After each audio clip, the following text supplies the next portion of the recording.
January 1885 brought the harshest winter that Wyoming Territory had seen in decades. The wind howled like a wounded animal across the vast empty plains, driving snow in blinding sheets that erased the boundary between earth and sky.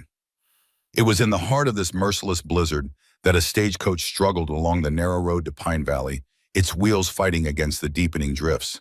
Inside the coach, Eleanor Wright pressed her forehead against the frosted window, one hand clutching a dark wooden box on her lap, the other holding tight to the leather strap as the vehicle lurched violently. She was the only passenger left after the others had disembarked at the previous stops.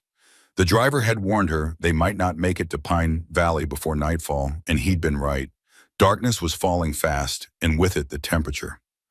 "Ma'am," the driver called down, his voice nearly lost in the wind. "Can't go no further. Roads disappeared." Eleanor's heart sank. She was still miles from her destination, from the man who had placed the advertisement in the St. Louis newspaper, "Rancher seeks bride. Good land, fair treatment. Room and board provided." The letters they'd exchanged had been brief, businesslike. Samuel Thornton had written of his ranch, Fallen Oak, of the need for a woman's touch in his home. Eleanor had written of her skills, her willingness to work hard. Neither had mentioned feelings, expectations, or dreams. It was a transaction, nothing more. But it was a transaction Eleanor desperately needed. "Where are we?" she called up to the driver. "About 3 miles from Pine Valley. There's a ranch up ahead, Fallen Oak. Might be our only chance before we freeze." Eleanor's pulse quickened. Fallen Oak, Samuel Thornton's ranch. Her destination, though, not how she'd planned to arrive. "Take us there," she shouted against the wind. The driver nodded grimly and urged the horses forward. The animals strained against the elements, heads bowed into the driving snow. Eleanor clutched her wooden box tighter. Inside were all her worldly possessions of value, a small amount of money. Her mother's locket and papers. Papers that could destroy a man's life or save her own, depending on who found them first. After what seemed like hours of crawling progress, lights appeared in the distance, dim, flickering points of warmth in the vast white emptiness. The driver gave a cry of relief that Eleanor echoed silently in her heart. As they drew closer, she could make out the shape of a substantial 2-story farmhouse, a large barn, and several outbuildings. Fallen Oak Ranch was larger than she had imagined from Samuel's modest descriptions. The coach lurched to a stop in front of the house. The driver, his beard crusted with ice, helped Eleanor down her trunk, following unceremoniously into the snow. "Can't stay," he muttered. "Gotta get the horses to shelter in the barn. You go on to the house." Eleanor stood alone in the swirling snow, the wooden box tucked under one arm, her heavy skirts already stiffening with ice. The short walk to the porch seemed an impossible journey as the wind cut through her coat like knives. Her feet, numb in boots too thin for Wyoming winters, barely carried her forward. By the time she reached the door, her face was burning with cold, and she could no longer feel her fingers as she raised them to knock. The sound was swallowed by the storm.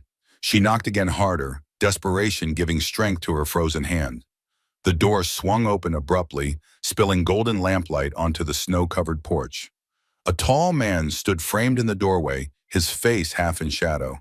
He wore no coat, just a flannel shirt with the sleeves rolled up, revealing forearms corded with muscle. His dark hair was cropped short on the sides, but longer on top, and a neatly trimmed beard defined a jaw that might have been carved from stone. "Who the hell are you? Oh!" he demanded, his voice deep and rough, like whiskey poured over gravel. Eleanor tried to speak, but her teeth were chattering too hard to form words. She fumbled in her pocket and pulled out a crumpled, damp letter, the last one from Samuel Thornton, agreeing to their arrangement. The man's eyes narrowed as he glanced at the letter, then back at Eleanor. Recognition followed by something like disappointment flickered across his face. "You're right, Eleanor, right," she nodded, clutching her box tighter. "You weren't supposed to arrive until next week," he said, making no move to invite her in. "Storm," Eleanor managed. Coach couldn't go on." The man, Samuel Thornton, she presumed, stood unmoving for a long moment, studying her with eyes the color of a winter sky. His gaze traveled from her face down to her substantial figure, lingering on the wooden box she held. Whatever he saw didn't seem to please him. Finally, with obvious reluctance, he stepped aside. "Come in, then. Can't leave you to freeze, I suppose." Eleanor stumbled into the warmth of the house. The sudden change in temperature sent painful needles shooting through her extremities. The interior was sparsely furnished but clean. A large main room with a stone fireplace, a wooden table with 4 chairs, a sofa covered in faded red fabric, and a rocking chair near the fire. A staircase led to what she assumed were bedrooms upstairs. Samuel closed the door against the howling wind and turned to face her. In the light, she could see him more clearly. He was perhaps 35, with lines at the corners of his eyes that spoke of sun and hardship rather than laughter. A scar ran along his left cheek, disappearing into his beard. His eyes, now that she could see them properly, were a startling blue-gray, like the sky before a storm. "The driver?" he asked.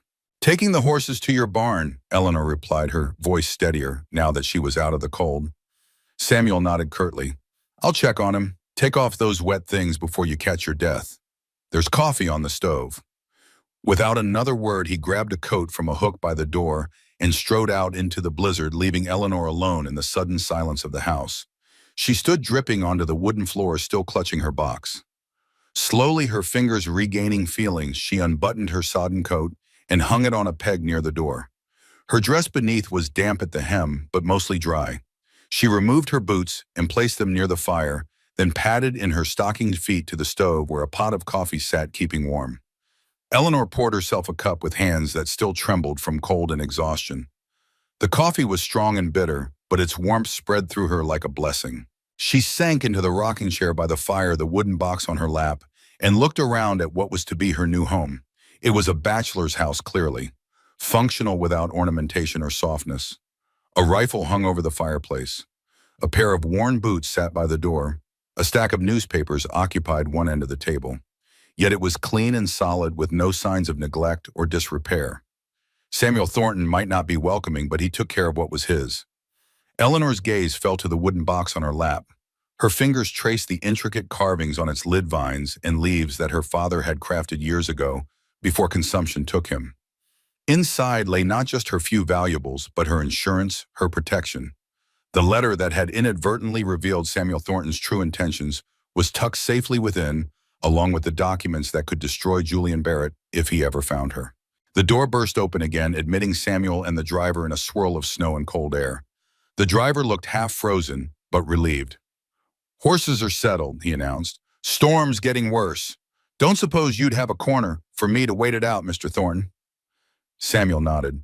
"You can bunk in the tack room. There's a cot and plenty of blankets. We'll settle up in the morning." The driver thanked him profusely, then tipped his hat to Eleanor. "Good luck to you, ma'am. Hope this works out better than my last delivery." With a knowing wink that made Eleanor's cheeks flush, he followed Samuel back out into the storm, presumably to be shown to the barn's tack room. Alone again, Eleanor sipped her coffee and considered her situation. This was not how she had planned to meet her future husband. She had hoped to arrive composed, dignified, ready to begin their arrangement with clear eyes and firm boundaries. Instead, she had arrived desperate, frozen at his mercy before they'd even been properly introduced. When Samuel returned, stomping snow from his boots, she stood to face him. She was a tall woman, but he still towered over her, his presence filling the room in a way that had nothing to do with his physical size. "Mr. Thornton," she began, her voice steadier than she felt. "I apologize for arriving ahead of schedule. The storm." "No need to explain," he cut her off. "Weather's not your doing." He moved to the stove and poured himself coffee, his back to her. "You'll sleep upstairs tonight. First door on the right. Tomorrow, once the storm breaks, we'll figure things out." Eleanor frowned. "Figure things out? I thought our arrangement was clear. I came to be your wife." Samuel turned, his expression unreadable. "Things change, Miss Wright. Let's talk in the morning." He gestured to her trunk still outside on the porch.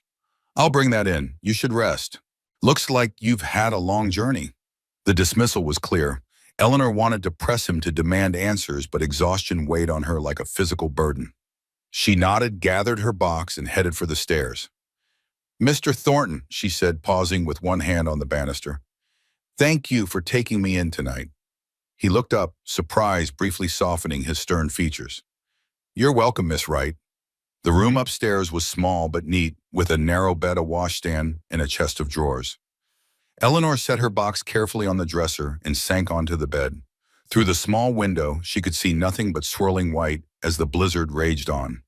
She was miles from anywhere in the home of a stranger who clearly regretted their arrangement before it had even begun. Yet for the first time in months, she felt something like safety. Julian Barrett couldn't find her here in this remote corner of Wyoming. And Samuel Thornton, whatever his flaws, didn't strike her as the kind of man who would force himself on an unwilling woman.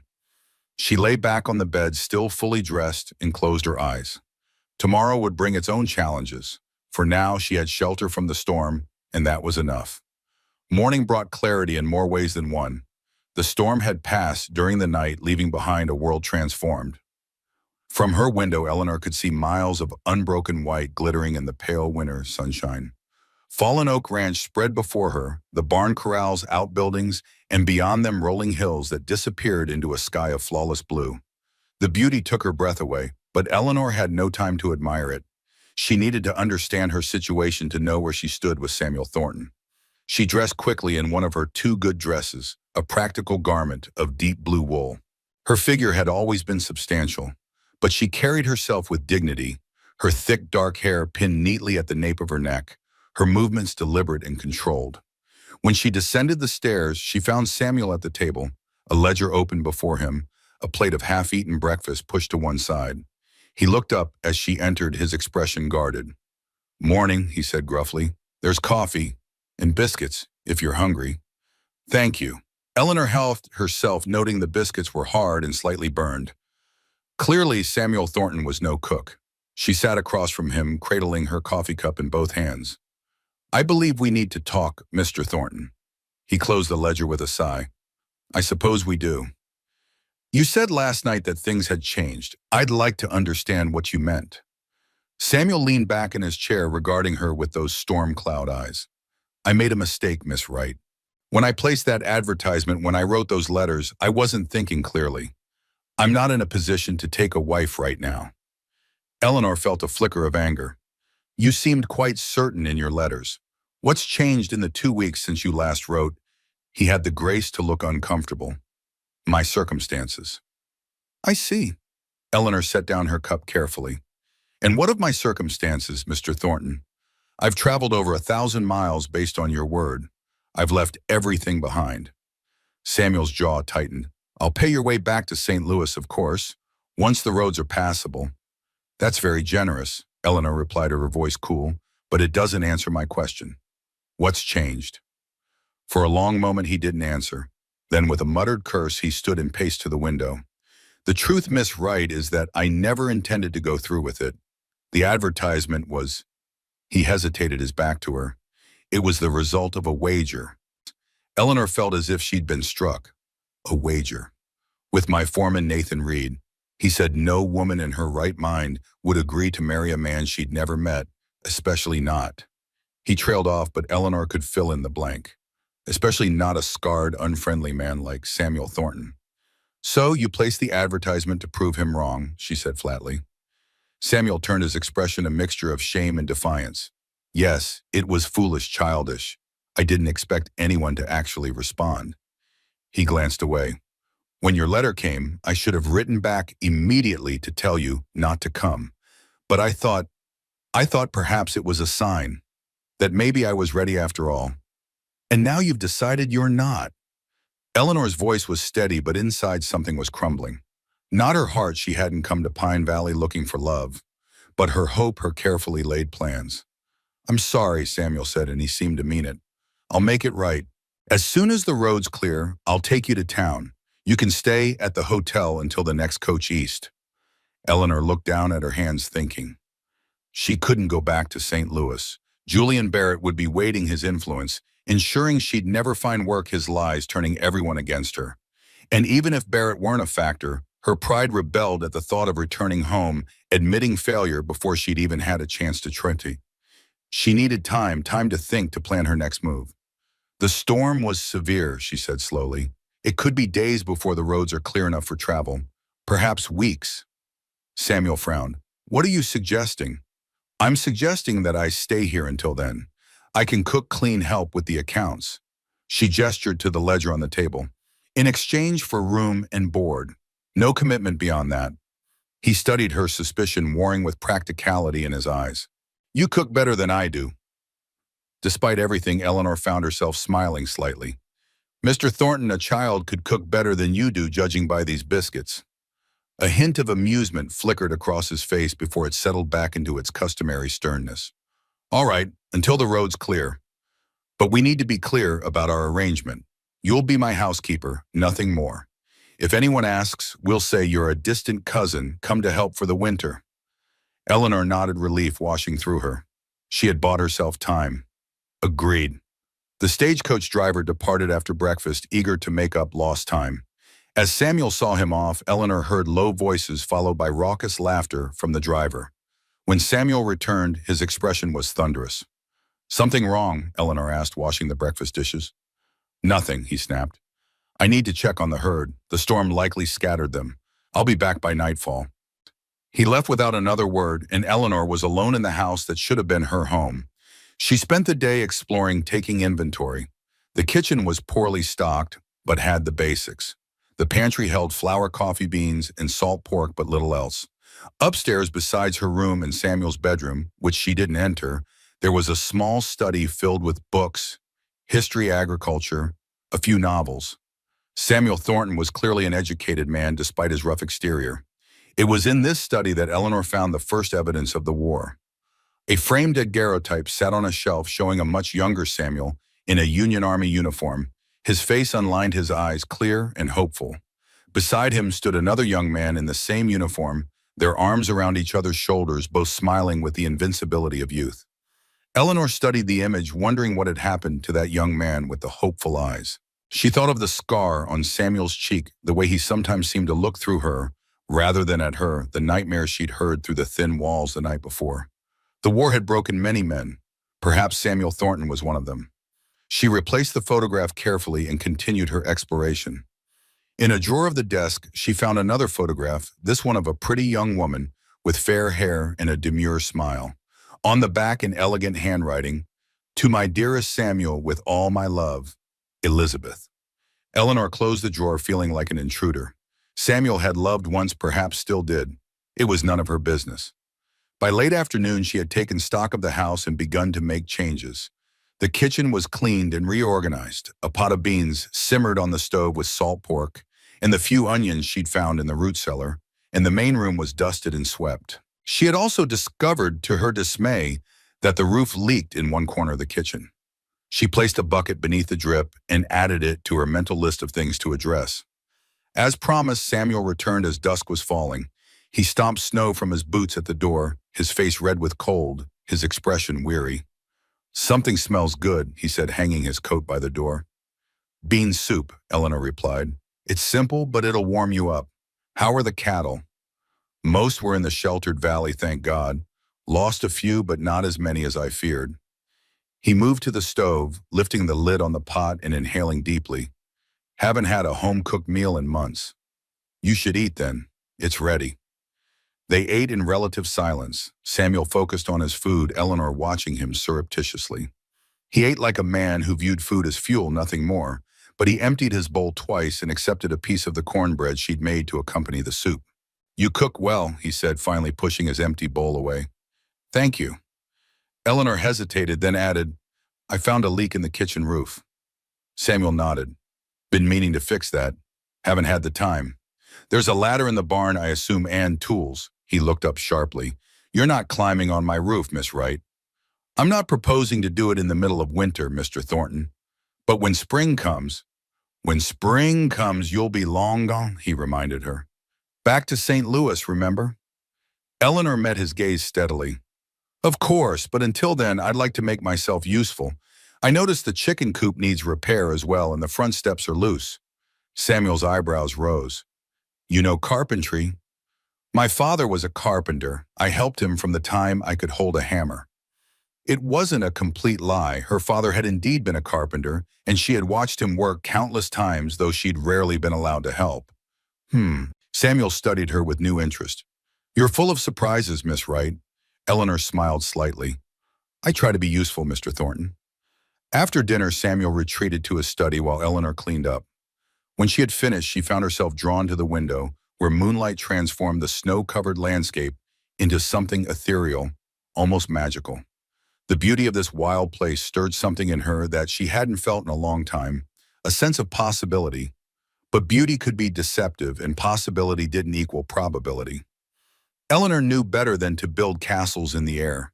She had escaped one trap. She wouldn't walk willingly into another. From her small handbag, she removed the letter that had arrived just days before she left St. Louis, a missive from a woman named Martha Jenkins, who had responded to Eleanor's query about Samuel Thornton.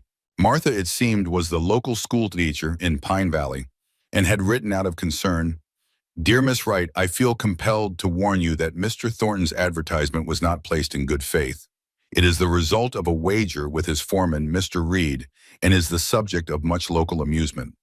Mr. Thornton is a respected rancher, but has become somewhat bitter since his return from the war and the departure of his late wife. I fear any woman answering his advertisement would face mockery and disappointment. I write this not to cause trouble, but to spare you potential heartache. Yours sincerely, Martha Jenkins." The letter had arrived too late to stop Eleanor's journey. She had already paid for her ticket, already committed to leaving. And truthfully, even if she had received it earlier, she might have come anyway. Julian Barrett had left her few options, but the letter had prepared her at least for Samuel's revelation this morning. It had given her the composure to negotiate rather than collapse in despair. Eleanor folded the letter carefully and returned it to the wooden box, which she kept with her at all times. Then she climbed the stairs to her small room, her mind working on plans and possibilities as the wind whispered around the eaves of the house that was not and would never be her home. The next morning, Eleanor was up before dawn, stoking the kitchen fire and preparing a heartier breakfast than the previous day's hard biscuits. She found eggs in the hen house, only 3 as the chickens were laying poorly in the cold, and made a simple breakfast of fried eggs, salt pork, and fresh biscuits. Samuel emerged from his room as the smell of coffee filled the house. He paused at the foot of the stairs, sniffing appreciatively. "You're up early," he observed. "Old habits," Eleanor replied, flipping the salt pork in the cast-iron skillet. "My father believed idle hands were the devil's workshop." Wise man. Samuel poured himself coffee and leaned against the counter, watching her work. In the soft morning light, with his hair tousled from sleep and his customary stern expression relaxed, he looked younger, almost approachable. "Your father," he said after a moment. "Is he still living?" Eleanor shook her head. "Consumption took him 5 years ago. My mother followed a year later." "I'm sorry." "Thank you." She slid eggs onto a plate and handed it to him. "It was a long time ago." They ate at the table, the silence between them more comfortable than the previous day. Outside, the world was still white and pristine, the sun just beginning to crest the eastern hills. "I need to go to town today," Samuel said, breaking the silence. "We're low on supplies and I need to check on the mail." Eleanor nodded. "Is there anything specific you'd like me to do while you're gone?" "Just," he gestured vaguely around the kitchen. "Whatever you think needs doing. You seem capable enough." It wasn't high praise, but Eleanor accepted it with a nod. "Will you be back for supper?" "Should be. Town's only an hour's ride in good weather." He glanced out the window. Roads should be clear enough for the horse, if not for a wagon. After breakfast, Samuel prepared to leave, donning a heavy coat, gloves, and a hat that shadowed his eyes. At the door, he hesitated. "Miss Wright?" "Yes." "The people in town. They might have heard about the advertisement, about our arrangement." Eleanor felt a chill that had nothing to do with the winter air. "I see. If anyone comes by, you might want to avoid mentioning who you are, why you're here." She raised her chin. "Are you ashamed, Mr. Thornton?" His eyes flashed. "I'm trying to spare you, Miss Wright.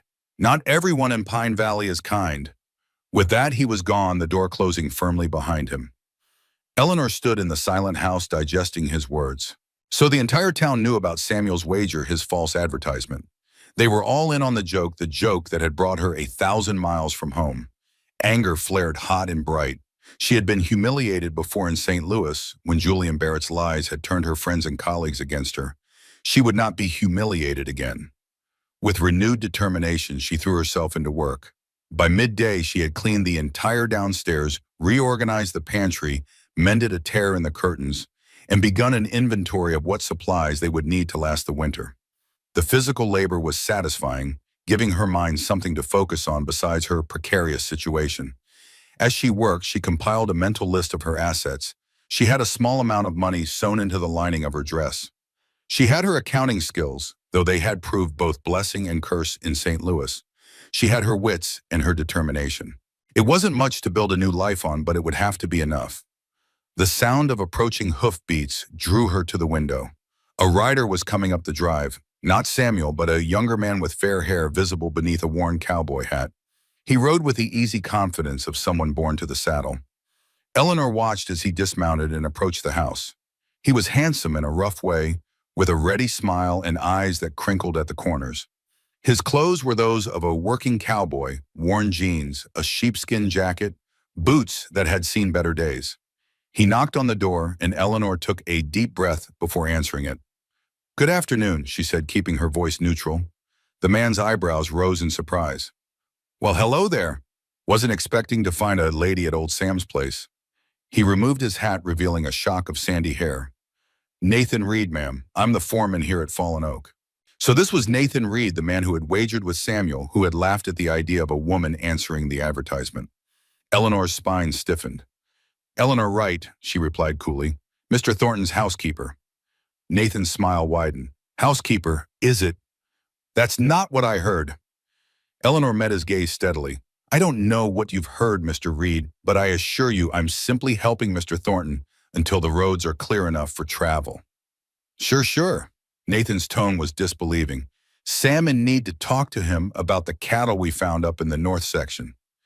He's gone to town, expected back by supper." Nathan nodded, his gaze traveling over Eleanor with an interest that made her uncomfortable. "Well then, guess I'll come back later." He settled his hat back on his head. "Nice to meet you, Miss Wright. Real nice." As he turned to go, he added over his shoulder, "Folks in town will be mighty interested to hear Sam actually went through with it. Married the mail-order bride, after all." "I'm not," Eleanor began, but Nathan was already walking away, his shoulders shaking with silent laughter. She closed the door, leaning against it, her heart pounding with a mixture of anger and humiliation. So that was it. The entire town thought she was Samuel's mail-order bride, brought all the way from St. Louis for a joke, a wager. They were laughing at her before they had even met her. For a moment, Eleanor considered packing her few belongings and leaving immediately. But where would she go? The nearest town was Pine Valley, where she would face only more mockery. Beyond that, there was nothing but wilderness for miles. And even if she could find passage east, Julian Barrett waited in St. Louis, his influence ensuring she'd never work in banking again, his obsession ensuring she'd never know peace. No, she couldn't leave. Not yet. Not until she had a better plan. With renewed determination, Eleanor returned to her tasks. She would not be defeated by gossip and mockery. She had survived worse. Samuel returned as the early winter dusk was settling over the land. He stamped snow from his boots at the door, his arms laden with packages. "Supplies," he explained, setting them on the table. "Flour, coffee, sugar, some canned goods, should last us a while." "Thank you." Eleanor began unpacking the items, organizing them efficiently. Samuel watched her for a moment, then said abruptly, "Your foreman came by, Nathan Reed." Samuel's expression darkened. "What did he want?" "To speak with you about cattle in the north section. He said he'd come back later." Eleanor paused in her unpacking. "He also seemed to think I was your wife, not your housekeeper." Samuel cursed under his breath. "Nathan has a big mouth and small brain." He seemed to find the situation amusing. "I'll talk to him." Eleanor set a can of peaches on the shelf with more force than necessary. "Will that help, Mr. Thornton? Will it stop the whole town from laughing at the fat mail-order bride who came all the way from St. Louis for a man who never wanted her?" Samuel flinched. "I never said—" "You didn't have to." Eleanor turned to face him, her chin high. "I'm not blind, Mr. Thornton. I know what I am, what I look like. I came here with my eyes open, expecting hard work and a practical arrangement, not romance. But I did not expect to be made a fool of." Samuel had the grace to look ashamed. "That wasn't my intention.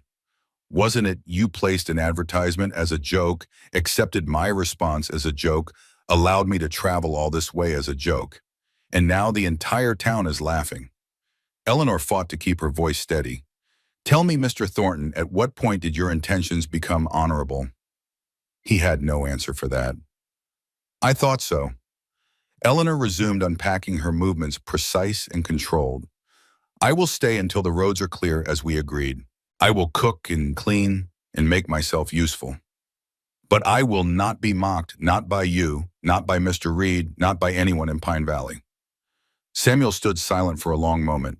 Then quietly he said, "I'm sorry, Miss Wright. You deserve better." The simple apology, unexpected, took some of the wind from Eleanor's sails. She nodded once, acknowledging his words without quite accepting them. They finished unpacking in silence, the tension between them thick enough to cut with a knife. That night, Eleanor was awakened by a sound that chilled her blood, a man's voice crying out in terror. She sat bolt upright in bed, her heart pounding, before realizing the sounds came from Samuel's room down the hall. "No, God, no, get down, get down." The anguished shouts were followed by a thud, as if he'd fallen from the bed. Eleanor hesitated, uncertain whether to intervene. She had heard of soldiers who returned from war with invisible wounds, whose sleep was haunted by the horrors they had witnessed. Her neighbor's son in St. Louis had been such a man, given to fits of rage and terror that had eventually driven him to take his own life. The cries subsided, replaced by harsh, ragged breathing. Eleanor slipped from her bed and moved to the door, opening it a crack. Down the hall, Samuel's door remained closed, but she could hear him moving around, the floorboards creaking beneath his weight. A moment later, his door opened, and Samuel emerged dressed only in trousers, his chest bare. In the faint moonlight filtering through the window at the end of the hall, Eleanor could see the roadmap of scars that covered his torso, a puckered bullet wound near his shoulder, long slashes across his ribs that could only have been made by a bayonet, smaller scars scattered like cruel constellations across his skin. He moved like a man underwater, slow and dazed, his eyes open but unseeing. He descended the stairs without acknowledging Eleanor's presence. She retreated into her room, but sleep eluded her. The image of Samuel's scarred body, the sound of his terrified cries haunted her. What horrors had he witnessed in the war? What memories pursued him in the dark of night?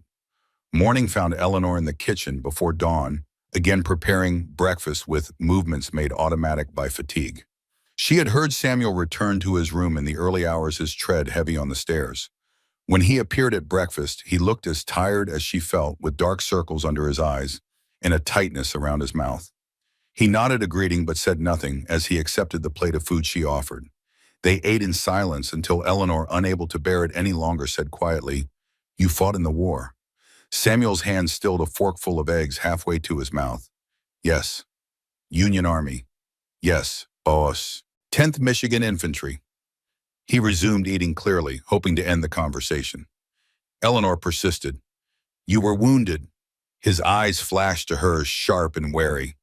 "You've been spying on me, Miss Wright." "I heard you last night," she admitted. "The nightmare. And then I saw you into the hallway." Samuel set down his fork, his appetite apparently gone. "I apologize if I disturbed your rest."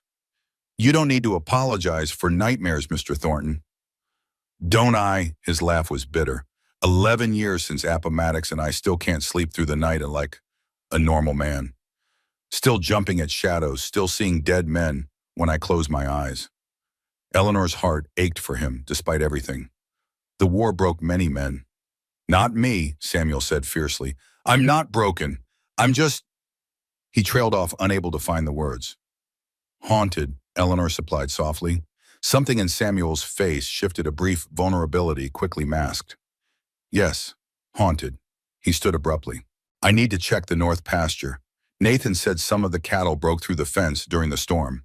He left without another word, leaving Eleanor to clear away the remains of breakfast and wonder about the man whose house she shared, a man scarred in body and soul, haunted by memories she could not begin to imagine. Later that morning, as Eleanor was hanging laundry on a line strung across the kitchen, the outdoor line being buried in snow, there was another knock at the door. She tensed, expecting Nathan Reed returning with more barely veiled mockery, but when she opened the door, she found an elderly woman bundled in a heavy coat, a woolen scarf wrapped around her head. "Good morning," the woman said, her eyes bright and curious in a face lined with age. "You must be the mail-order bride. I'm Ruth Blackwood." Eleanor sighed internally. "Eleanor Wright, Mr. Thornton's housekeeper." "Please come in, Mrs. Blackwood. It's freezing out there." Ruth entered, unwinding her scarf to reveal silver hair pulled back in a neat bun. "Housekeeper, is it?" "That's not what Nathan Reed is telling everyone in town." Mr. Reed is mistaken, Eleanor said firmly, taking the woman's coat. Can I offer you some coffee? It's fresh. Wouldn't say no to that. These old bones feel the cold, something fierce. Ruth settled herself at the table, her sharp eyes taking in the changes Eleanor had made to the kitchen. Place looks different and better. Sam never was one for housekeeping. Eleanor poured coffee for them both and sat across from the older woman. You have known Mr. Thornton long, since he came back from the war. My Henry, God rest him, helped Sam buy this place. Henry always had an eye for good land and good men. Ruth sipped her coffee appreciatively. Sam was in a bad way back then. War had chewed him up something terrible. And then Elizabeth leaving like she did. Eleanor's ears pricked up. Elizabeth, Ruth's eyes narrowed shrewdly. He hasn't told you about her. His wife. Former wife, Eleanor corrected. And no, he hasn't. Ruth sighed. Not my story to tell, I suppose. But I will say this, Sam Thornton is a good man who's had more than his share of sorrow. Whatever he's told you, however he's acting, there's a decent heart underneath all that gruffness. I'll take your word for it, Mrs. Blackwood. Ruth studied Eleanor over the rim of her cup. You're not what I expected, I'll admit. When Nathan said Sam had actually brought home a mail-order bride, I pictured some flighty young thing desperate for a husband. But you've got a steadiness about you, intelligence in your eyes. Eleanor wasn't sure whether to be flattered or offended. Thank you, I think. It was meant as a compliment, dear. Ruth set down her cup. Now tell me, True, are you really just the housekeeper, or is there more to the story? Eleanor hesitated, then decided that having an ally in Pine Valley could only help her. I came in response to Mr. Thornton's advertisement, yes. But when I arrived, he informed me that the advertisement was placed as part of a wager with Mr. Reed and that he had no intention of going through with the marriage. Ruth's face darkened. That foolish wager. I told Sam no good would come of it. She reached across the table and patted Eleanor's hand. I'm sorry, dear. You deserve better than to be caught up in their childishness. Thank you. Eleanor was surprised by how much the older woman's sympathy meant to her. I'll be returning to St. Louis as soon as the roads are clear. Until then, I'm earning my keep here. Ruth's eyes were kind but penetrating. And is that what you want, to return to St. Louis? The question caught Eleanor off guard. Was it what she wanted, to return to a city where Julian Barrett's influence could destroy her, where she had no family, few friends, and fewer prospects? I don't have many options, Mrs. Blackwood. There are always options, dear. Sometimes we just need help seeing them. Ruth stood gathering her scarf. I should be going, but I'll be back to check on you. And if you need anything at all, I'm the third house on the left as you come into town, the one with the blue door. Eleanor walked her to the door, oddly touched by the offer. Thank you, Mrs. Blackwood. I appreciate your kindness. As Ruth was leaving, she turned back. One more thing, dear. Be careful around Nathan Reed. He's charming enough, but there's something not quite right about that young man. Eyes too close together. She tapped the side of her nose knowingly. Never trust a man with eyes too close together. With that peculiar piece of advice, she was gone, leaving Eleanor to wonder about Nathan Reed, about Elizabeth Thornton, and about the man whose house she shared, a man who, according to Ruth Blackwood, had a decent heart beneath his gruff exterior. The rest of the day passed quietly. Eleanor continued her work around the house, finding small ways to improve the space. She discovered a box of old curtains in a chest and spent the afternoon washing and hanging them, transforming the bare windows into something more homelike. Samuel returned late, his clothes mud-splattered, his expression tired but satisfied. Fix the fence, he announced as he hung his coat by the door. Cattle are all accounted for. That's good news, Eleanor replied, stirring a pot of stew on the stove. Supper will be ready soon. Samuel nodded, then glanced around the room, noticing the curtains. You've been busy. I found them in a chest upstairs. I hope you don't mind. No, it's nice. He seemed genuinely pleased, if a bit surprised. The place hasn't looked this lived in since... He trailed off, but Eleanor could fill in the blank. Since Elizabeth left. Mrs. Blackwood came by today, she said, changing the subject. Samuel's eyebrows rose. Did she? Ruth doesn't usually venture out in winter unless it's an emergency. I think she was curious about me. Ah. Samuel looked uncomfortable. I suppose the whole town is talking. So it seems. Eleanor dished up the stew, setting a bowl before him. Mrs. Blackwood was kind, though. She offered her help if I needed anything. Ruth's a good woman, salt of the earth. Samuel took a bite of stew, closing his eyes briefly in appreciation. This is excellent. Thank you. It's just a simple beef stew. Nothing simple about it. Best meal I've had in years. They ate in companionable silence for a while. Then Samuel said, Ruth mentioned Elizabeth, I assume. Eleanor looked up surprised by his directness. She did briefly. She didn't give details. Samuel nodded, pushing his spoon through the stew without eating. Elizabeth was my wife. We married before the war when I was young and foolish and thought the world was a just place. His voice was flat, emotionless. When I came home from the war, I was different, damaged. Elizabeth tried for a while, but eventually she found comfort elsewhere, with a man who didn't wake screaming in the night, who didn't flinch at loud noises, who could look at her without seeing ghosts. Eleanor's heart ached for him. I'm sorry. Don't be, it was a long time ago. But the tightness around his mouth belied his words. Is that why you placed the advertisement, because you were finally ready to try again? Samuel's laugh was harsh. No, Miss Wright. I placed the advertisement because Nathan Reed got under my skin with his talk about how no woman would have me now. It was pride, pure and simple, and cruel. He met her eyes directly. I am sorry for that, for bringing you all this way on false pretenses. The apology offered freely this time seemed to cost him something. Eleanor nodded, accepting it. We all make mistakes, Mr. Thornton. The question is what we do afterward. Samuel studied her, a new respect in his eyes. You're a remarkable woman, Eleanor Wright. The use of her first name, unexpected and intimate, sent a small shock through her. I'm a practical woman, Samuel Thornton. Nothing more. A ghost of a smile touched his lips. If you say so. They finished their meal in silence, but it was a different kind of silence than before, less strained, more thoughtful. As Eleanor cleared away the dishes, she felt Samuel's eyes on her, assessing, wondering. And for the first time since her arrival, she wondered too, not about escape or survival, but about possibility. Later that night, as the house settled into silence, Eleanor sat on the edge of her bed, the wooden box open before her. Inside, nestled among her few valuables, were the papers that had forced her flight from St. Louis bank records, showing Julian Barrett's systematic embezzlement over years, withdrawals disguised as routine transactions, money siphoned from accounts of elderly or deceased clients. Eleanor had discovered the discrepancies during a routine audit. When she had confronted Barrett privately, expecting him to make amends quietly, he had instead attempted to assault her. She had fought him off her size and strength, surprising him, and fled the bank with the incriminating papers. The next day, Barrett had accused her publicly of the very crimes he had committed, claiming she had attempted to seduce him when he discovered her theft. In a society that valued a man's word over a woman's, especially a man of Barrett's standing, Eleanor had been instantly condemned. Only her quick thinking and the loyal silence of one young clerk had allowed her to escape before formal charges could be filed. Now hundreds of miles from St. Louis, she still kept the papers closed, her only insurance against Barrett's influence. If he found her when he found her, these papers were her only defense. Eleanor closed the box and locked it, sliding it under her bed. Outside, snow was falling again, softly blanketing the world in silence.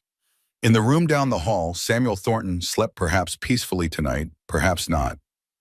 They were two broken people, she reflected, each carrying scars visible and invisible, each haunted by the past, wary of the future.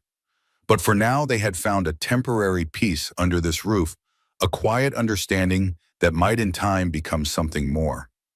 As Eleanor drifted towards sleep, she thought of Ruth Blackwood's words, "There are always options, dear. Sometimes we just need help seeing them." Perhaps, just perhaps, Pine Valley offered options she hadn't yet considered. The next morning dawned clear and cold, with a sky so blue it hurt to look at it. Eleanor was at the kitchen table going over Samuel's ledgers with a frown when he came downstairs.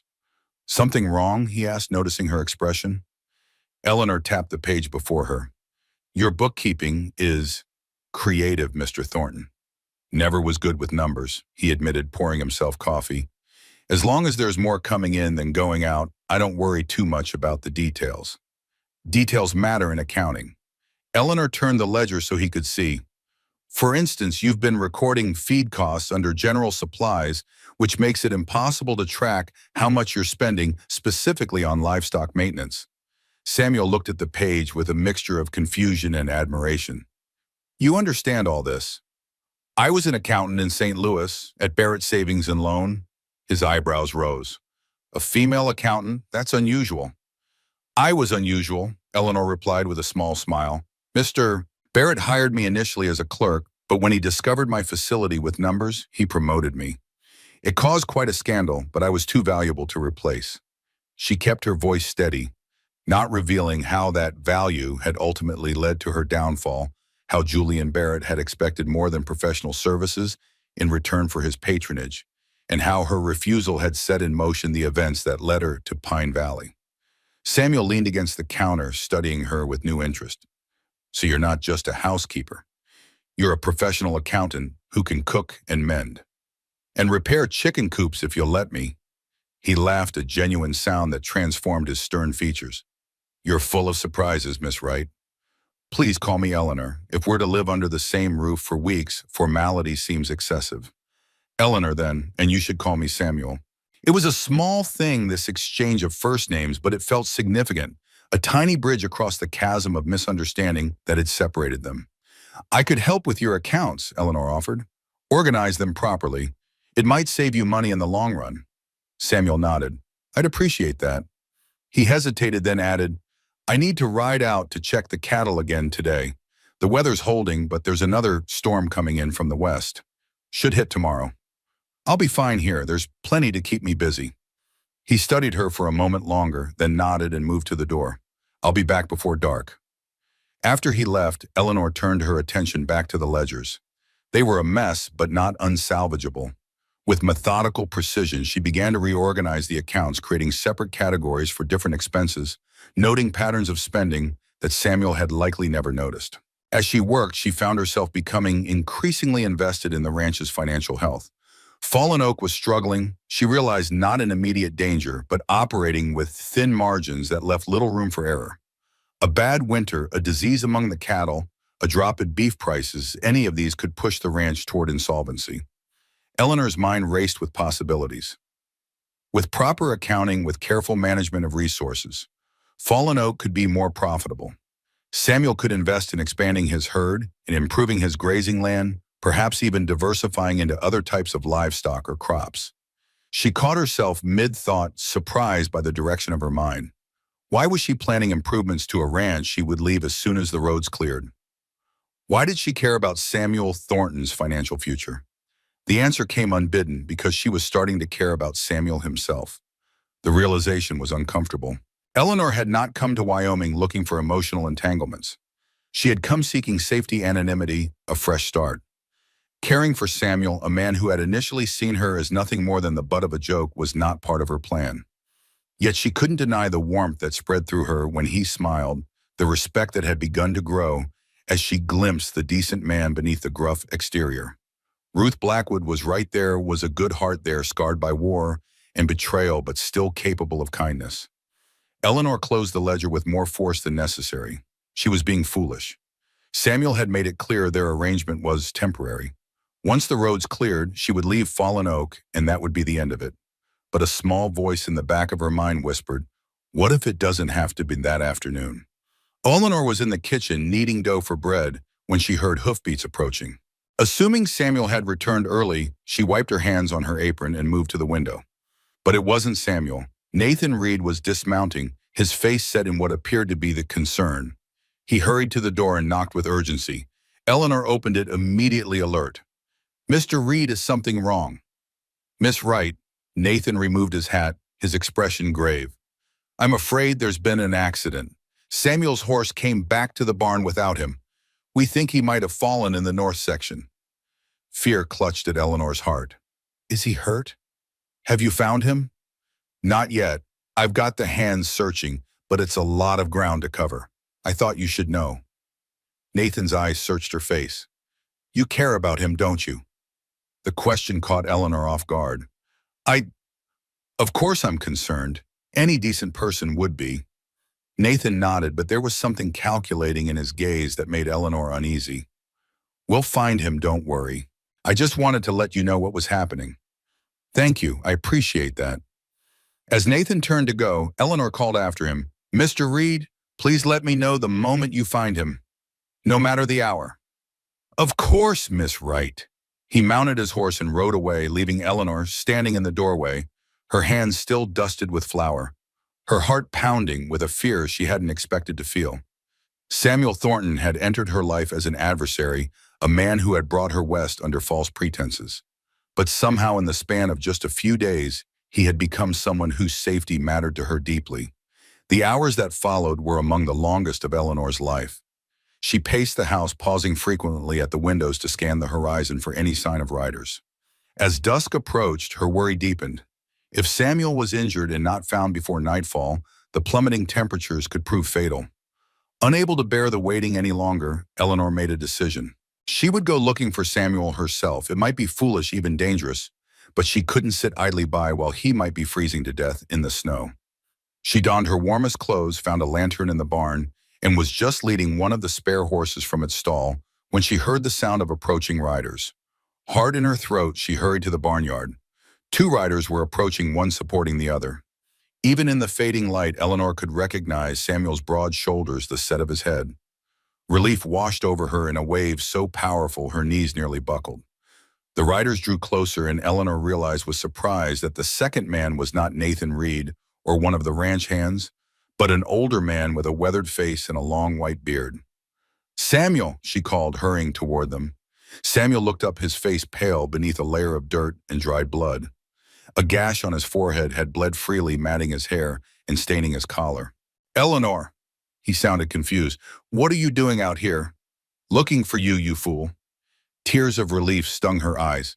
Mr. Reed said your horse came back without you. I was worried. The older man helping Samuel chuckled. Told you she'd be worried sick, Sam. Samuel grimaced as he dismounted, clearly in pain. Eleanor, this is Jenkins, my nearest neighbor to the north. He found me after I took a fall. Damn fool was trying to round up strays in that rocky gulch, Jenkins said, dismounting with the ease of a much younger man. Horse stepped in a hole and threw him. Lucky I was checking my fence line and heard him cursing up a storm. Eleanor moved to Samuel's side, supporting him as he swayed slightly. You're hurt. Just a knock on the head and some bruised ribs. Nothing serious. But he leaned on her more heavily than his words suggested. Let's get you inside. Mr. Jenkins, you're welcome to stay for dinner. It's the least I can offer for bringing him home safely. Jenkins tipped his hat. Much obliged, ma'am. Been a while since I had a home-cooked meal. Between them, they managed to get Samuel into the house and settled in the armchair by the fire.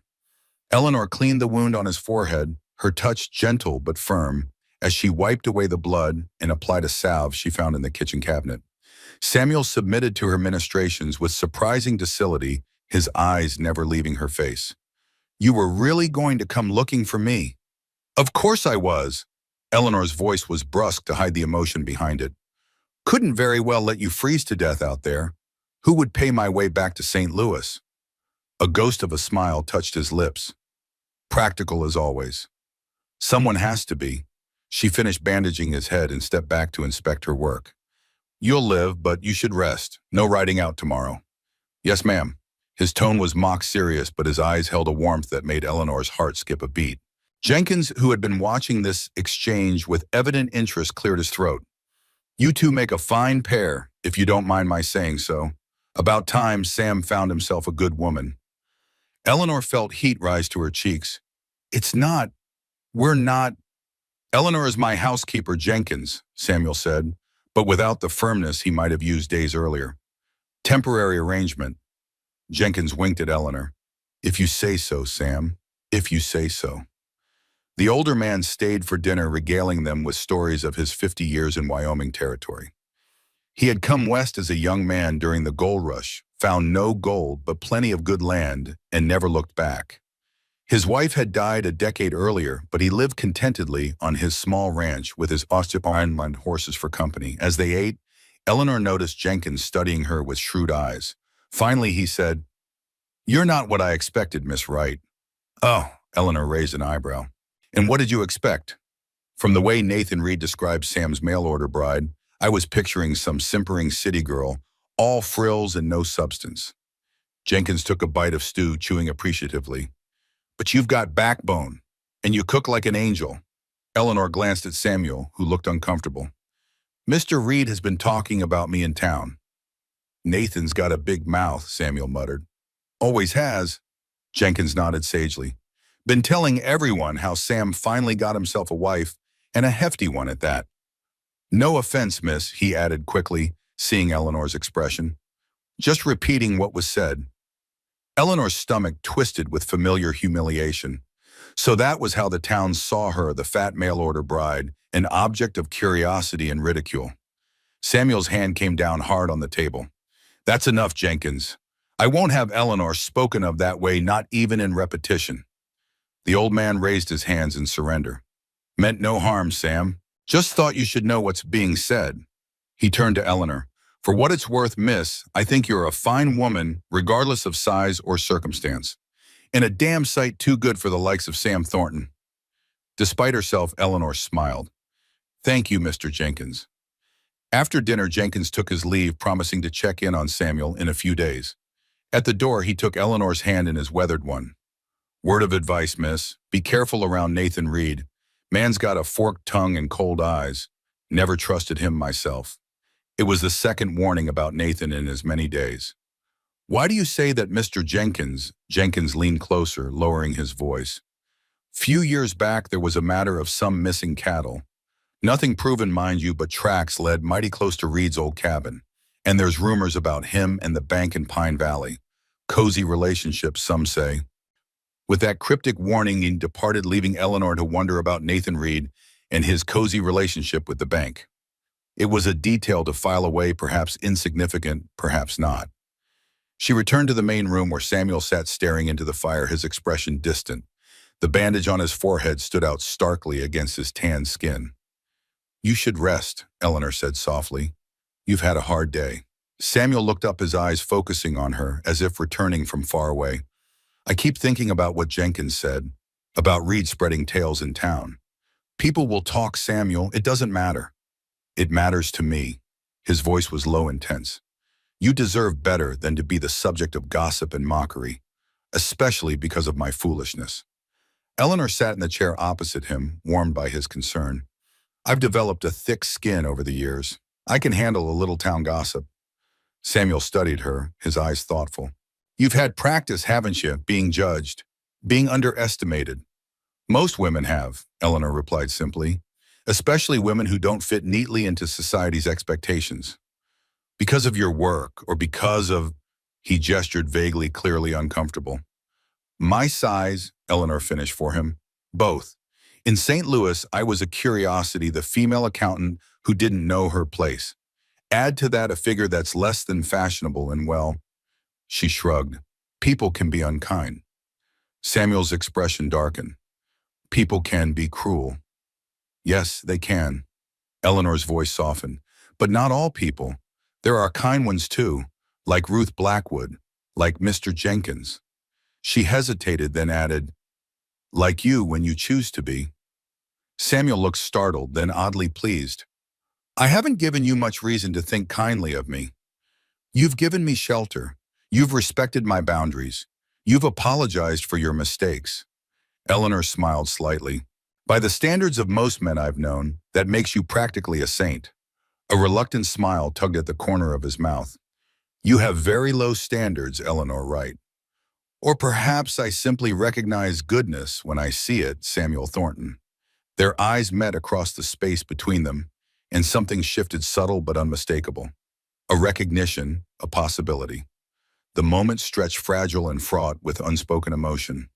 Then Samuel broke it, rising from his chair with a grimace of pain. I should turn in. Tomorrow will be challenging. He moved toward the stairs, then paused, looking back at her. Thank you, Eleanor, for the care, for the concern. You're welcome, Samuel.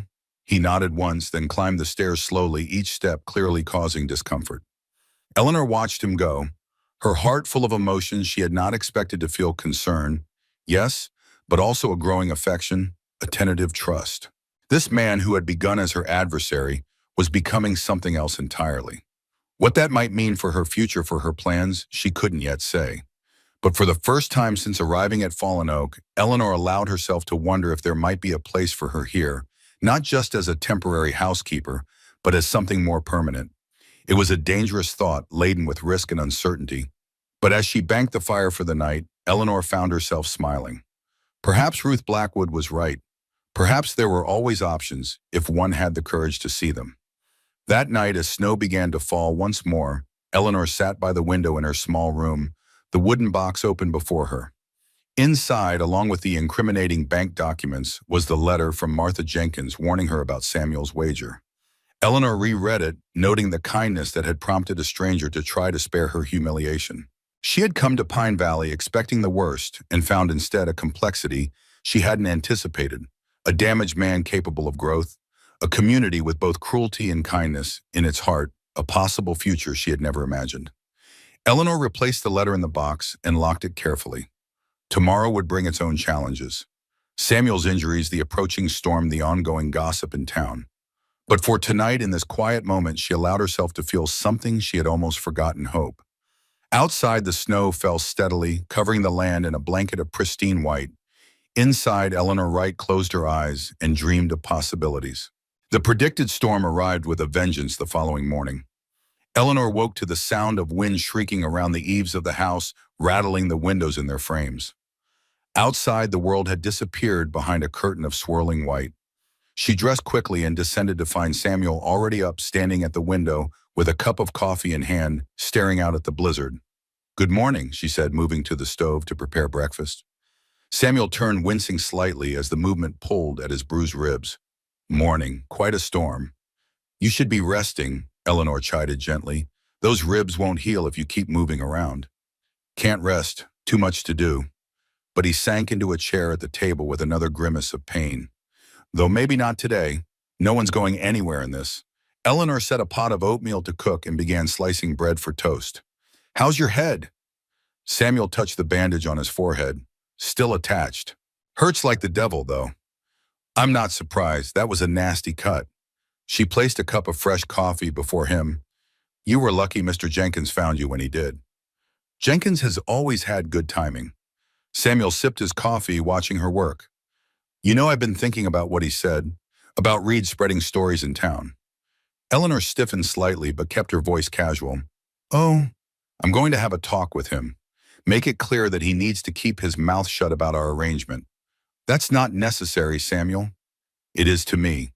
His voice was firm. "Reed works for me. He'll respect my wishes or find himself looking for new employment." Eleanor turned to face him, surprised by his vehemence. "You'd fire him over gossip." "I'd fire him for disrespecting you." Samuel met her gaze steadily. "No one on my payroll gets to speak ill of someone under my roof." The simple declaration, delivered without drama or flourish, touched Eleanor deeply. How long had it been since anyone had stood up for her? Since anyone had considered her worthy of defense? "Thank you," she said quietly. "That means a great deal." Samuel looked almost embarrassed by her gratitude. "It's nothing, just common decency." "Common decency is rarer than you might think." They shared breakfast in companionable silence, listening to the storm rage outside. The day stretched before them, isolated and intimate. With the weather preventing any outdoor work, Samuel was confined to the house, a situation he clearly found frustrating. "I'm not good at sitting idle," he admitted, pacing the main room like a caged animal. "Then don't." Eleanor gestured to the desk in the corner. "Show me your accounts. You said I could help organize them, and now seems like a perfect time." Samuel hesitated, then nodded. "All right, but don't judge me too harshly. Numbers were never my strong suit." They spent the morning at the desk, heads bent together over ledgers and receipts. Eleanor explained her system, showing Samuel how to categorize expenses, track income, and maintain clear records. He proved to be a quick study, his initial reluctance giving way to genuine interest. "This actually makes sense when you explain it," he said, running a finger down a column of figures. "I've been doing it all wrong." "Not wrong, just unsystematically." Eleanor smiled. "With proper records, you can see patterns, make better decisions about where to invest, where to cut back." As they worked, Eleanor became increasingly concerned about what she saw in the accounts. Fallen Oak was operating on narrower margins than she had initially thought. There were signs of financial strain, postponed repairs, reduced cattle purchases, minimal investments in equipment. Samuel was keeping the ranch afloat, but just barely. Samuel, she said carefully, have you considered diversifying, maybe adding sheep to your operation or growing crops on some of the lower land? He frowned. Cattle's what I know. My father raised cattle, his father before him. I understand tradition, but sometimes adaptation is necessary for survival. Eleanor showed him a page of calculations she'd made. If you dedicated even a small portion of your land to crops, wheat perhaps, or alfalfa, you could reduce your feed costs significantly. Samuel studied the figures, his expression thoughtful. You might be right, but it would require capital I don't have. New equipment, seed labor. A loan, perhaps, from the bank in Pine Valley. His face darkened. I don't trust banks. They're too eager to foreclose when times get tough. Eleanor filed this reaction away, wondering what experience had led to such distrust. Not all bankers are predatory, Samuel. Maybe not in St. Louis, but out here, he shook his head. They see ranchers as easy marks, get them in debt, wait for a bad winter or a drop in beef prices, then swoop in and take the land. Before Eleanor could respond, a sharp knock at the door interrupted them. They exchanged surprised glances. Who would be out in such weather? Samuel rose, moving cautiously to the door. When he opened it, a gust of snow-laden wind blew in, along with a man bundled in so many layers he was barely recognizable. Mr. Thornton.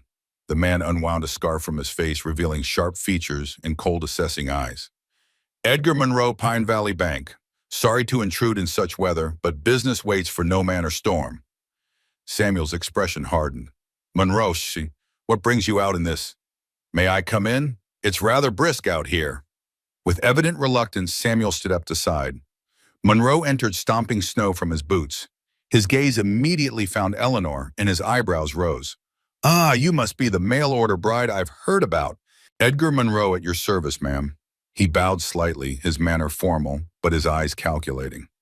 Eleanor bristled at being identified as the mail-order bride, but kept her voice even. Eleanor Wright, Mr. Monroe, Mr. Thornton's housekeeper. Housekeeper, that's not what I heard. Monroe's smile didn't reach his eyes. But no matter, family arrangements are none of my business. He turned back to Samuel. I'm here on a matter of some urgency, Mr. Thornton. Perhaps we could speak privately. Samuel glanced at Eleanor, then nodded. Use my study upstairs. First door on the left. I'll be up in a moment. Monroe nodded and ascended the stairs, leaving a trail of melting snow on the wooden steps. As soon as he was out of earshot, Samuel turned to Eleanor, his voice low and urgent. This isn't good. Monroe doesn't make house calls, especially not in weather like this. What do you think he wants? Money. It's all bankers ever want. Samuel ran a hand through his hair, wincing as his fingers brushed the bandage. Listen, Eleanor. Whatever happens up there, whatever you hear, don't worry. I'll handle it. The attempt at reassurance had the opposite effect, deepening Eleanor's concern. Samuel, if there's financial trouble, I'll handle it, he repeated firmly. Just trust me on this. With that, he followed Monroe upstairs, leaving Eleanor alone with her worries. She busied herself cleaning up their breakfast dishes, but her mind was racing. What business could be so urgent that Monroe would brave a blizzard to deliver it? What financial troubles was Samuel hiding? From upstairs came the sound of raised voices. Samuel's deep and angry, Monroe's sharp and insistent. Eleanor couldn't make out the words, but the tone was clear enough. This was not a friendly business discussion. After what seemed like an eternity, footsteps sounded on the stairs. Samuel appeared first, his face like thunder, followed by Monroe, who looked smugly satisfied despite Samuel's obvious anger. Consider my offer, Mr. Thornton, Monroe said, donning his hat and scarf.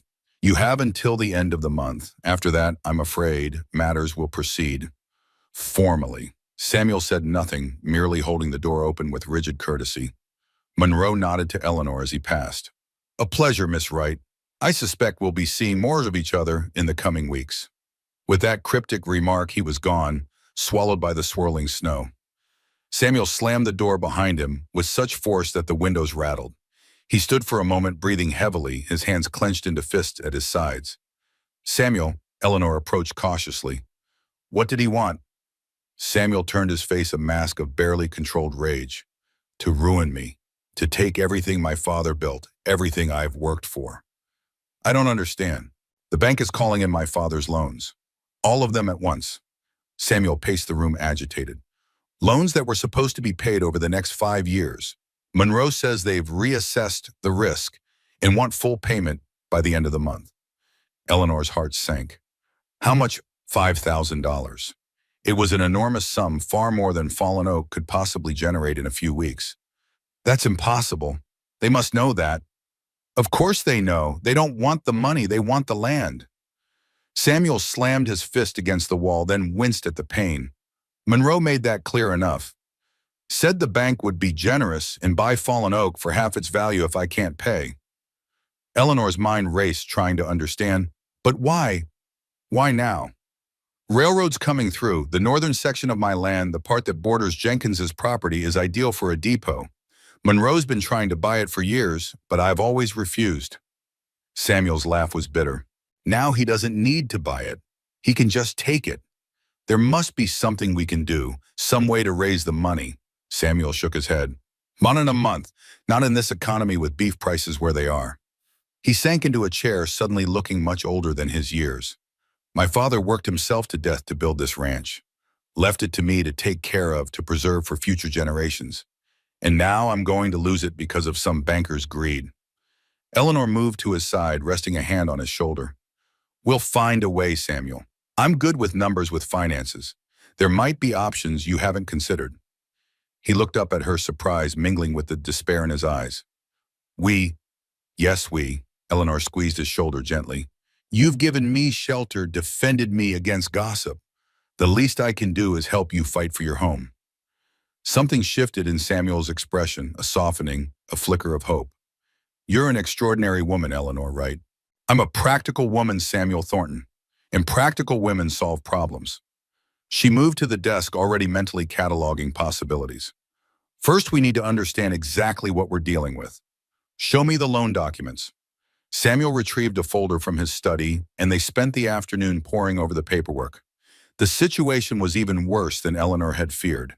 Samuel's father had taken out multiple loans to expand the ranch using the land as collateral. The terms had been reasonable at the time, but a clause allowed the bank to demand full repayment if they deemed the investment high risk. This clause is predatory, Eleanor muttered, reading it for the third time. It gives the bank almost unlimited power to call in the loan whenever they want. My father wasn't one for reading fine print, Samuel said grimly. He trusted people, a fatal flaw in this part of the world. Eleanor continued examining the documents, looking for any loophole, any weakness they could exploit. But Monroe had been thorough. The bank's position was legally unassailable if morally questionable. We need to explore every option, she said, finally setting the papers aside. Selling some of the herd in winter for a fraction of their worth. Borrowing from another bank. No bank will lend against property that's already mortgaged to the hilt. What about Jenkins? Would he buy some of your land, the parts you don't need for grazing? Samuel shook his head. Jenkins is land rich but cash poor. He couldn't raise that kind of money either. They continued brainstorming late into the evening, but every idea seemed to lead to a dead end. The storm outside had abated somewhat, but the mood inside the house remained bleak. As they prepared for bed, Samuel paused at the foot of the stairs. Eleanor, I want you to know, whatever happens with the ranch, I'll make sure you get back to St. Louis safely. I won't leave you stranded. The offer made in the midst of his own crisis touched Eleanor deeply. Thank you, Samuel, but I'm not giving up on Fallen Oak yet. We'll find a way. He smiled, a small, tired quirk of his lips. Your confidence is comforting. Not confidence. Determination. She met his gaze steadily. I've faced impossible situations before. I've survived them. We'll survive this one too. Samuel studied her for a long moment, as if seeing her truly for the first time. Then, in a gesture that surprised them both, he reached out and took her hand, squeezing it briefly. Good night, Eleanor. Good night, Samuel. Long after he had gone upstairs, Eleanor sat at the kitchen table, the loan documents spread before her. There had to be a solution, some angle they hadn't considered. As she leafed through the papers again, a detail caught her eye, the original loan officer's signature. The name was familiar, Parker. Wasn't that the name of the current mayor of Pine Valley? Ruth Blackwood had mentioned him during her visit. Eleanor made a mental note to ask Samuel about it in the morning. It might be nothing, or it might be the first thread in a web she was just beginning to unravel. That night, Eleanor slept fitfully, her dreams filled with numbers that wouldn't add up, and bankers with cold, calculating eyes. In the darkest hour before dawn, she woke suddenly, her mind racing with a half-formed idea. She had been approaching the problem from the wrong angle. Instead of focusing on how to pay the loans, perhaps they should be investigating why Monroe wanted the land so badly. If the railroad was coming through, that information would be valuable in public. There would be surveys, plans, official documents. If they could prove that Monroe was using his position at the bank to acquire land for personal gain ahead of the railroad's arrival, it might give them leverage. Not enough to cancel the loans perhaps, but possibly enough to negotiate better terms. It was a slim hope, but it was something. Eleanor finally drifted back to sleep, her mind still turning over possibilities, searching for a path forward in the darkness. The next morning dawned clear and cold, the storm having blown itself out during the night. Samuel was already up and dressed when Eleanor came downstairs, his expression determined. "I'm riding into town," he announced, pouring coffee for them both. "Need to talk to some people, see if there's any way to raise at least part of the money." Eleanor nodded, accepting the cup he offered. "Actually, I had a thought last night. The mayor of Pine Valley, his name is Parker, right? Harold Parker, yes. Why? I noticed his signature on the original loan documents. He was the loan officer before Monroe." Samuel frowned. "Yes, Parker worked at the bank before he went into politics. What of it? Don't you find it interesting that both the former loan officer and the current one are so interested in your land, specifically the northern section that would be valuable for a railroad depot?" Understanding dawned in Samuel's eyes. "You think they're working together, using the bank to acquire land they know will increase in value once the railroad comes through?" "It's possible, and if true, it might be leverageable." Samuel studied her with newfound respect. "You have a devious mind, Eleanor, right? I prefer to think of it as pragmatic." She sipped her coffee. "We need information, railroad surveys, plans, anything that would show why your northern section is so valuable. And we need to know more about the relationship between Monroe and Parker. Ruth Blackwood might help with the latter. She knows everyone's business in Pine Valley." Samuel considered for a moment. As for the railroad plans, those would be filed with the county clerk. Public records in theory, though Monroe might have friends there too. "Then we need to be careful, discreet." Eleanor hesitated, then added, "I'd like to come with you to town." Surprise flickered across Samuel's face. "Are you sure, given the gossip?" "I can't hide forever. Besides, I need to meet Ruth properly, establish myself as something other than the mail-order bride in people's minds." She smiled slightly. "Your housekeeper, perhaps, or your financial advisor." Samuel chuckled. "Both would be closer to the truth." He studied her for a moment, then nodded. "All right, we'll go together. But Eleanor," his expression grew serious, "Monroe won't take kindly to interference, and he has influence in Pine Valley. This could get complicated." "I'm not afraid of complicated, Samuel." Eleanor met his gaze steadily. "I've dealt with men like Monroe before." Something in her tone made Samuel look at her curiously, but he didn't press for details. "We'll leave in an hour then. Dress warmly. The air after a storm can cut like a knife." As Eleanor went upstairs to prepare, her mind returned to Julian Barrett and the events that had driven her from St. Louis. She had faced down one corrupt banker. She could face another. The difference was, this time she wasn't alone. The thought was surprisingly comforting. Pine Valley turned out to be a modest settlement nestled in a valley between two rugged mountain ranges. A single main street boasted the essentials of frontier life: a general store, a saloon, a small hotel, a church, and of course, the bank. Houses and smaller businesses radiated outward their chimneys, sending plumes of smoke into the clear winter sky. As Samuel and Eleanor rode into town, Eleanor was acutely aware of the curious stares directed their way. Word of her arrival had clearly spread, and the citizens of Pine Valley were eager for a glimpse of Samuel Thornton's mail-order bride. "Ignore them," Samuel murmured as they dismounted in front of the general store. "Small towns run on gossip. They'll find something new to talk about soon enough." Eleanor nodded, holding her head high as she followed Samuel into the store. Inside, the familiar scents of coffee, leather, and tobacco mingled in the warm air. The shelves were stocked with everything from canned goods to tools fabric, to ammunition, all the necessities of frontier life under one roof.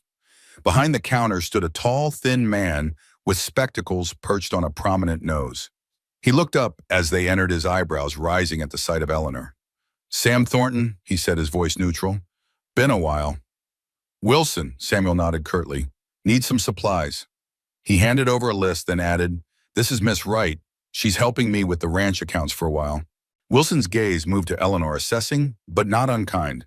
"Miss Wright, welcome to Pine Valley." "Thank you, Mr. Wilson." Eleanor's voice was polite but reserved. As Wilson began gathering the items on Samuel's list, the bell over the door jingled, announcing another customer. Eleanor turned to see a middle-aged woman in a practical wool dress and heavy shawl enter the store. Her sharp eyes immediately found Eleanor lighting with interest. "Well, well," the woman said, approaching them. "You must be the woman everyone's talking about. I'm Martha Jenkins, the school teacher." Eleanor felt a jolt of recognition. Martha Jenkins, the woman who had written to warn her about Samuel's wager. She glanced at Samuel, who looked uncomfortable but gave no sign of recognizing the name. "Eleanor Wright," she replied, extending her hand. "It's a pleasure to meet you, Miss Jenkins." Martha's handshake was firm. "Likewise, Miss Wright. I must say you're not what I expected." "Oh, and what did you expect?" From Nathan Reed's description, someone more fragile, less composed. Martha's eyes were shrewd behind her spectacles. "You seem quite capable of handling yourself." "I try to be," Eleanor said simply. Martha nodded, apparently satisfied with this response. "Well, Pine Valley can use more capable women. Too many men making too many foolish decisions, if you ask me." She glanced at Samuel, her expression softening slightly. "Though some of them have more sense than others when they choose to use it." Samuel cleared his throat, clearly uncomfortable with the conversation. "Miss Jenkins, how's the school?" "Cold, drafty, underfunded." Martha's tone was matter-of-fact rather than complaining. "But the children are learning, which is what matters." She turned back to Eleanor. "Will you be staying in Pine Valley long?" "Miss Wright," Eleanor hesitated, unsure how to answer. "I'm not certain yet. My arrangements are somewhat fluid at the moment." Martha's eyebrows rose, but she nodded. "Well, if you decide to stay, we could use someone with your capabilities. The school board is always looking for volunteers." "I'll keep that in mind," Eleanor said, surprised by the invitation. After Martha had made her purchases and left, Samuel muttered, "School board. That woman runs it like her personal fiefdom. She seems formidable." That's one word for it. But there was a hint of respect in Samuel's voice. "Martha Jenkins has been teaching in Pine Valley for 20 years. Educated half the town, including me. She doesn't suffer fools gladly, but she's fair." Eleanor filed this information away. Martha Jenkins might be a valuable ally in their investigation, especially if she had taught both Monroe and Parker in their youth. After collecting their supplies, Samuel and Eleanor made their way to Ruth Blackwood's blue-doored house. The elderly woman welcomed them warmly, ushering them into a cozy sitting room dominated by a crackling fireplace. "Samuel Thornton, twice in one winter, I'm honored," Ruth teased, settling into a rocking chair. "And Miss Wright looking much more at home than when we last met." "Thank you for seeing us, Mrs. Blackwood," Eleanor said, accepting a cup of tea. "Ruth, please. Mrs. Blackwood makes me sound like my mother-in-law, God rest her soul."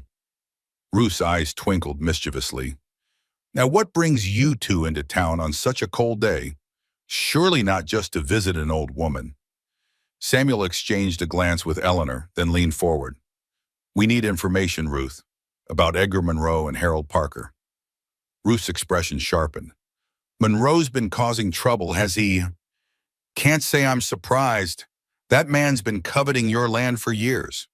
He's called in my father's loans, all of them due by the end of the month." Ruth's cup clattered against its saucer. "He can't do that." "He can according to the contract. There's a clause allowing the bank to demand full payment if they deem the investment high risk."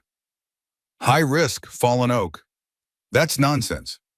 Ruth's indignation was palpable. "Your ranch is one of the most stable in the county." "Unless you know something the bank doesn't," Eleanor interjected quietly, "like the value of the northern section for a potential railroad depot." Ruth's shrewd eyes moved from Eleanor to Samuel. You think Monroe's trying to force you out so he can get his hands on that land before the railroad makes it valuable? It's a theory, Samuel admitted, but we need proof, and we need to understand the connection between Monroe and Parker. Ruth sat back in her chair, her expression thoughtful. Well, as to that, they've been thick as thieves since childhood. Grew up on neighboring farms, went to school together, worked at the bank together, until Parker decided politics was a quicker route to power. She sipped her tea. They're also brothers-in-law. Parker married Monroe's sister Alice about 15 years ago. Not a happy match from what I hear. Eleanor and Samuel exchanged significant glances. Family ties, shared history, mutual financial interests. It all pointed to collusion. What about the railroad? Samuel asked. Have there been official surveys? Plans filed with the county? Oh yes, though they're trying to keep it quiet. Don't want land prices shooting up before they have secured what they need. Ruth leaned forward conspiratorially. My nephew works for the county clerk. He mentioned seeing railroad representatives in the office last month poring over maps of the area. Would your nephew be willing to help us discreetly? Eleanor asked. Ruth considered this. Perhaps. He's no friend to Monroe or Parker. They foreclosed on his father's farm 5 years ago, right after a bad harvest. She nodded decisively. I'll speak to him. See what he can find out without raising suspicions. Thank you, Ruth, Samuel said sincerely. We're grateful for any help. Well, I've never liked seeing good people pushed around by the likes of Edgar Monroe. Ruth's eyes twinkled. Besides, it gives an old woman something interesting to do in the dead of winter. As they were preparing to leave, Ruth drew Eleanor aside. You've brought a spark back to Sam's eyes, she said quietly. Haven't seen that in years, not since Elizabeth left. Whatever your arrangement is, I'm glad of, Ed. Eleanor felt her cheeks warm. We're not. Oh, hush. Ruth patted her hand. I'm old, not blind. I see how he looks at you when he thinks no one's watching, and how you look at him. She smiled knowingly. Just be patient with him. The war left scars you can't see, and Elizabeth's betrayal cut deeper than he'll ever admit.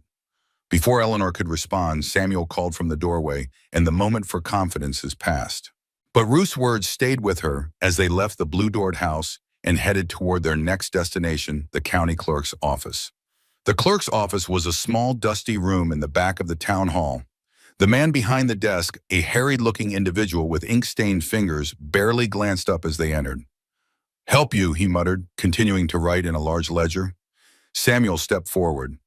Need to check some property records. Northern section of Fallen Oak Ranch. The clerk finally looked up, his eyes narrowing slightly as he recognized Samuel. Thornton, why do you need to see records of land you already own? Questions about the boundary with Jenkins's property. Samuel lied smoothly. Want to make sure the fence is in the right place. The clerk didn't look convinced, but shrugged and moved to a filing cabinet. Township range and section. Samuel provided the information, and the clerk pulled a large map from a drawer, spreading it on the desk. Here's the official survey. Boundaries marked in red. Eleanor and Samuel bent over the map, studying it carefully. The northern section of Fallen Oak was clearly delineated, bordering Jenkins's property to the north and a small creek to the east. But what caught Eleanor's eye was a series of pencil markings overlaid on the map, dotted lines, and small X's that didn't correspond to any natural features. What are these markings? She asked, pointing. The clerk glanced at them, then away too quickly.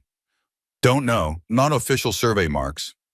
They look like proposed railroad routes.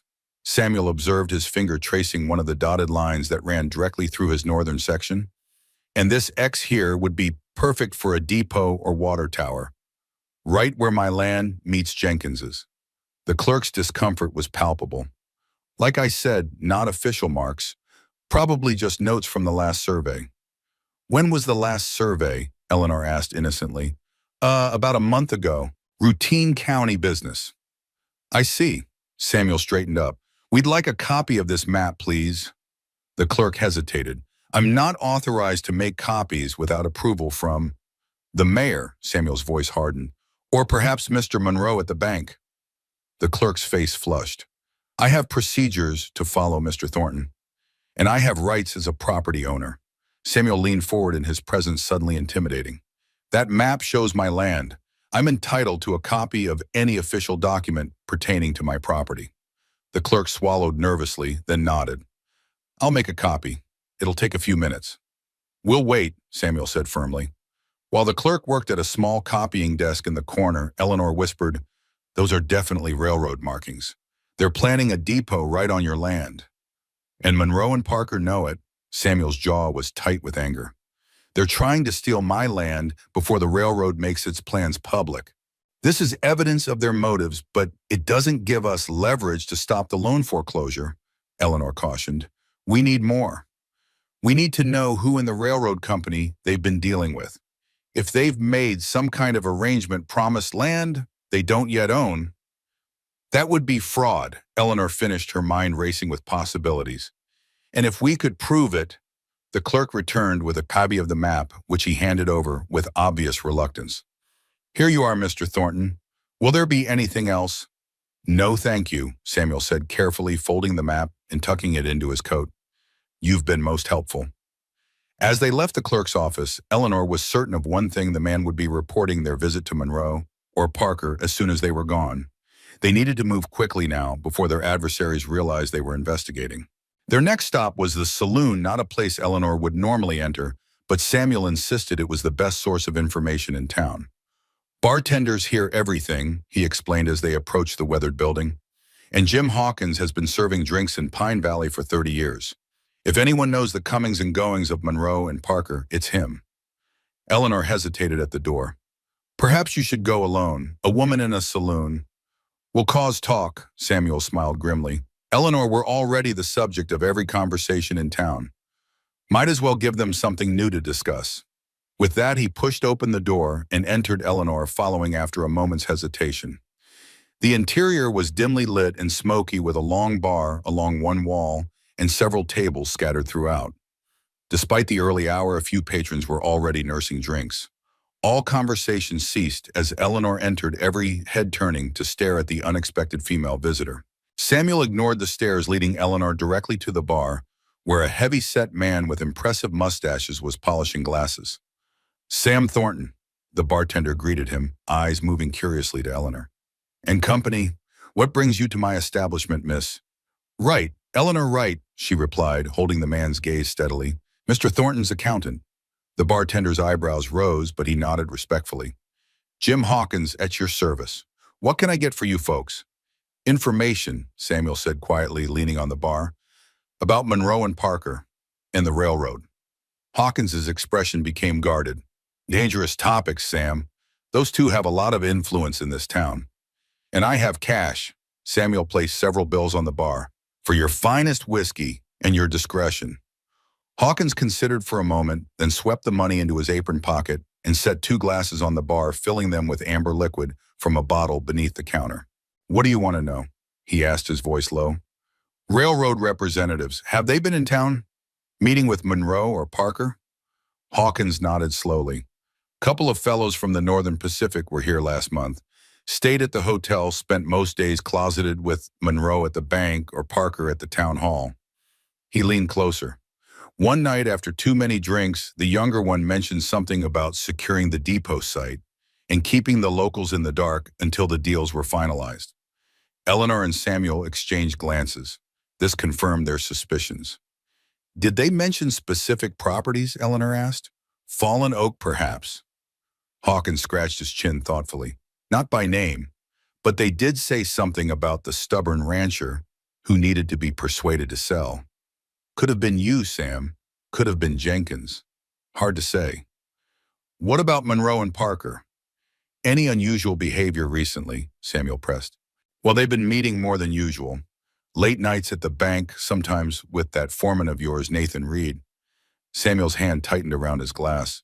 Reed, you're sure? Seen him myself slipping into the back door of the bank after hours. Hawkins shrugged. Thought it was odd, a ranch hand doing banking business at night. This new information hit Samuel hard. Eleanor could see the betrayal in his eyes, the anger simmering just below the surface. Nathan Reed, his own foreman, conspiring with Monroe against him. Thank you, Jim, Samuel said, his voice controlled despite his evident fury. We appreciate your discretion. Word of advice, Sam, Hawkins said as they prepared to leave. Watch your back. Monroe doesn't like losing, and he's got friends in high places. Not just Parker, but the sheriff, too. Samuel nodded grimly. I'll keep that in mind. As they stepped back into the bright winter sunlight, Eleanor could feel the tension radiating from Samuel. Reed, he muttered, his voice tight with anger. My own foreman, working with Monroe behind my back. It makes sense now, Eleanor said thoughtfully. The wager that brought me here, perhaps that was part of their plan too. Distract you with personal matters while they set their trap. Samuel stopped walking, looking at her in surprise. You think Reed suggested the mail-order bride wager deliberately, to make me look foolish, to occupy my attention? It's possible the timing fits. Eleanor touched his arm gently. But if so, it's backfired on them. Instead of a distraction, you got an ally. Samuel finished, covering her hand with his own. The best kind of ally, one with a brilliant mind for numbers and a stubborn streak a mile wide.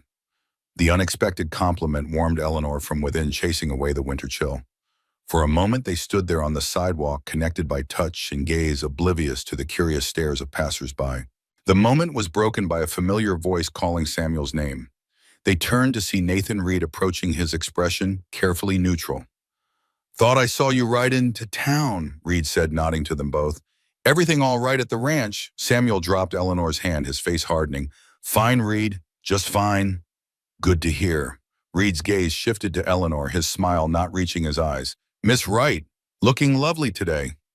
Eleanor merely nodded, not trusting herself to speak civilly to a man she now knew was betraying Samuel. We should be getting back, Samuel said curtly. Storm's brewing to the west. Reed glanced at the clear sky, obviously confused. Storm, I don't see. I can feel it, Samuel cut him off. Years of experience. Come along, Eleanor. Without another word, he turned and strode toward where they had left their horses, Eleanor hurrying to keep up. Reed watched them go, suspicion evident in his posture. He knows something's wrong, Eleanor murmured as they mounted their horses. Let him wonder, Samuel replied grimly. Better he doesn't know what we've discovered. Not yet. They rode out of town in silence, both lost in thought. The information they had gathered confirmed their suspicions, but provided no clear path forward. Monroe and Parker were conspiring with the railroad to acquire Samuel's land before the depot plans became public. Nathan Reed was somehow involved, betraying his employer for reasons yet unknown. And the loan deadline loomed just weeks away. It was a tangled web of greed and deceit. But as Eleanor glanced at Samuel riding beside her, his profile strong against the winter landscape, she felt a surge of determination. They would find a way through this, together. As they crested a hill overlooking Fallen Oak Ranch, Samuel reined in his horse, gazing down at the house and outbuildings nestled in the valley below. My father used to say that land isn't just dirt and rocks, he said quietly. It's history, memory, promise. Every acre of fallen oak has his sweat in it, his blood, and mine. He turned to Eleanor, his eyes intense. I can't lose it, Eleanor. Not to men like Monroe and Parker, who see it only as a means to profit. You won't lose it, Eleanor promised, though she wasn't yet sure how they would prevent it. We'll find a way, Samuel. We have time yet. He nodded, his expression softening as he looked at her. Thank you for believing that, for believing in me. You make it easy, she replied simply. As they continued down the hill toward home, Eleanor's mind was already working on their next steps. They needed more information about the railroad's plans, concrete evidence of collusion between Monroe, Parker, and Reed. And they needed it soon. The wooden box hidden beneath her bed with its damning evidence against Julian Barrett reminded her that sometimes the most powerful weapon against corruption was truth, documented, irrefutable truth. If they could find similar evidence against Monroe and his conspirators, perhaps they could turn the tables. It was a slim hope, but it was something to hold on to as they rode toward the ranch, the winter sun casting long shadows before them. That evening, as Samuel tended to the horses and checked the outbuildings, Eleanor sat at the kitchen table, the copied map spread before her. The pencil markings showing the proposed railroad route and depot site were clear evidence of why Monroe wanted the northern section of Fallen Oak so badly.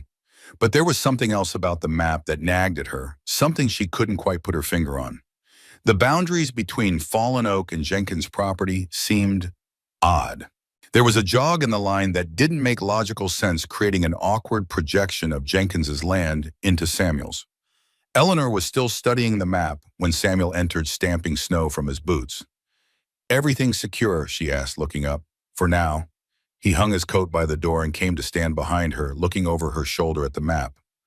Found anything? Maybe. She pointed to the boundary line.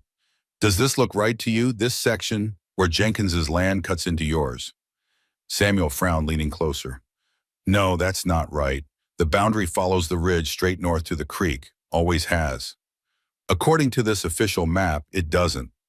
Eleanor traced the line with her finger. If this is accurate, Jenkins owns this triangular section that you thought was yours. That's impossible. My father and Jenkins established that boundary 40 years ago. They blazed trees along the ridge to mark it. Trees can die. Blazes can fade. Eleanor looked up at him. When was the last time you walked that specific boundary line? Samuel's frown deepened. Years, probably. There's never been any dispute between us and Jenkins. I think we need to check it, and soon. Eleanor folded the map carefully.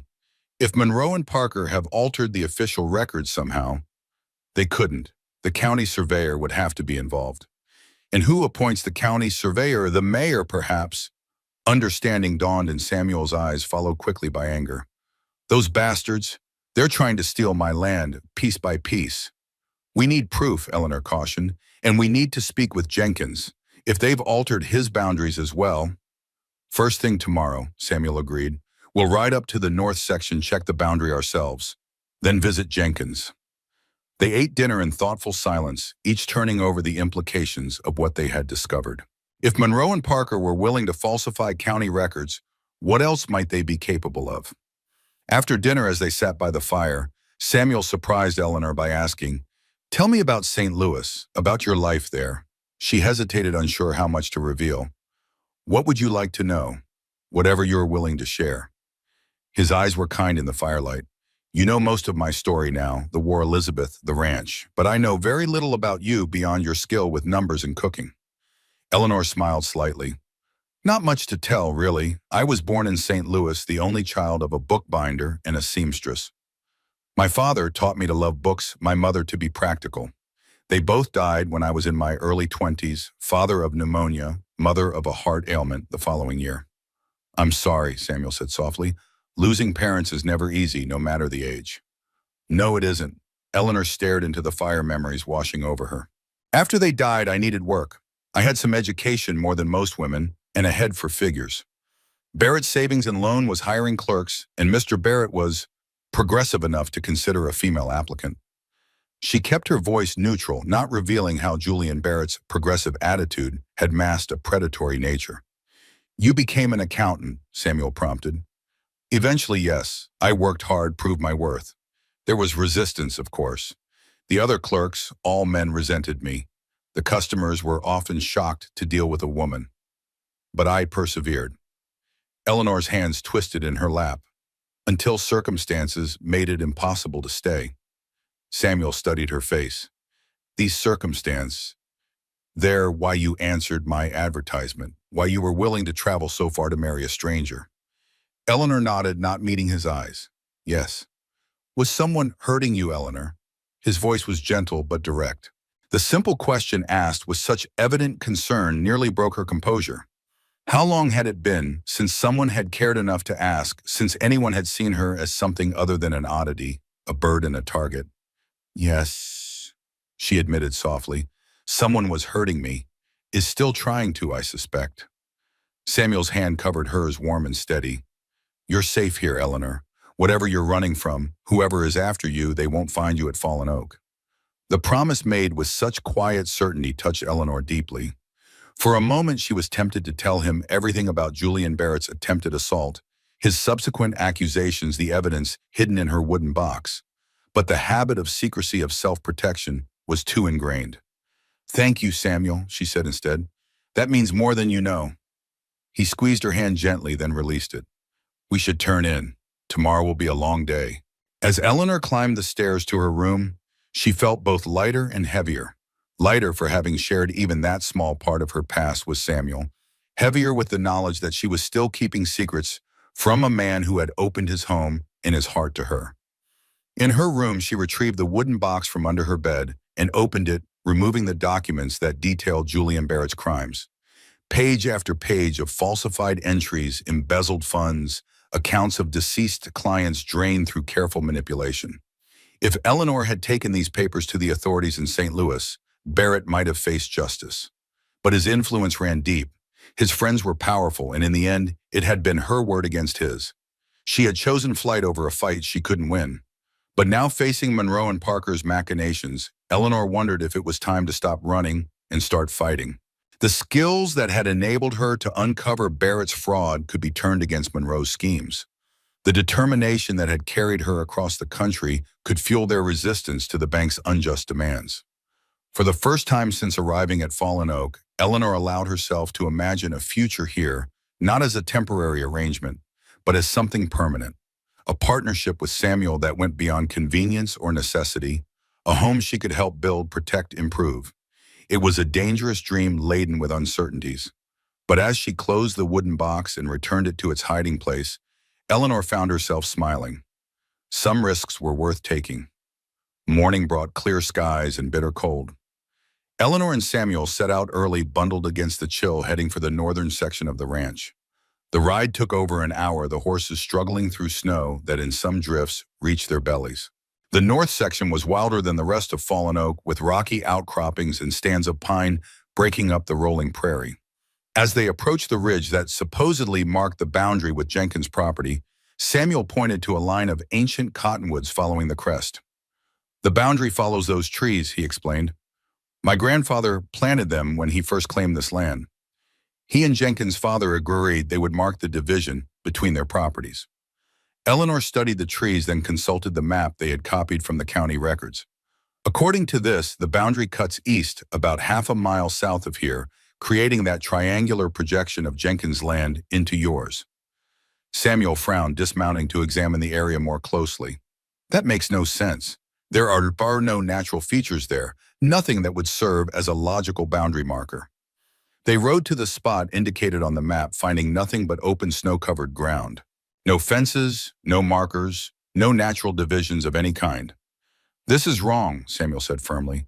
"This has always been Fallen Oak land. The boundary has never been here." "Someone altered the records," Eleanor concluded. "Recently, I'd guess, given Jenkins hasn't mentioned it."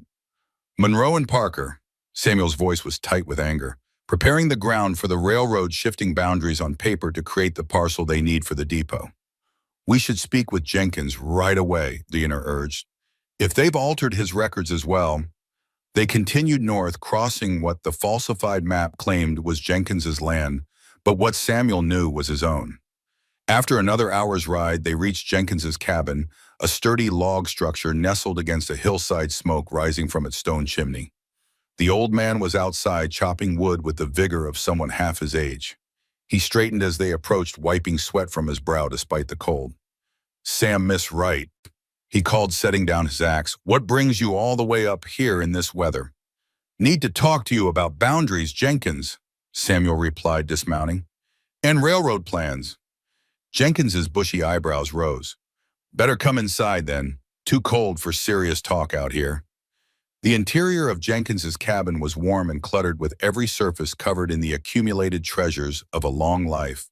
Books, tools, odd pieces of machinery, taxidermied animals. A pot of something savory bubbled on the stove, filling the space with a mouth-watering aroma. "Sit, sit," Jenkins urged, clearing books from 2 chairs. "Coffee or something stronger?" "Coffee's fine," Samuel said, unfolding the map on the table. "Jenkins, according to the official county records, your property line looks like this now." He traced the altered boundary. "But that's not right, is it?" Jenkins peered at the map, then snorted in disgust. "Hell no, that's not right. Boundaries always follow the ridge straight as an arrow from the lightning-struck pine to the creek bend." He looked up sharply. "Who's been messing with the records?"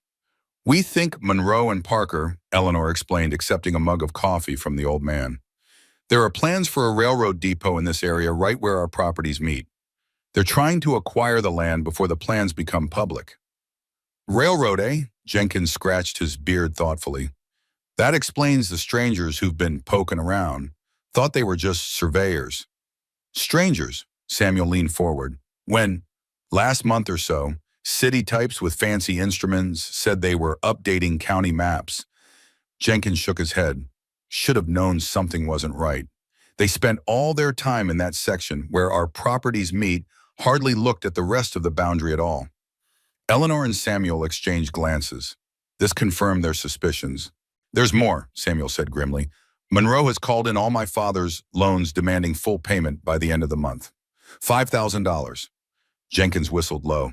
That's a fortune, and conveniently impossible to raise in winter. Exactly. If I can't pay, and they know I can't, the bank forecloses. Monroe gets fallen oak for a fraction of its value just in time for the railroad announcement to send land prices soaring. The old man's face darkened with anger. That's thievery, plain and simple. Your father and I built these ranches from nothing, fought Indians and blizzards and drought to make something lasting. And now some banker and his political crony think they can just take it with the stroke of a pen. He spat into the fire. Not while I'm breathing. Eleanor was touched by the old man's loyalty. Mr. Jenkins, we need your help. We need proof of the original boundaries documentation that would stand up against the altered county records. Jenkins thought for a moment, then nodded slowly. I might have something. My father and Sam's grandfather drew up a private agreement when they established the boundary. Had it notarized in Cheyenne. Should be in my strongbox. He rose and moved to an old trunk in the corner of the room. Been years since I looked at it, but I never throw away important papers. After several minutes of rummaging, Jenkins emerged triumphant, holding a yellow document. Here it is, original boundary agreement dated 1838, signed by both families and notarized by a Judge Harmon in Cheyenne. He handed it to Samuel. This should trump whatever forgeries Monroe and Parker have created. Samuel examined the document with reverence, then carefully tucked it inside his coat. Jenkins, I don't know how to thank you. No need for thanks between neighbors. Jenkins' eyes twinkled. But I wouldn't say no to some of Miss Wright's cooking now and then. That stew you mentioned it was mighty fine. Eleanor laughed, the tension of the day easing somewhat. I think that can be arranged, Mr. Jenkins. They stayed for lunch, Jenkins regaling them with stories of the early days of Pine Valley, when the town was nothing more than a few tents, and the surrounding ranches were constantly under threat from hostile tribes and harsh weather. Your grandfather was a good man, Sam, Jenkins said as they prepared to leave. Honest as the day is long, your father too, though he was too trusting sometimes. They'd be proud to see you fighting for what's yours. Samuel nodded clearly, moved by the old man's words. I won't let them down, Jenkins. Or you. As they rode back toward Fallen Oak, Eleanor felt a cautious optimism growing within her. The boundary agreement was solid evidence against Monroe and Parker's scheme. Combined with what they knew about the railroad plans, it might be enough to challenge the loan foreclosure. We need to keep this document safe, she said as they descended into the valley where the ranch house stood. If Monroe or Parker found out we have it, they won't, Samuel assured her. We'll hide it somewhere secure until we're ready to use it. Eleanor nodded, her mind already turning to the next steps in their plan. We should make copies just in case. And we need more information about the railroad's timeline. If we knew exactly when they plan to announce the depot site. Her words trailed off as they approached the ranch house. Something was wrong. The front door stood open, swinging slightly in the winter breeze. Samuel reined in sharply. I didn't leave that door open. Eleanor felt a chill that had nothing to do with the temperature. Could Reed have come by? Possibly, but he wouldn't leave the door open. Samuel dismounted, drawing a pistol from inside his coat. Stay here. No, Eleanor dismounted as well, moving to his side. We stay together. He looked as if he might argue, then nodded curtly.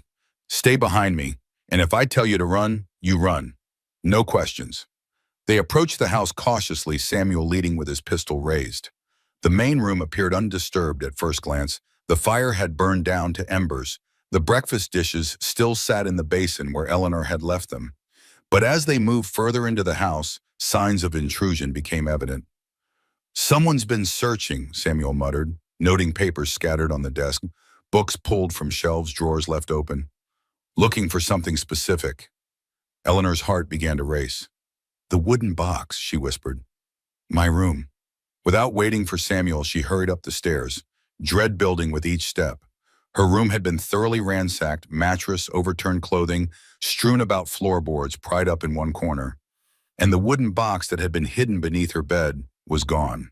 No, she breathed, sinking to her knees beside the emptied hiding place. No, no, no. Samuel appeared in the doorway, taking in the scene with a grim expression. Your box. What was in it, Eleanor? She looked up at him, her face pale with shock and fear. Everything. My mother's locket, some money, and papers, documents from St. Louis. She swallowed hard. Evidence of crimes committed by Julian Barrett, my former employer. The reason I had to flee. Samuel knelt beside her, his expression grave. Tell me everything, Eleanor. No more secrets. Not now. And so in the ruins of her ransacked room, Eleanor finally shared the full story of her flight from St. Louis, how she had discovered Julian Barrett's systematic embezzlement, how he had attempted to assault her when confronted, how he had then accused her of the very crimes he had committed, how she had escaped with the evidence, knowing Barrett would never stop hunting for her, and the documents that could destroy him. The papers in that box were my only protection, she concluded, her voice hollow. If Barrett ever found me, they were my insurance, and now they're gone. Samuel's face had darkened as he listened, anger building in his eyes. This wasn't Reader Monroe, he said finally. They wouldn't care about papers from St. Louis. This was someone else, someone who knew exactly what they were looking for. A cold fear gripped Eleanor's heart. Barrett, he's found me. Or someone working for him. Samuel stood, helping Eleanor to her feet. Either way, we're not safe here. We need to leave, at least for tonight. Go somewhere they wouldn't think to look for us. But where? Samuel thought for a moment, then said, the old line cabin up in the north pasture. It's small, isolated, but solid. We use it during calving season when we need to stay close to the herd. He squeezed her shoulders gently. Pack what you need for a night or two. We'll leave as soon as it's dark. As Eleanor gathered what few possessions remained unscattered, her mind raced with implications. If Barrett had found her, nowhere in Pine Valley would be truly safe. The life she had begun to imagine with Samuel, the future she had cautiously allowed herself to hope for, all of it was in jeopardy. And yet, as she caught Samuel's eye across the room, she saw no judgment there, no blame for bringing trouble to his door. Only determination and something else. Something that looked remarkably like the same hope she had been nurturing herself. We'll figure this out, Eleanor, he said, as if reading her thoughts. Together. In that moment, despite everything Eleanor believed him. Darkness fell early in the Wyoming winter, the sun surrendering to night before 5 o'clock. Eleanor and Samuel slipped away from the ranch house under cover of twilight, riding north toward the line cabin. They traveled light, only what they could carry in their saddlebags, and they traveled warily, Samuel frequently pausing to listen for sounds of pursuit. The night was bitter cold, stars glittering like shards of ice in the black sky. Their breath clouded around them, and frost formed on the horses' manes. Eleanor's face burned with cold, despite the scarf wrapped around her lower features, and her fingers, even in thick gloves, grew numb on the reins. Not much farther, Samuel called softly, his voice barely carrying over the crunch of snow beneath the horses' hooves. Just beyond that rise. Eleanor nodded, too cold for speech. She had spent her life in cities where buildings blocked the worst of the wind, and neighbors lived close enough to hear a cry for help. Out here in the vast emptiness of the Wyoming frontier, she felt simultaneously exposed and invisible, a speck of humanity in an indifferent wilderness. They crested the rise, and Samuel pointed to a dark shape nestled against a stand of pines. The line cabin was small, little more than a single room with a stone chimney, but to Eleanor's tired eyes it looked like salvation. Samuel dismounted quickly, helping Eleanor down before leading the horses to a small lean-to attached to the cabin side. They'll be sheltered enough here, he said, removing their saddles and rubbing them down briskly.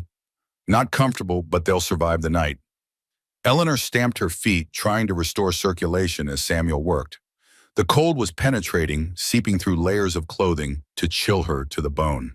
By the time they entered the cabin, she was shivering uncontrollably. The interior was dark and frigid, smelling of dust and disuse. Samuel fumbled with matches, lighting a small oil lamp that cast long shadows across the sparse furnishings, a narrow cot, a rough table with 2 chairs, a small stove in the corner. We need a fire fast, Samuel muttered. Moving to the stove, he worked efficiently, arranging kindling and small logs from a stack beside the stove, striking another match to light them. There are blankets in that trunk. Not clean probably, but warm. Eleanor moved to the trunk he indicated, finding several heavy wool blankets inside. They smelled of smoke and horse, but she was past caring about such niceties.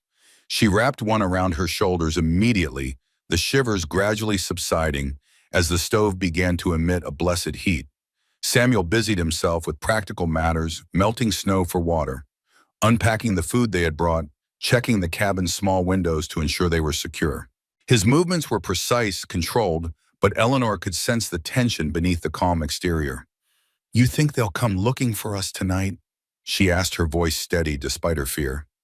Samuel paused, considering. "Probably not. They'll assume we've gone to town to the sheriff or the hotel." He added another log to the growing fire. "We're safe enough here for now." Eleanor nodded, settling into one of the chairs, blanket still wrapped tightly around her. "Samuel, I'm sorry for bringing this trouble to your door, for putting Fallen Oak at risk." He looked at her sharply. "None of this is your fault, Eleanor. Barrett is the villain here, not you. And Fallen Oak was already at risk because of Monroe and Parker." His voice softened. "If anything, I should thank you. Without your help, I might have lost everything without even understanding why." The simple absolution offered without hesitation touched Eleanor deeply. "Still," she insisted, "you've been kinder to me than I had any right to expect, especially considering how our arrangement began." Samuel's mouth quirked in a half-smile. "You mean the wager the mail-order bride joke that backfired so spectacularly?" He shook his head, expression turning serious. "I was cruel and thoughtless. You deserve better. But somehow, despite that terrible beginning, you've become—" He paused, seeming to search for the right words. "Essential. To Fallen Oak. To me." The confession made in the intimate confines of the cabin with only firelight between them hung in the air like a tangible thing.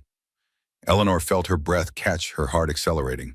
"Samuel," she began, but was interrupted by a sudden gust of wind that rattled the cabin's windows. Outside, the weather was changing, the clear cold giving way to something more ominous. Samuel moved to the door, opening it a crack to peer out. "Storm's coming," he announced, frowning. "A big one from the look of it. We might be here longer than I thought." As if in confirmation, the wind rose to a howl, driving snow against the cabin's walls with increasing force. Eleanor shivered, though whether from cold or from the emotions stirred by Samuel's words, she couldn't have said. They ate a simple meal of bread, cheese, and dried beef, neither speaking much as the storm grew in intensity outside. The cabin, initially so cold, had become almost cozy, the stove radiating a steady warmth that pushed back the chill. After they had eaten, Samuel arranged the cot for Eleanor, insisting that she take it while he would sleep on the floor near the stove. "I've slept in worse places," he assured her when she protested. "During the war, we considered ourselves lucky to have a dry patch of ground and a blanket." Eleanor reluctantly agreed, too exhausted to argue further.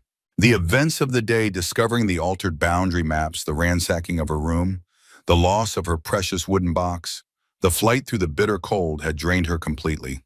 She lay on the narrow cot, wrapped in blankets, listening to the storm rage outside and Samuel's steady breathing within. Despite her exhaustion, sleep eluded her. Her mind kept returning to the wooden box and its contents, the evidence against Barrett. Yes, but also her mother's locket, the last tangible connection to her parents. The loss felt like a physical pain, a wound that would not easily heal. "You're not sleeping," Samuel observed quietly from his place near the stove. "No," she admitted. "Too much on my mind." He sat up, his face catching the glow from the stove's open vent. "Tell me about the box. It was special to you beyond the papers inside." Eleanor nodded, surprised that he had sensed this. "My father made it. He was a bookbinder by trade, but he loved woodworking.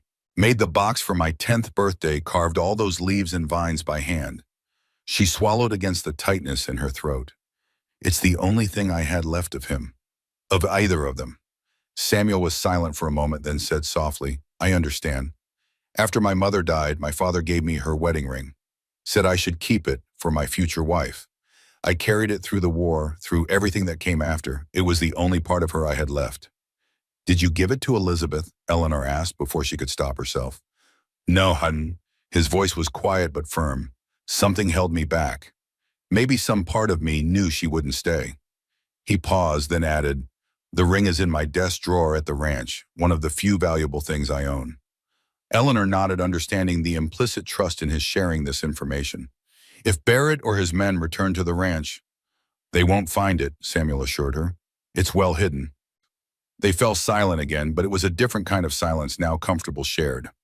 Outside, the storm continued to build wind, shrieking around the cabin's eaves like a living thing. "It reminds me of the night you arrived," Samuel said after a while. "That same howling wind. I was so disappointed when I opened the door and saw you standing there." Eleanor winced at the memory. "Because I wasn't what you expected." "Because you were real," he corrected gently. "A real woman who had traveled all that way based on my deception. It forced me to face what I'd done, the cruelty of that wager." He shifted, adding another log to the stove. "But now looking back, I wonder if it wasn't Providence." Providence, divine intervention, fate, whatever you want to call it. His eyes found hers across the small room. "Of all the women who might have answered that advertisement, it was you with your keen mind, your strength, your ability to see through Monroe's schemes. You came to Fallen Oak exactly when I needed you most, though neither of us knew it at the time." The simple declaration made without flourish or sentimentality touched Eleanor deeply. "I needed Fallen Oak too," she admitted. "Needed somewhere to hide, to heal, to remember who I was beyond the fear and the running." Samuel nodded, understanding in his eyes. "We found each other at the right moment, both broken in different ways, both needing what the other could provide." "Is that enough?" Eleanor asked softly. "For a future, I mean. Mutual need." "It's a start," Samuel replied, his voice equally soft. "Tide can grow into something more given time and care. Like a seed planted in winter, dormant at first, but with the promise of spring within it." The poetic image, unexpected from this stoic rancher, brought a smile to Eleanor's face. "I wouldn't have taken you for a romantic Samuel Thornton." He chuckled, the sound warm in the confines of the cabin. "Neither would I. Perhaps you're a bad influence." Their eyes held across the space between them, and in that moment something shifted, subtle but unmistakable. A boundary crossed, a possibility acknowledged.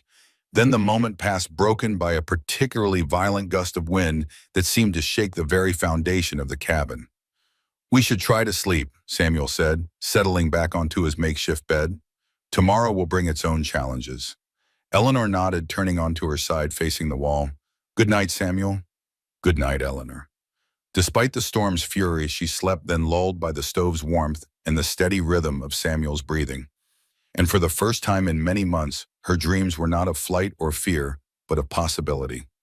Morning brought an altered world. The storm had passed in the night, leaving behind drifts of snow, higher than a man's head in some places. When Samuel opened the cabin door, they faced a wall of white, blocking their exit completely. "We're snowed in," he announced, unsurprised. "Might be a day or two before we can dig out." Eleanor joined him at the door, staring at the impenetrable barrier of snow. "Is that normal for Wyoming in January?" "Yes." Samuel closed the door against the blast of cold air. "We have enough food for a few days and plenty of firewood. We'll be fine." Being snowed in with Samuel in a one-room cabin was not a circumstance Eleanor had anticipated when she left St. Louis. It was intimate in a way that living in his house had not been. No separate rooms, no possibility of privacy or distance. Yet strangely, she felt no discomfort at the prospect. Instead, there was a sense of sanctuary, of being removed from the world and its dangers. They established a routine quickly. Samuel took care of the horses, breaking through the snow to the lean-to several times a day to feed and water them. Eleanor managed their supplies, rationing the food carefully and keeping the fire stoked against the bitter cold. They talked more openly than they had at the ranch, sharing stories of their lives before circumstances had brought them together. Samuel spoke of his childhood at Fallen Oak, of his father's stern but fair guidance, of his mother's gentle presence until her death when he was 12. He told of his decision to enlist in the Union Army, despite his father's objections, of the horrors he had witnessed at Antietam and Gettysburg, of the wound that had nearly taken his life and had left him with a scar on his cheek. "I came home changed," he said, staring into the stove's flames. "My father understood, I think. He'd fought in the Mexican War, knew what battle does to a man. But Elizabeth?" He shook his head. "She'd married a boy full of ideals and confidence. The man who returned was a stranger to her, haunted, uncertain, prone to nightmares and dark moods." "She left you because of the war?" Eleanor asked gently. "Not directly. She tried for a while, but I wasn't present, not really. Part of me was still on those battlefields, still watching men die, still hearing the screams of the wounded." Samuel's voice was distant, lost in memory. She found comfort elsewhere, with Nathan Reed as it happens. Eleanor's eyes widened in surprise.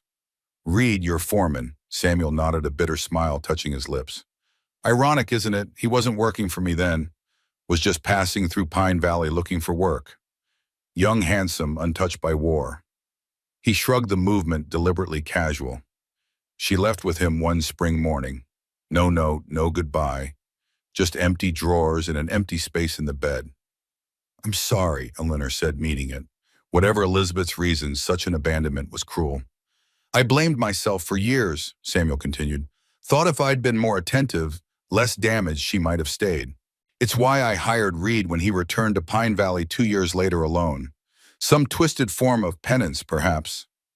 And now he's betraying you again, working with Monroe and Parker.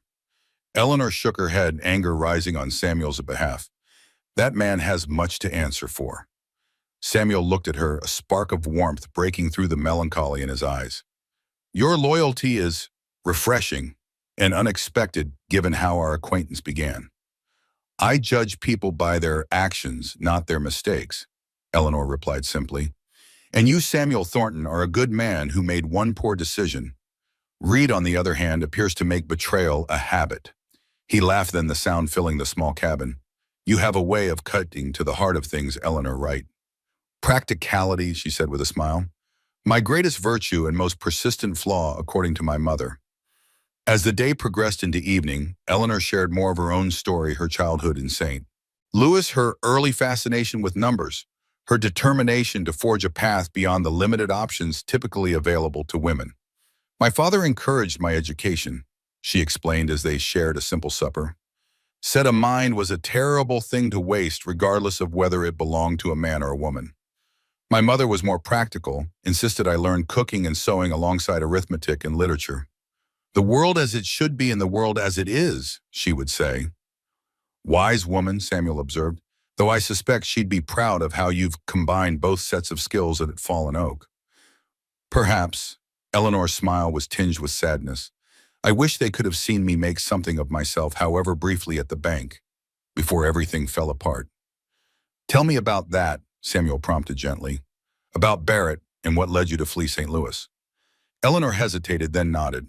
He deserved the full truth, especially now that Barrett might have found her. Julian Barrett inherited the bank from his father, who had been a fair and honest businessman. Julian was different, charming on the surface but cold underneath. Calculating. She stared into her cup of coffee, memories surfacing. He hired me as a clerk, then promoted me when he saw my facility with numbers. I was useful to him, a curiosity he could show off to clients, a pet project he could take credit for mentoring. But something changed, Samuel guessed. Yes, Eleanor's voice hardened. I began to notice discrepancies in the accounts I was auditing. Small at first, a few dollars here and there, easily dismissed as clerical errors. But they formed a pattern. Barrett was embezzling from the accounts of elderly clients or those who had died leaving their affairs in disarray, taking advantage of confusion or grief to line his own pockets. Samuel's expression darkened. And you confronted him. I thought he would want to correct the errors to make it right. Eleanor said the naivety of that belief clear to her now. I approached him privately, showed him the evidence I had compiled. I expected, I don't know, shock, remorse. Instead, she faltered, the memory still raw. He attacked you, Samuel finished, for her anger evident in his voice. Eleanor nodded. Tried to force himself on me. Said if I was going to threaten his reputation, he might as well enjoy himself first. Her hands tightened around her cup. He didn't expect resistance. Didn't think a woman, especially one of my size, could fight back effectively. But I was my father's daughter. I broke his nose and escaped with the evidence. Good, Samuel said with fierce approval. The bastard deserved worse. The next day he accused me publicly of the very crimes he had committed. Said I had attempted to seduce him when he discovered my theft. Eleanor's laugh was bitter.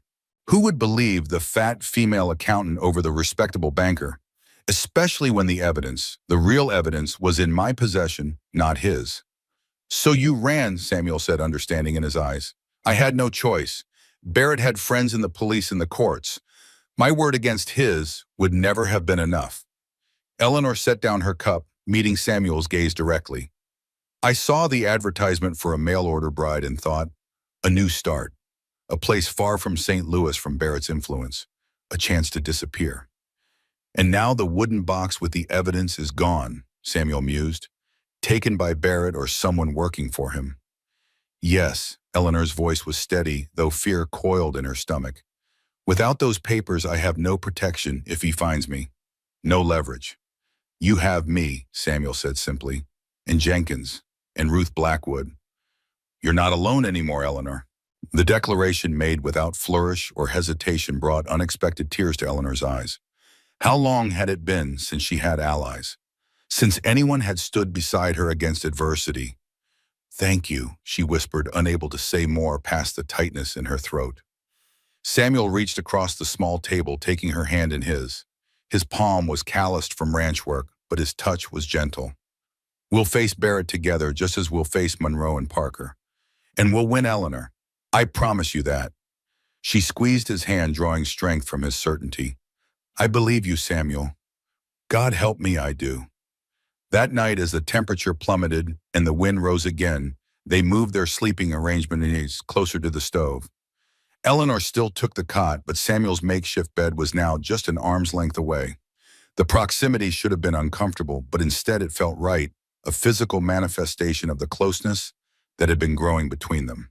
As she drifted towards sleep, Eleanor found herself thinking not of Barrett or the lost wooden box, but of Samuel's words, "You have me."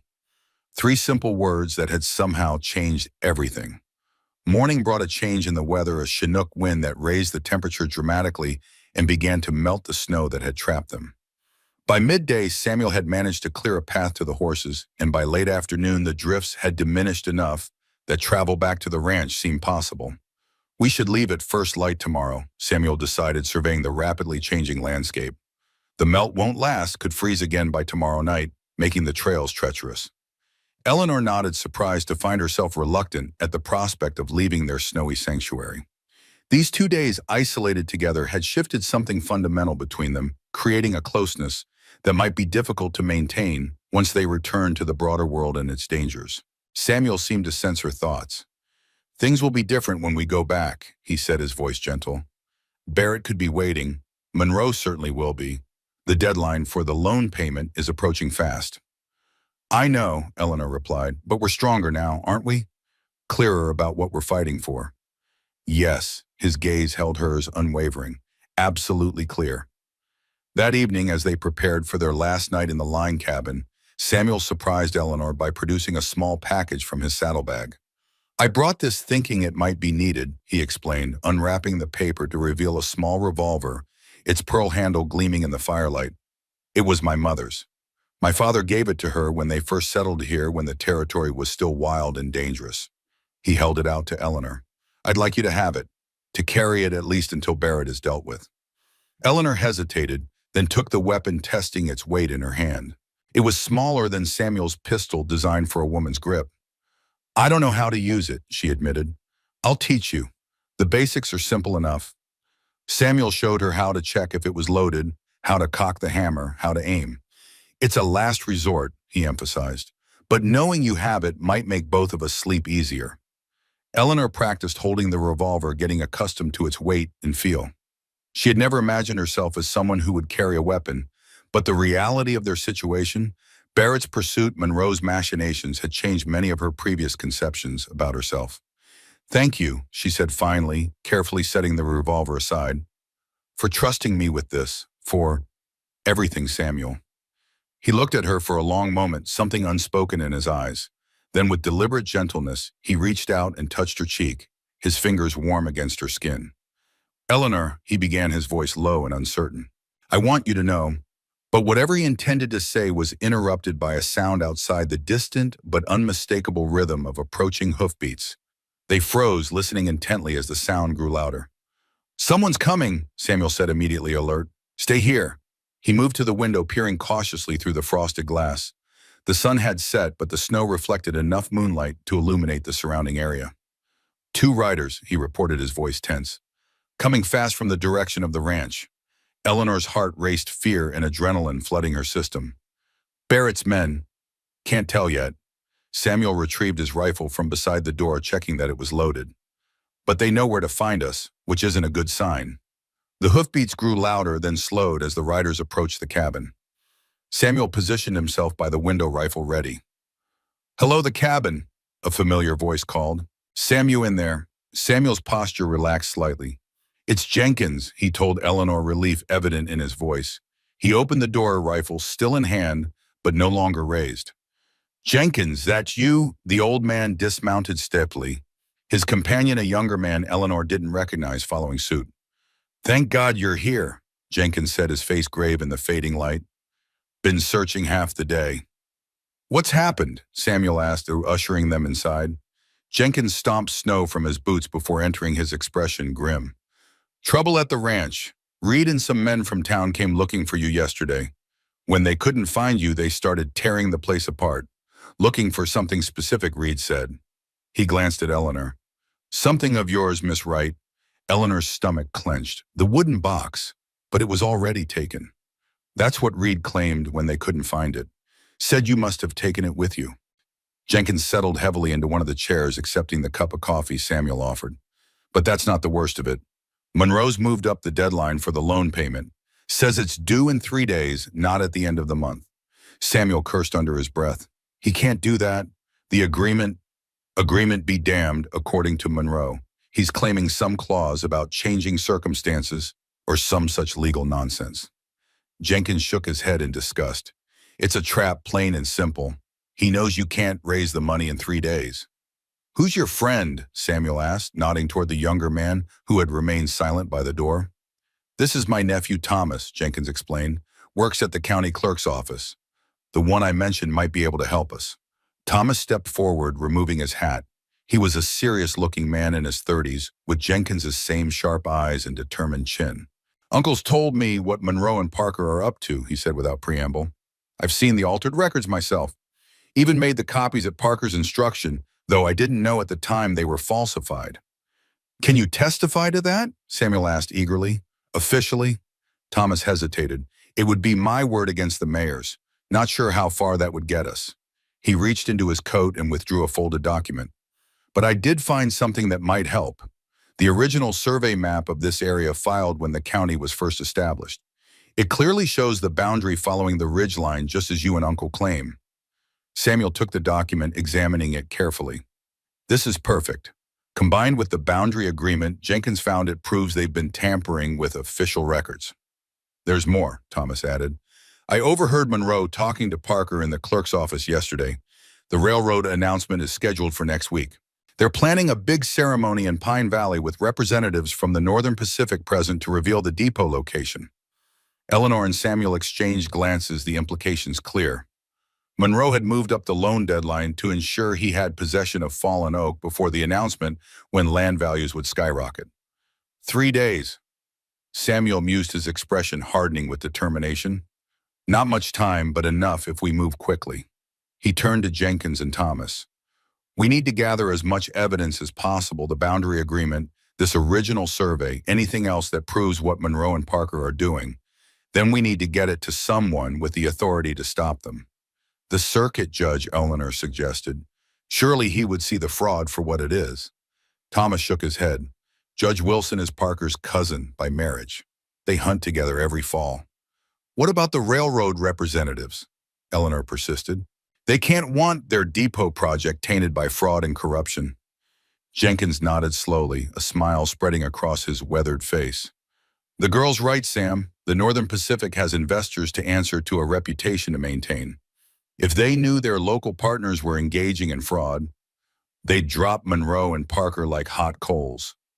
Samuel finished, his own expression brightening. "And they'd still need the depot location, which we control once the boundary is properly established." A plan began to take shape.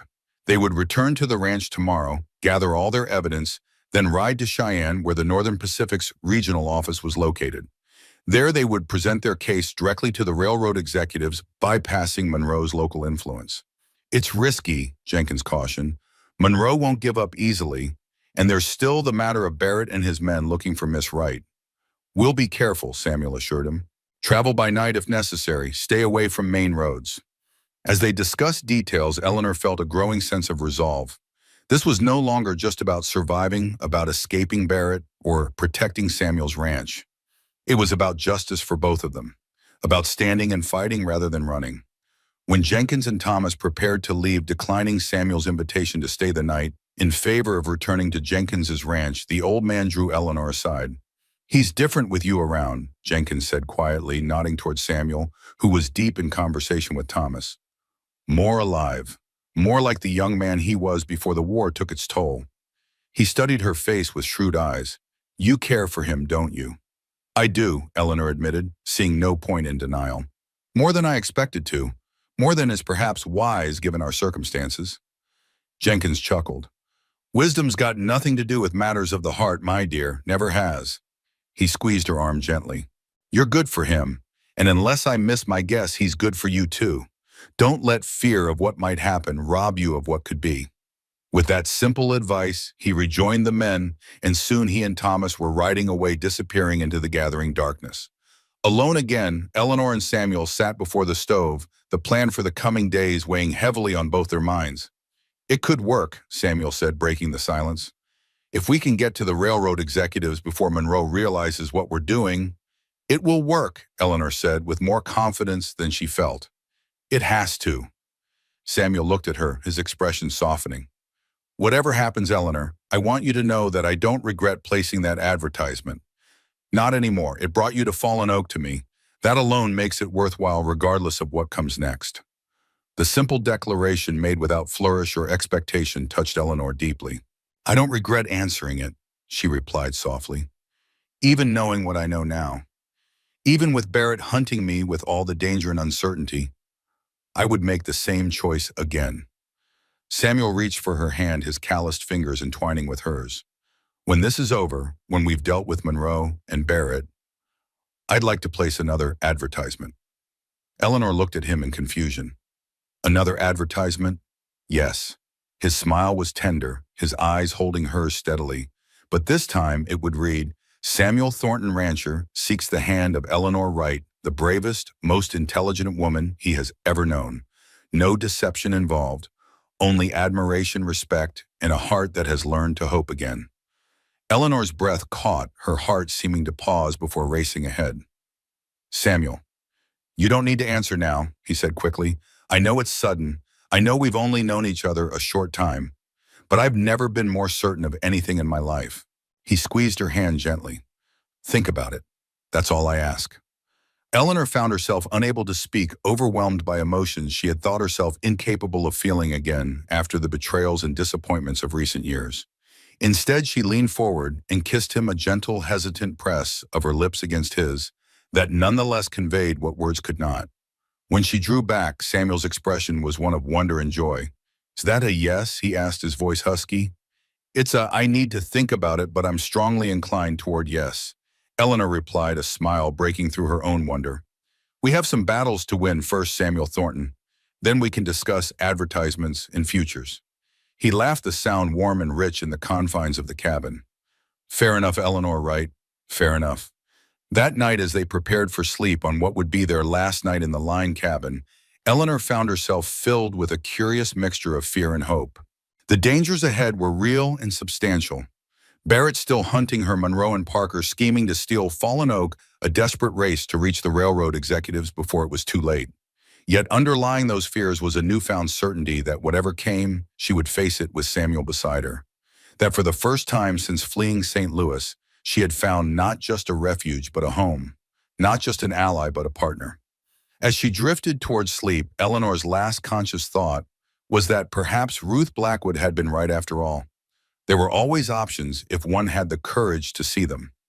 Dawn broke clear and cold, the Chinook of the previous day having retreated, leaving behind a world of ice and crystalline beauty.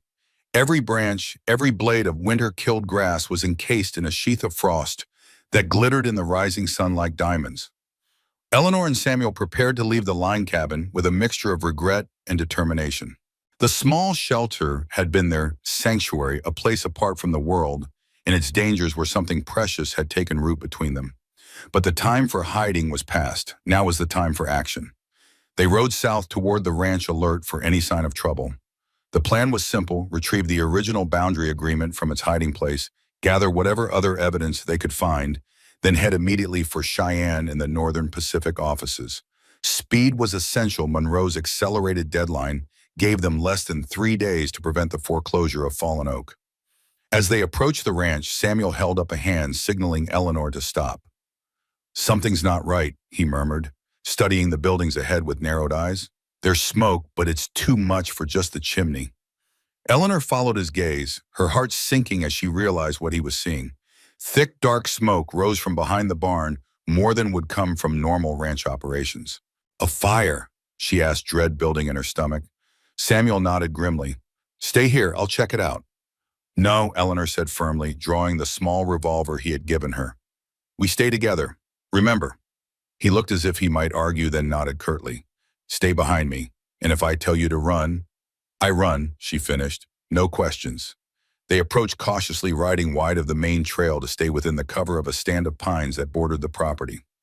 As they drew closer, the source of the smoke became apparent. The chicken coop and a stack of hay were ablaze, the fire spreading rapidly toward the barn. Samuel cursed under his breath. "They're trying to smoke us out, or destroy the ranch if they can't find us." He scanned the property, eyes sharp for any movement. "I don't see anyone, but that doesn't mean they're not there." "What do we do?" Eleanor asked, her hand tight on the reins as her horse shifted nervously, sensing the danger. Samuel considered for a moment, his expression grim. "The house is what matters. The boundary agreement is hidden there, and any other evidence we might need. The barn and outbuildings can be rebuilt." He turned to her, his eyes intense. "We need to get to the house, get what we need, and get out. Fast." Eleanor nodded, her heart pounding, but her mind clear. "Lead the way." They circled wide around the burning structures, approaching the house from the rear, where the kitchen door offered a less visible entry point. No one appeared to be watching the house, all attention focused on the growing fire that now threatened the barn. Samuel dismounted quickly, helping Eleanor down before tethering the horses to a post behind the house. "Stay low," he whispered as they crept toward the kitchen door. "And stay behind me." The door was unlocked, not surprising as few in this part of Wyoming bothered with locks. Samuel eased it open, wincing at the slight creak of the hinges, and they slipped inside. The kitchen was as they had left it, though colder without a fire in the stove. Samuel moved swiftly through the house, checking each room for intruders, his rifle ready. Finding no one, he returned to Eleanor in the kitchen. "Seems clear," he reported in a low voice. "But we should hurry. Whoever set that fire might come to check the house at any moment." "The boundary agreement," Eleanor prompted, "in my study, hidden in a false bottom of the desk drawer." Samuel started for the stairs, then paused, looking back at her. "Your wooden box. You said it had money in it." Eleanor nodded. "Not much, $100 or so sewn into a hidden pocket." Would Barrett's men know to look there, or would they focus on the papers? She considered this. The papers were what Barrett wanted. They might not have bothered with the money, especially if they were in a hurry. Then there's a chance.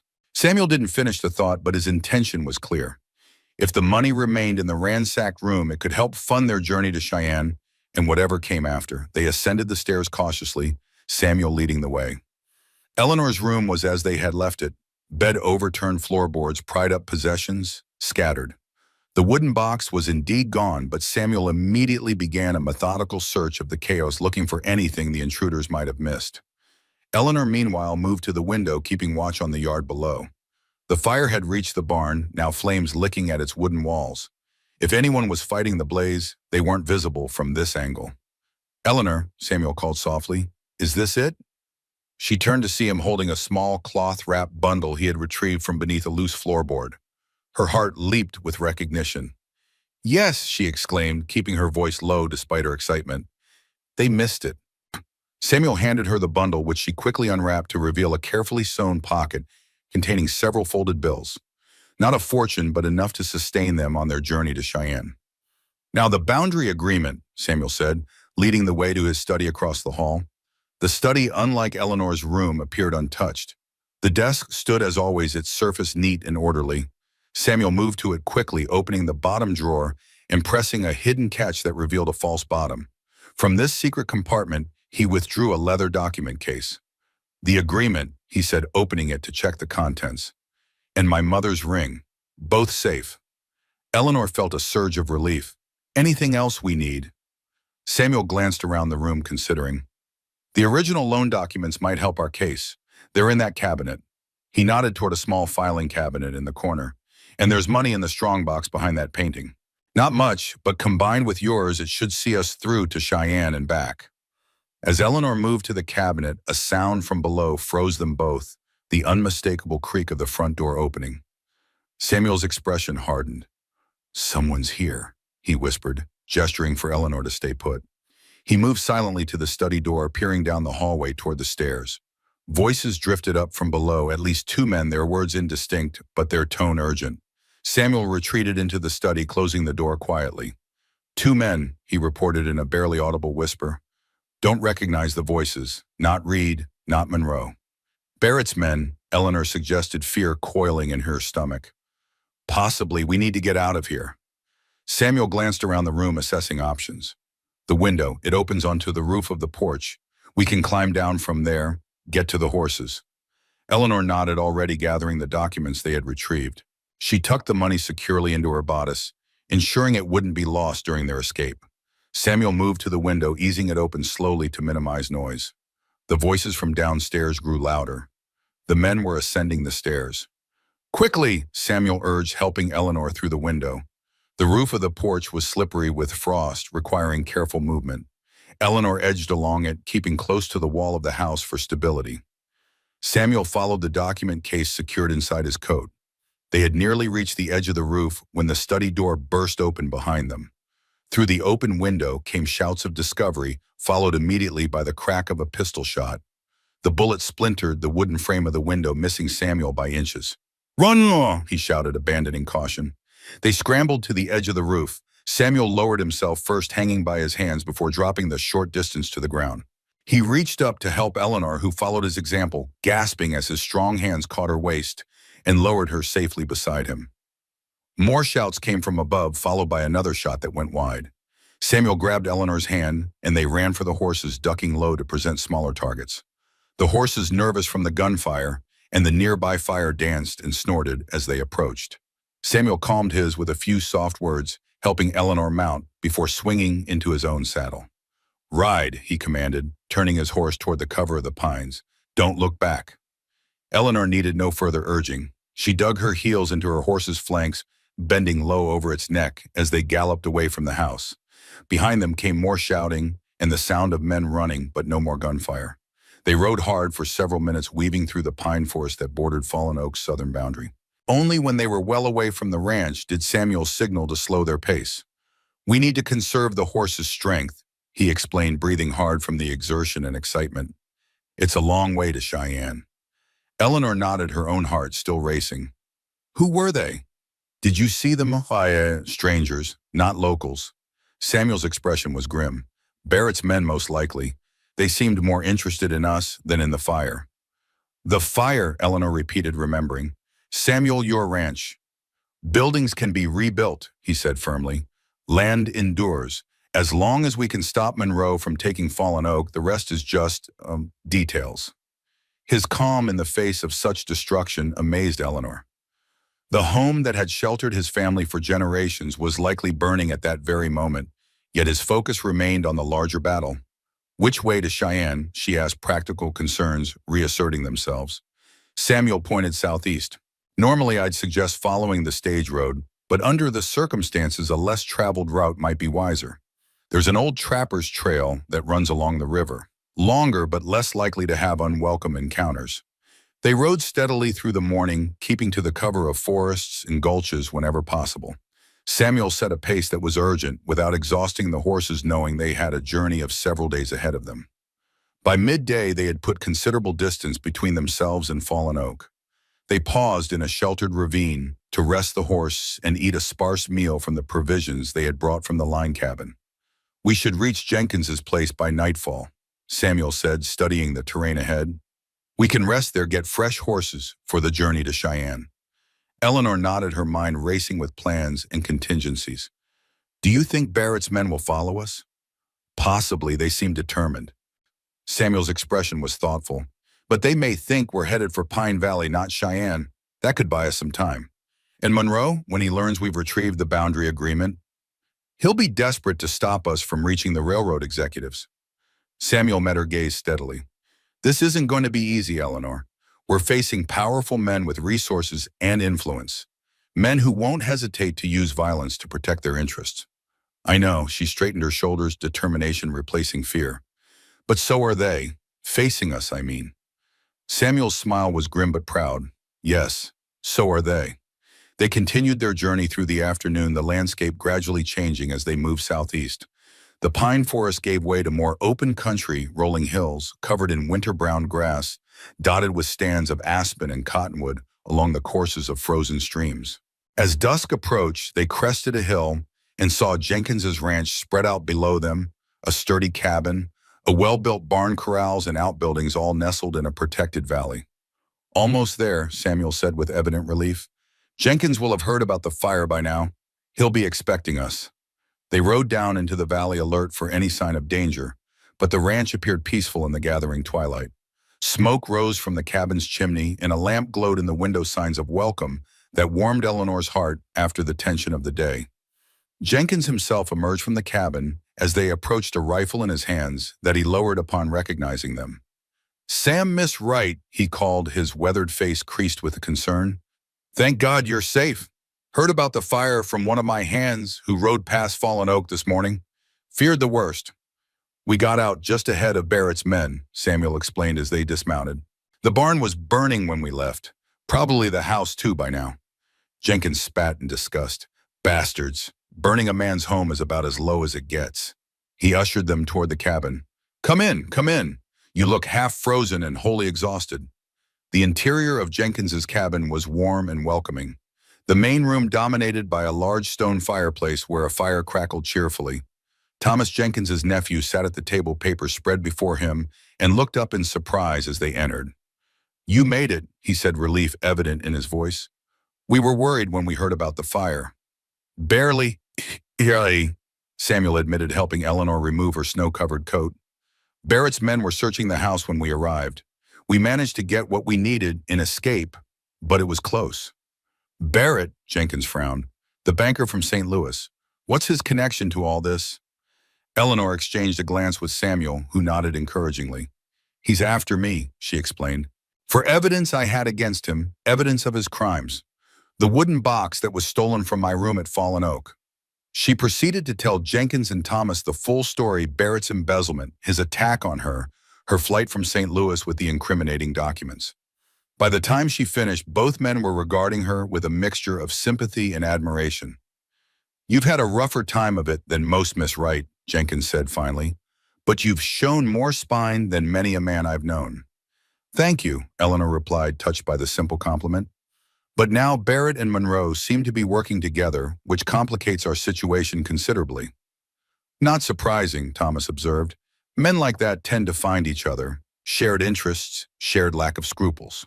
Samuel unfolded the boundary agreement on the table alongside the original survey map Thomas had provided. "We have these at least. Proof of the original boundaries, proof that Monroe and Parker have been altering official records. And proof of their motive once the railroad announces the depot location," Thomas added, pointing to the survey map with his penciled notations. "The question is, will it be enough to convince the Northern Pacific executives?" "It has to be," Samuel said firmly. "It's all we have."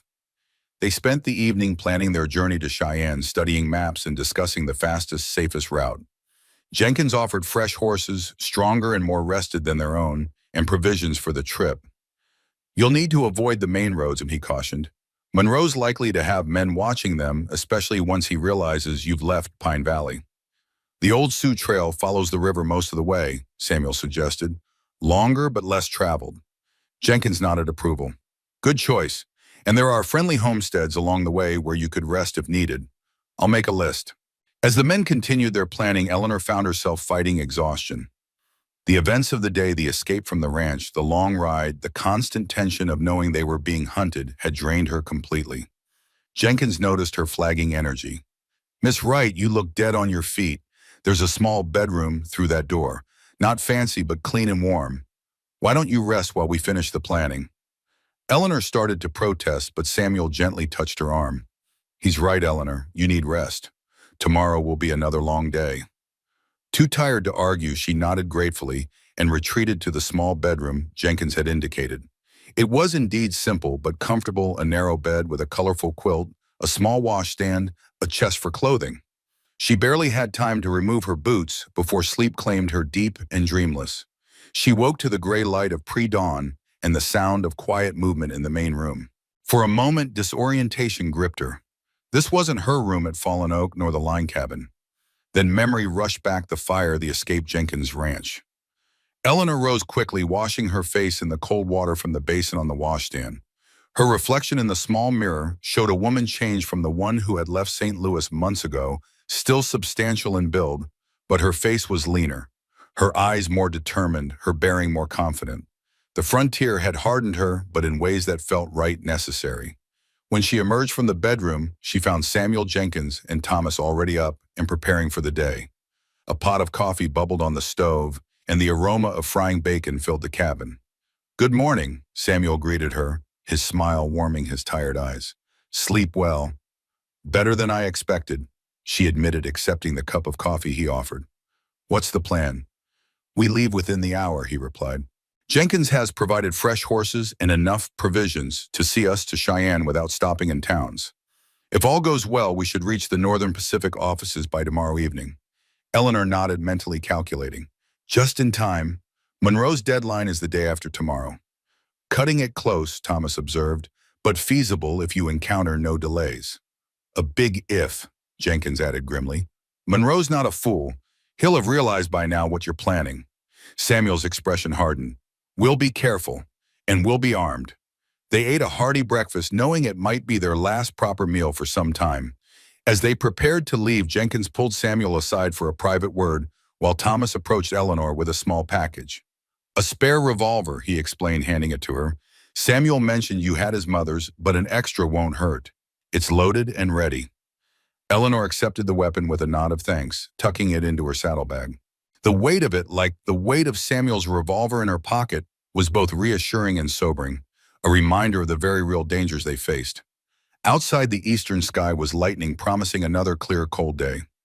Jenkins had provided excellent horses, a sturdy bay gelding for Samuel and a dappled gray mare for Eleanor, both well-rested and ready for the journey ahead. As they mounted, Jenkins clasped Samuel's hand firmly. "Good luck, Sam. Your father would be proud of what you're doing." Samuel nodded, emotion briefly tightening his features. "Thank you, Jenkins, for everything. Just come back with that railroad contract," the old man replied gruffly. "And bring Miss Wright with you. She's a keeper." Eleanor felt her cheeks warm at the blunt assessment, but Samuel merely smiled. "I know," he said simply. With final waves to Jenkins and Thomas, they rode out of the ranch yard, heading southeast toward Cheyenne and whatever awaited them there. The journey began well. The old Sioux Trail Jenkins had recommended proved easy to follow, winding along the frozen river through sheltered valleys that offered protection from both the bitter wind and potentially hostile eyes.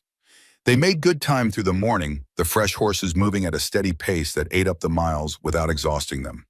Around midday, they paused in a small copse of aspens to rest the horses and eat a cold meal of bread, dried beef, and apples, the provisions Jenkins had provided. "We're making good progress," Samuel observed, studying the terrain ahead. "If we maintain this pace, we should reach the Wilson homestead by nightfall." Jenkins said they'd offer shelter, no questions asked. Eleanor nodded, relieved. The prospect of spending the night in a proper house rather than camping in the bitter cold was welcome indeed. As they prepared to continue their journey, a sound stopped them both, the distant but unmistakable report of a rifle shot, followed by another. Samuel was instantly alert, scanning the horizon. "Hunters may be, he said, though his tone suggested he didn't believe it. "Or someone following us," Eleanor finished grimly. "Mount up," Samuel ordered, his voice tight. "We need to move faster, find better cover." They rode swiftly now, abandoning the measured pace of the morning for a more urgent rhythm. The trail led through increasingly rough country, rocky outcroppings, steep gulches, patches of dense forest. Good terrain for evasion, Samuel noted, but also good for ambush. Late in the afternoon, as they descended into a narrow valley, Samuel suddenly reined in, raising a hand for Eleanor to do the same. "What is it?" she asked, her voice barely above a whisper. Tracks, he replied, pointing to the snow-covered ground ahead. Fresh, at least 3 horses moving fast. He studied the signs with a practiced eye. They crossed our trail here heading east. Could be coincidence. But you don't think so, Eleanor guessed. Samuel shook his head. Too convenient. They're cutting across to intersect our route further ahead, trying to get in front of us. What do we do? He considered for a moment, weighing options. We change course. Head due east for a while, then south again, once we're clear. It will add time, but better that than riding into an ambush. They altered their direction, leaving the relative security of the river trail for more open country. The terrain here was rougher, the going slower, but they saw no further sign of their pursuers as the short winter day began to fade toward dusk. We won't make the Wilson homestead tonight, Samuel said regretfully as they paused on a ridge to survey the darkening landscape. Too far and too dangerous to travel after dark in unfamiliar territory. We'll need to camp then, Eleanor concluded, trying to hide her dismay at the prospect of a night in the open with temperatures already plummeting. Samuel nodded. There's a sheltered spot just ahead, a rock overhang Jenkins mentioned. It will provide some protection from the wind at least, and we can risk a small fire. The overhang proved to be a shallow cave barely deep enough for 2 people, and certainly not for the horses, which would have to endure the night tethered outside. But it offered some shelter, and the rock wall behind would reflect the heat of a fire. They worked together efficiently, caring for the horses, first rubbing them down, providing what meager feed they could spare, securing them where they would have some protection from the wind. Then Samuel gathered firewood while Eleanor cleared a space within the shallow cave. The small fire they built provided barely enough heat to keep the most bitter cold at bay, but it was better than nothing. They huddled close to it, sharing the last of the bread and dried beef, speaking little as exhaustion settled over them. You should rest, Samuel said finally, noting Eleanor's drooping eyelids. I'll take first watch. She wanted to protest, to insist on sharing the duty, but knew he was right. One of them needed to stay alert, and she was nearly asleep on her feet. Wake me in a few hours, she managed, wrapping herself in the blanket Jenkins had provided. Promise. I promise, Samuel replied, though something in his tone suggested he might not keep it. Eleanor settled as comfortably as possible on the hard ground, the blanket pulled tight around her. Despite her exhaustion, sleep proved elusive at first. Her mind raced with worries about Barrett's men, about Monroe's deadline, about the uncertain reception they might face in Cheyenne, about Samuel, whose ranch was likely in ashes, whose future hung by the slender thread of their desperate plan. Eventually, however, fatigue won out, and she drifted into a fitful sleep, the crackling of the small fire and Samuel's steady presence her last conscious impressions. She woke with a start, disoriented in the darkness. The fire had burned down to embers, casting a faint red glow that barely illuminated the shallow cave. Samuel was still awake, his silhouette outlined against the night sky at the entrance. Samuel, she called softly, sitting up. What time is it? He turned, his face in shadow. Just past midnight, I think. The moon set. You were supposed to wake me for my watch, she chided gently. You needed the rest. His voice was low, tense in a way that immediately alerted her. What's wrong? She asked, fully awake now. Samuel hesitated, then said, Riders, about an hour ago, passed by below us heading east, 6 of them moving fast. Eleanor's heart quickened. Barrett's men or Monroe's? Impossible to say in the dark, but they seemed to know where they were going. Samuel moved back to the fire, adding a small stick to the embers. The flame that sprang up illuminated his face, revealing the concern etched there. They're ahead of us now, likely waiting somewhere on the trail to Cheyenne. We could wait them out, Eleanor suggested.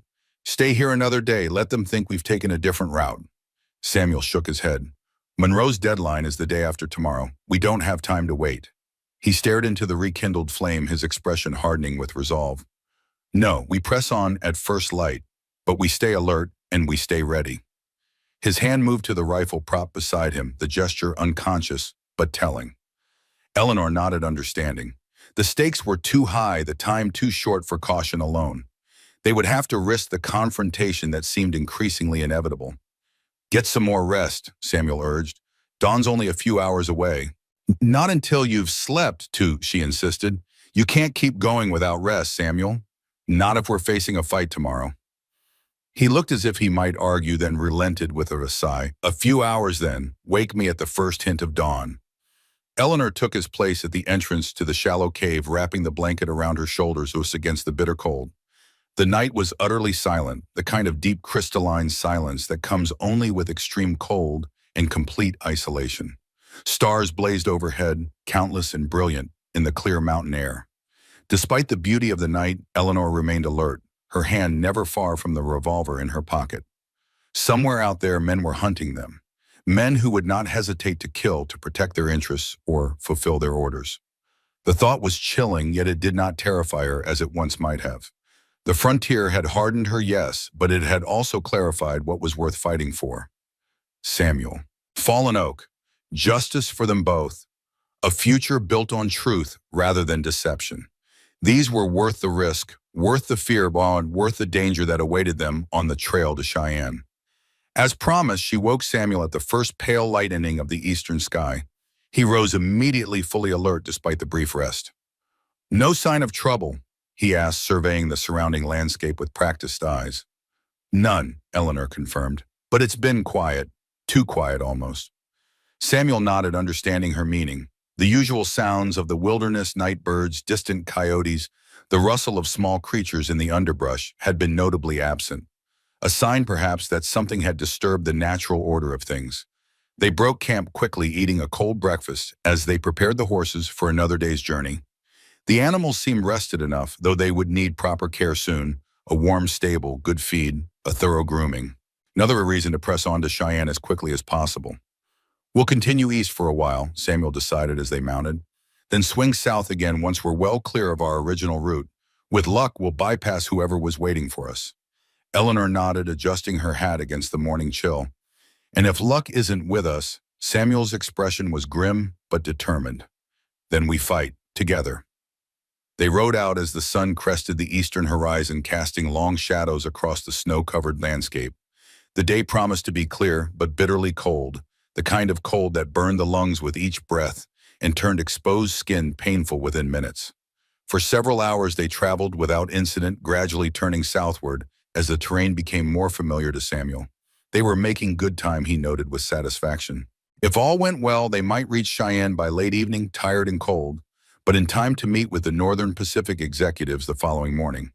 It was nearing midday when disaster struck. They were crossing a shallow ford, the horses picking their way carefully across the ice-rimmed stream, when the crack of a rifle shot echoed through the valley. Samuel's horse reared in panic, nearly unseating him, as snow exploded from a tree trunk inches from his head. "Ambush!" he shouted, fighting to control his frightened mount. "Get to cover!" Eleanor urged her mare toward the shelter of a fallen log on the far bank, bullets kicking up snow around her as she rode. She reached the makeshift barricade and dismounted quickly, drawing both revolvers as Samuel joined her, his rifle already in his hands. "Where are they?" she gasped, scanning the tree line on the opposite bank. "Ridge to the north," Samuel replied, his voice tight with concentration. "At least 3 shooters. Maybe more." Another volley of shots peppered their position, splintering wood and sending chips flying. Samuel returned fire, his rifle steady despite the danger, while Eleanor kept watch for any attempt to flank their position. "We can't stay here," Samuel muttered between shots. "They have the high ground and better cover. We need to move before they can surround us." Eleanor nodded, her mind racing through options. "The horses, too exposed. We'll have to leave them at least until we can circle back." Samuel fired again, then ducked as return fire chipped bark from the log inches from his head. "There's a ravine about 50 yards to our right. If we can reach it, it might lead us away from their line of fire." "I'll cover you," Eleanor said, her voice steadier than she felt.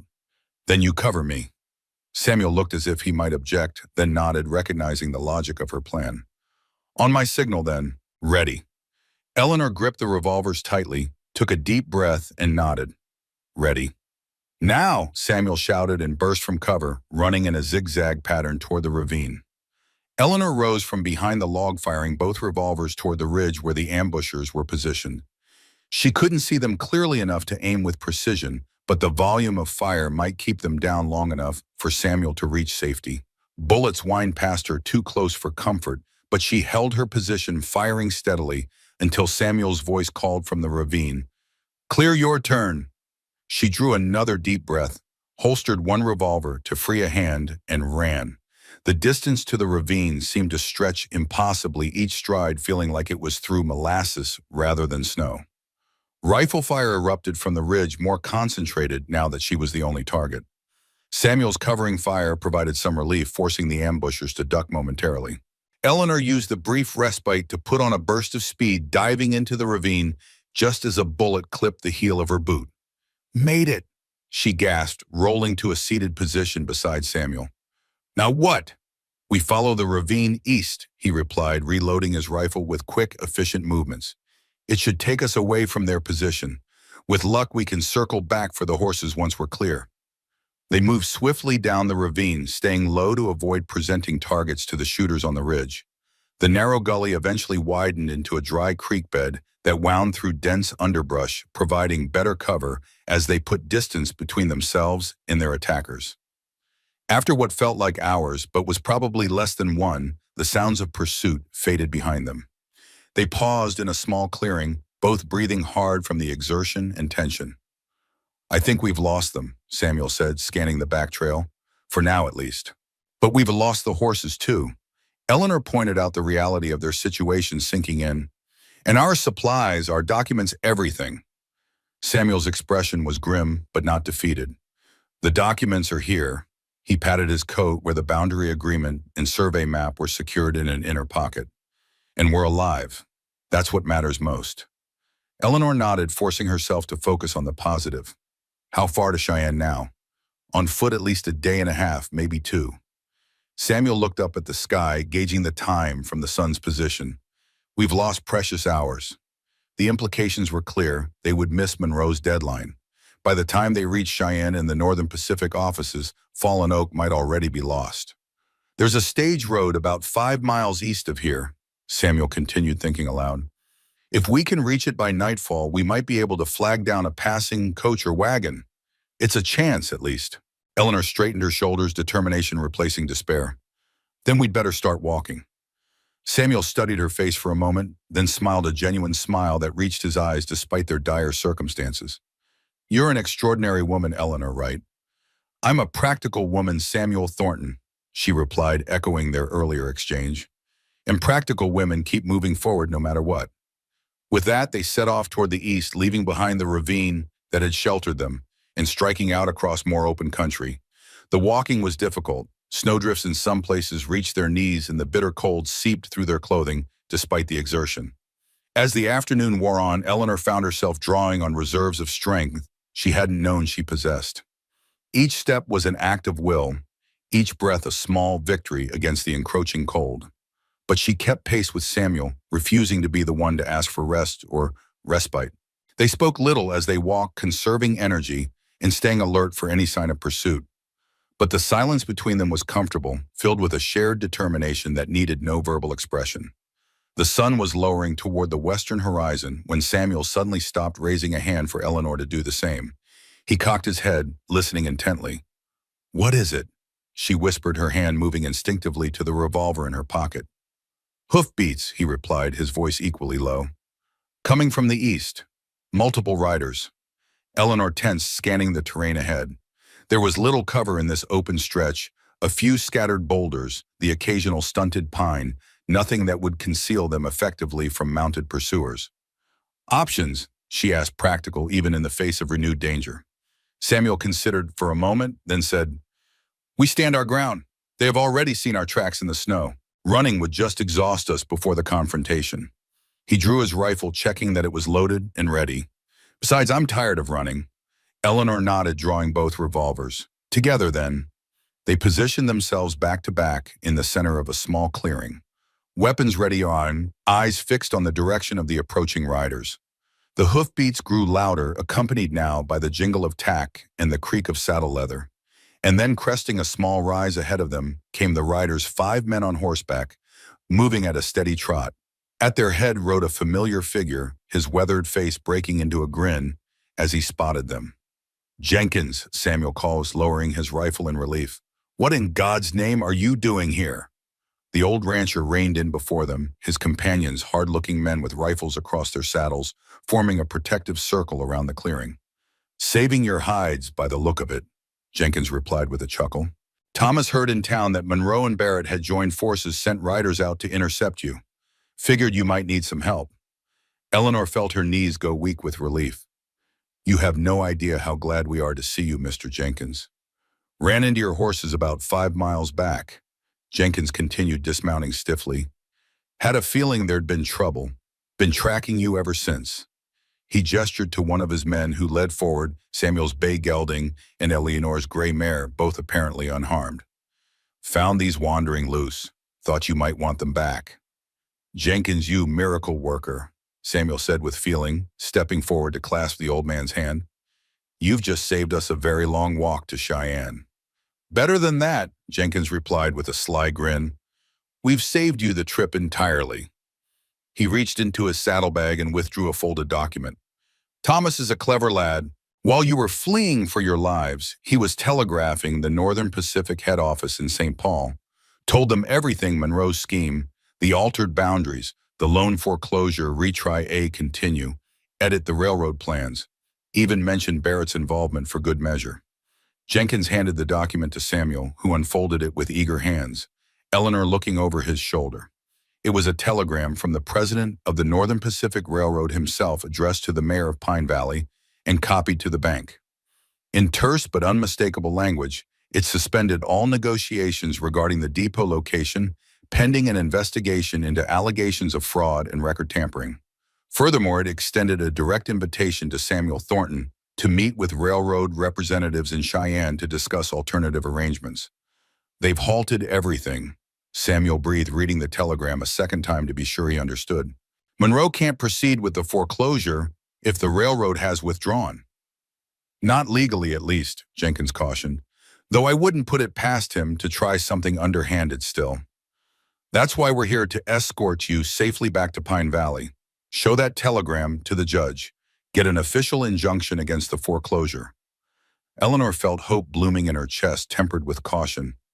Barrett's men are still out there, and they're not after the ranch, they're after me and the evidence I had against him. Which they already have, Samuel pointed out. The wooden box was taken before we fled the ranch. They got what they came for. But not who they came for, Eleanor countered. Barrett won't be satisfied until he's sure I can't testify against him, box or no box. Jenkins nodded gravely. The lady's right. Both Monroe and Barrett have reason to want you silenced. He gestured to his companions. That's why I brought reinforcements. 6 guns against whatever they can muster. The men Jenkins had brought with him were clearly experienced frontiersmen, weathered, watchful, and well-armed. They would provide formidable protection on the journey back to Pine Valley. What about Cheyenne? Samuel asked. The telegram says they want to meet with me. That can wait a day or two, Jenkins replied. First priority is securing Fallen Oak legally. Once the judge has issued an injunction against foreclosure, you can head to Cheyenne with a clear mind. Samuel considered this, then nodded in agreement. You're right. Pine Valley first, then Cheyenne. He turned to Eleanor. What do you think? The simple question asked as if her opinion carried equal weight to his own touched Eleanor deeply. I think Mr. Jenkins is right. We need to secure Fallen Oak legally before anything else. Then it's settled, Jenkins declared. We make for Pine Valley, staying well clear of the main trails. If all goes well, we'll reach town by mid-morning tomorrow. As they mounted up, Eleanor grateful beyond words to be back on her sturdy gray mare, Samuel moved his horse alongside Jenkins. The ranch, he said quietly. How bad was the damage? Jenkins's weathered face softened with sympathy. Barn's gone. So is the chicken coop and most of the outbuildings. House is still standing, though. Fire didn't catch there, thank God. Samuel nodded, relief evident in his expression. Small mercies. It can all be rebuilt, Sam, Jenkins assured him. Land's what matters, and you've saved that. Not yet, Samuel replied, his gaze moving to Eleanor, who rode just ahead of them. But we're close. They rode through the night, taking a circuitous route to avoid the main trails where Barrett's men or Monroe's might be waiting. Jenkins' men took turns scouting ahead and watching their back trail, alert for any sign of pursuit. None came, but the tension remained, keeping them all vigilant despite growing fatigue. Dawn found them in familiar territory, approaching Pine Valley from the northwest, a direction Monroe would not expect. The town was just waking as they rode down the main street, a few early risers pausing in their morning routines to stare at the unusual procession. Town hall first, Jenkins decided, leading the way. Need to find the judge, show him that telegram. But as they reached the town square, a sight stopped them cold. Before the bank stood a group of men, Monroe at their center, Parker beside him, and Nathan Reed hovering at the edge of the gathering. They appeared to be waiting, and from their expressions, they were not surprised to see Samuel and Eleanor. They knew we were coming, Samuel muttered, reining in his horse. Someone warned them. Reed most likely, Jenkins spat. Man's got eyes and ears everywhere. Monroe stepped forward, his smile cold and calculating. Mr. Thornton, Miss Wright, welcome back to Pine Valley. I was beginning to think you might miss our appointment. He patted the portfolio under his arm. The loan documents are ready for final disposition. As you've failed to make payment, Fallen Oak will be transferred to the bank's ownership as of noon today. Samuel dismounted slowly, his movements deliberate, controlled. Eleanor followed suit, staying close to his side. That won't be happening, Monroe, Samuel said, his voice carrying clearly across the square. Several townspeople had gathered now, drawn by the confrontation brewing before the bank. I have something you should see. He withdrew the telegram from inside his coat, holding it up but not yet approaching Monroe. From the president of the Northern Pacific Railroad. All negotiations regarding the depot location are suspended, pending investigation of fraud, including any actions related to the foreclosure of Fallen Oak Ranch. Monroe's smile faltered slightly, but he recovered quickly. A desperate forgery, I'm afraid. It changes nothing. The loan is due, payment has not been made, and the property will be transferred accordingly. It's no forgery. Thomas stepped forward, having ridden into town with Jenkins' party. I sent the telegram myself from the Cheyenne office, and I received the reply directly from St. Paul. The railroad knows what you and Parker have been doing, altering county records, manipulating property lines, forcing foreclosures to acquire land for the depot at a fraction of its value. A murmur ran through the growing crowd. Parker stepped forward, his face flushed with anger. These are serious accusations, young man. Without proof, they amount to slander against public officials. We have proof, Samuel replied, producing the boundary agreement and original survey map. The original boundary agreement between my grandfather and Jenkins's father, notarized in Cheyenne in 1838. And the original survey map showing the true property lines, not the altered version currently in the county records. The murmuring of the crowd grew louder. Monroe's confident demeanor was slipping, replaced by a barely concealed fury. This is absurd, he sputtered. A private agreement from 40 years ago doesn't supersede official county records. It does when those records have been tampered with. Eleanor spoke up, her voice clear and steady. Just as banking records can be altered to hide embezzlement, land records can be changed to facilitate theft on a larger scale. Monroe's eyes narrowed at her words. You're in no position to speak of embezzlement, Miss Wright. Not when your former employer, Mr. Barrett, has provided ample evidence of your own crimes in St. Louis. A chill ran through Eleanor at the confirmation that Barrett and Monroe were indeed working together, but she stood her ground, bolstered by Samuel's presence beside her. Julian Barrett is a liar and a thief, she declared, and apparently he's found kindred spirits in Pine Valley. Before Monroe could respond, a new figure pushed through the crowd. Ruth Blackwood, her silver hair gleaming in the morning sunlight, her blue eyes sharp with determination.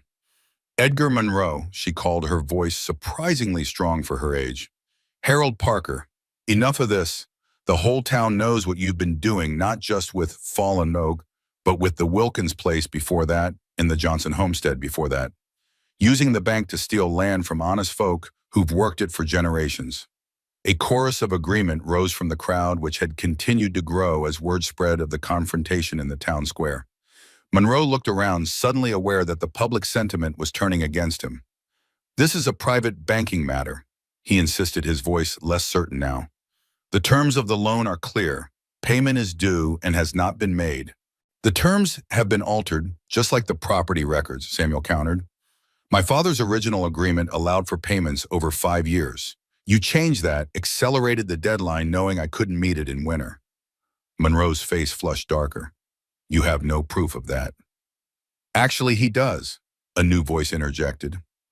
Martha Jenkins, the school teacher, stepped forward from the crowd. I taught you penmanship for 8 years, Edgar Monroe. I know your handwriting as well as my own. The alterations on those loan documents are in your hand, the pressure of the pen, The distinctive curl of your Ys and Gs. I'd testify to that before any judge in Wyoming territory. Monroe's composure cracked further. He looked to Parker for support, but the mayor had taken a step back, clearly calculating his own position in the rapidly deteriorating situation. "This is preposterous," Monroe blustered. "You can't seriously expect—" "What's going on here?" A commanding voice cut through the hubbub. The crowd parted to reveal Sheriff Davies, a tall man with a graying mustache and the weathered face of someone who had seen his share of frontier justice. "Looks like half the town's gathered for a spectacle." "Sheriff," Samuel acknowledged with a nod, "we're having a disagreement about the foreclosure of Fallen Oak Ranch. Mr. Monroe insists it's proceeding today. I have evidence that it should not, including this telegram from the Northern Pacific Railroad suspending all actions related to the depot project pending investigation of fraud." The sheriff accepted the telegram, reading it with a frown. "This looks official enough. Where's Judge Wilson? He should see this." "The judge is indisposed," Parker interjected quickly. "Out of town on business." "Convenient," Jenkins muttered loud enough for those nearby to hear. Sheriff Davies handed the telegram back to Samuel. "In the absence of the judge, I'd say this constitutes sufficient cause to delay any foreclosure proceedings, at least until Judge Wilson returns and can review the evidence." Monroe's face contorted with fury. "You have no authority to interfere in bank business, Sheriff." "I have authority to maintain peace in this town," Davies replied calmly, "and to prevent actions that might later be found illegal or fraudulent. That telegram raises serious questions that need answering before any property changes hands." A murmur of approval ran through the crowd. Monroe looked around, recognizing that he was losing not just the legal argument, but the court of public opinion as well. In a frontier town like Pine Valley, reputation was currency, and his was being devalued by the minute. But as Monroe seemed to falter, another figure pushed through the crowd, a well-dressed man in his 50s with cold eyes and an air of authority that commanded attention. Though Eleanor had never seen him in Pine Valley before, she recognized him instantly. "Julian Barrett," she whispered, her voice catching in her throat. Samuel tensed beside her, his hand moving instinctively to his revolver. "Stay behind me," he murmured. Barrett strode forward, surveying the scene with the confidence of someone accustomed to controlling rooms and people. "What an interesting situation, Cheryl," he observed, his voice smooth as polished stone. "A telegram of questionable provenance, accusations of fraud from a known embezzler, in a town apparently eager to believe the worst of its leading citizens." He turned to Monroe. "Mr. Monroe, I believe you have banking business to conclude.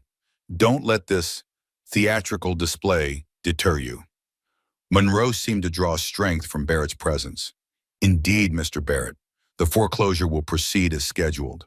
"No, it will not," Sheriff Davies stated firmly.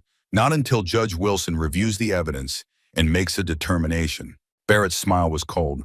"Sheriff, with all due respect, you're overstepping your authority. This is a matter of contract law, not criminal justice." "It's a matter of fraud," Samuel interjected, stepping forward to face Barrett directly.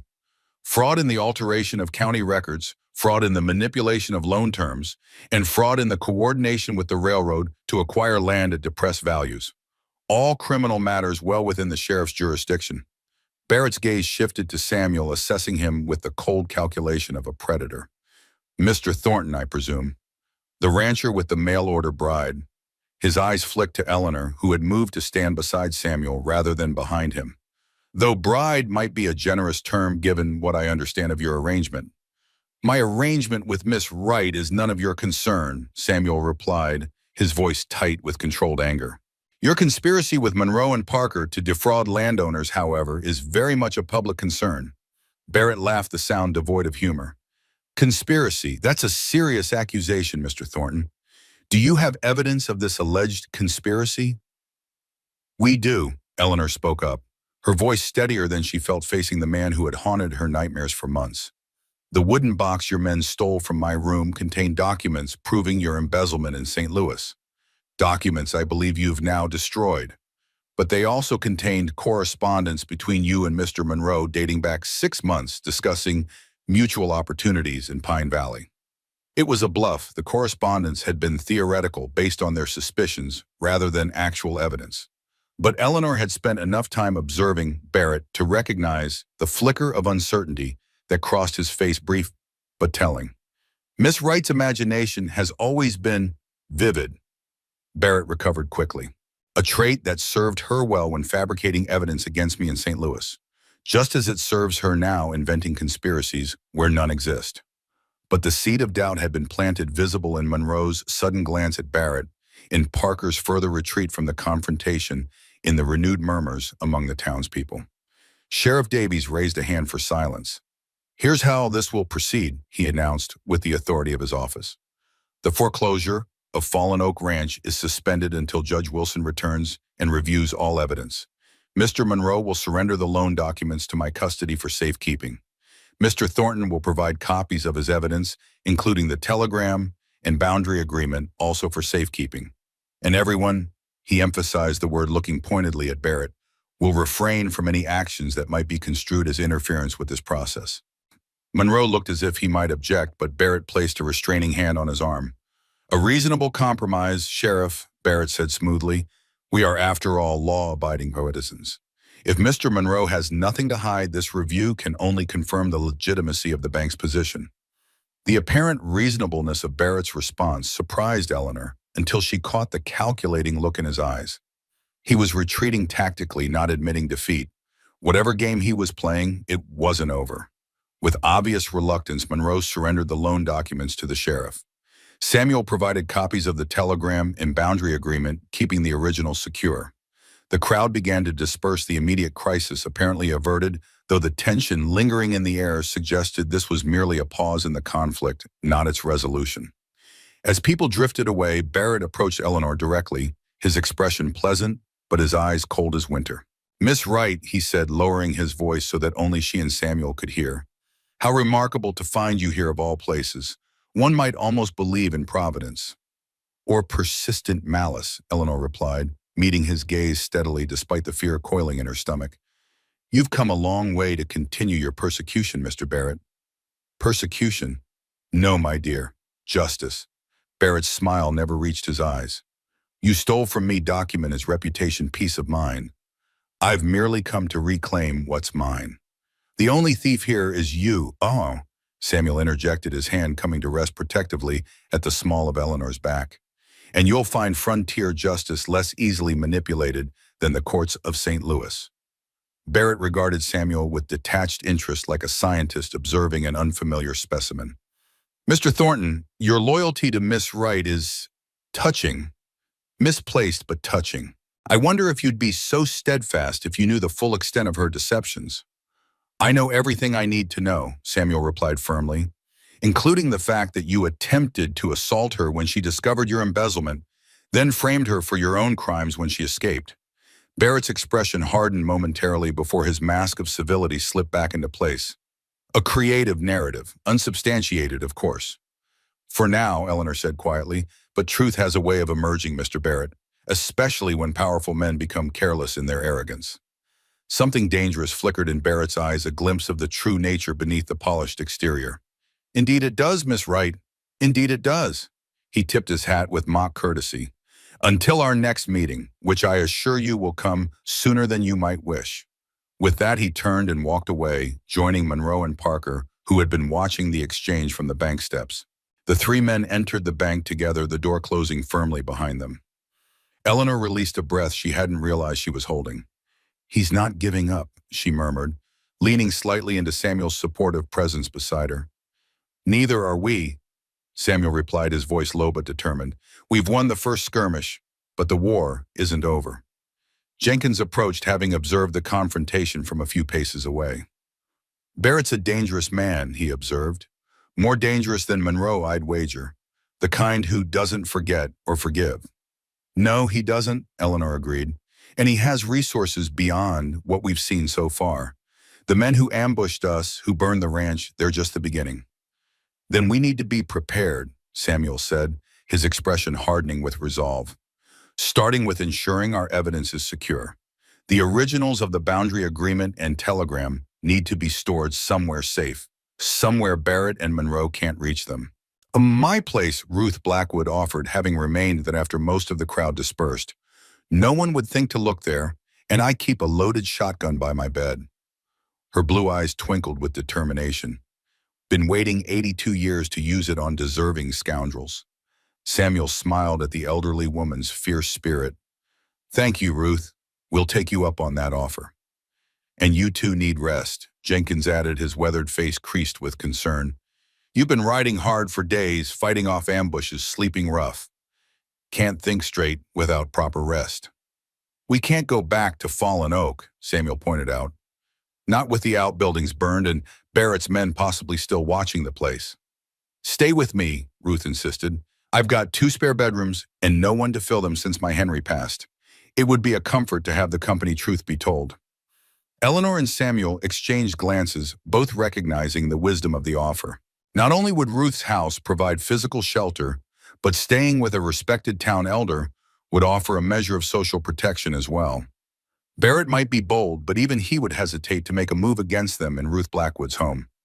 "Thank you, Ruth," Eleanor said warmly. "We accept your kind offer." As they made their way toward Ruth's blue-doored house, Samuel dropped back to speak quietly with Jenkins. "We need to send word to the Northern Pacific executives in Cheyenne. Let them know we've secured a temporary hold on the foreclosure, but still need their direct intervention." Jenkins nodded. "Thomas can send another telegram. The railroad won't want their depot project tainted by fraud and scandal. If they're smart, they'll send representatives here to Pine Valley, directly bypass Monroe and Parker entirely. And in the meantime," Samuel's voice was low, concerned, "Barrett won't give up. Neither will Monroe. They'll try something else." The old rancher's expression was grim, but determined. "In the meantime, we watch and wait, and we make damn sure they know we're watching." He gestured to his men who had remained mounted at the edge of the square. "My boys will take shifts, keep an eye on the bang, on Barrett, on any suspicious movements in town. First sign of trouble, we'll know." Samuel clasped Jenkins' shoulder in gratitude. "I don't know how to thank you for all this, Jenkins. You've put yourself at risk for our sake." "Nonsense," the old man huffed. "This isn't just about you and Miss Wright. It's about what's right, about not letting men like Monroe and Barrett steal and cheat their way to power." His weathered face softened slightly. "Besides, you two give an old man hope. Remind me of me and my Margaret when we were young, facing the wilderness together, building something lasting." Before Samuel could respond to this unexpectedly sentimental observation, Jenkins cleared his throat gruffly and added, "Now get some rest. You look like something a coyote wouldn't drag home." With that blunt assessment, he turned and rejoined his men, issuing quiet orders about watch rotations and observation points. Ruth's house proved to be exactly what Eleanor and Samuel needed: warm, comfortable, and secure. The elderly woman fussed over them like a mother hen, insisting they eat a proper meal before even considering rest. As they sat at her kitchen table, surrounded by the homely scents of beef stew and fresh bread, Eleanor felt some of the tension of the past days begin to ease from her shoulders. "Barrett won't give up easily," she said quietly to Samuel as Ruth bustled about the kitchen. "He's invested too much in finding me and recovering those documents." "Documents he already has," Samuel pointed out. "Why continue the pursuit now that he has what he came for?" Eleanor sighed, stirring her stew absently. "Because it was never just about the documents. It was about silencing me. As long as I'm alive, I'm a potential witness against him, evidence or no evidence." Samuel's expression darkened. "Then we need to turn the tables. Find evidence that even Barrett can't suppress or destroy." "But how? The papers in my wooden box were the only proof I had."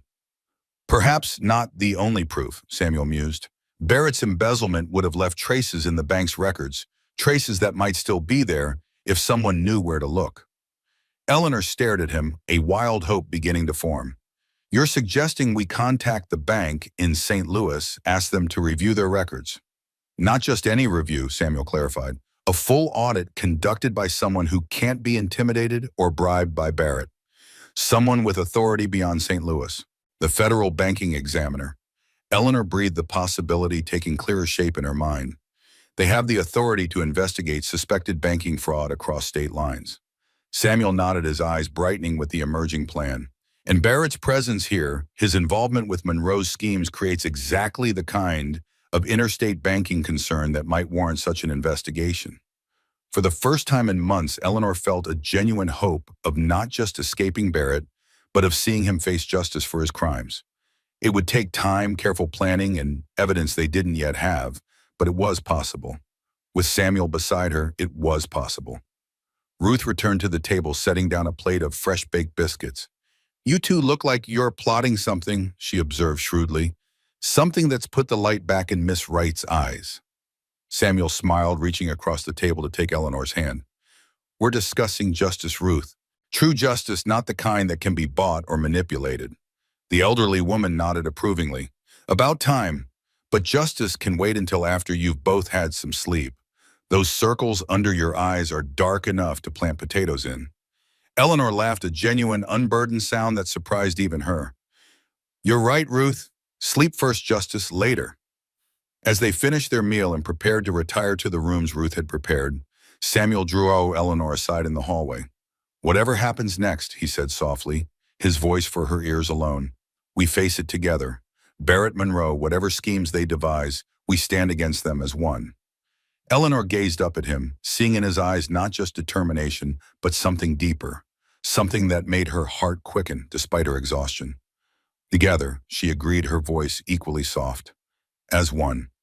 He leaned down, then his lips meeting hers in a gentle but unmistakably passionate kiss. Unlike their first kiss in the line cabin, tentative and questioning, this was a declaration of commitment, of partnership, of a future they would build together, whatever obstacles stood in their way. When they parted, Samuel's smile held both tenderness and steel. "Rest well, Eleanor Wright. Tomorrow we begin turning the tide." As Eleanor settled into the comfortable bed in Ruth's spare room, she found herself thinking not of Barrett or Monroe, not of the danger still facing them, but of Samuel's kiss, his words, his unwavering presence beside her. For the first time since fleeing St. Louis, she allowed herself to imagine a future not defined by flight and fear, but by home and hope. Fallen Oak Ranch restored and thriving, Samuel beside her partner in all things. Perhaps children someday running through the meadows where cattle grazed. A life built on truth rather than deception, on mutual respect rather than convenience or necessity. It was a beautiful vision, one worth fighting for, worth facing Barrett and Monroe to achieve. With that thought warming her heart, Eleanor drifted into the deepest, most peaceful sleep she had known in months. The morning dawned clear in cold sunlight streaming through the lace curtains of Ruth's spare bedroom. Eleanor woke feeling genuinely rested. For the first time in days, the combination of a proper bed security and hope for the future having worked wonders on her exhausted body and mind. She dressed quickly in clothes Ruth had somehow produced, not a perfect fit, but clean and warm, and made her way downstairs to find Samuel and their hostess already at the kitchen table, deep in conversation over steaming cups of coffee. "Good morning," Samuel greeted her, his smile warming his tired eyes. "Sleep well." "Better than I have in months," Eleanor admitted, accepting the cup Ruth offered. "What news?" "Thomas sent another telegram to the Northern Pacific executives in Cheyenne," Samuel reported, "requesting direct intervention in the depot matter, and Jenkins's men have been keeping watch on the bank and the hotel where Barrett is staying.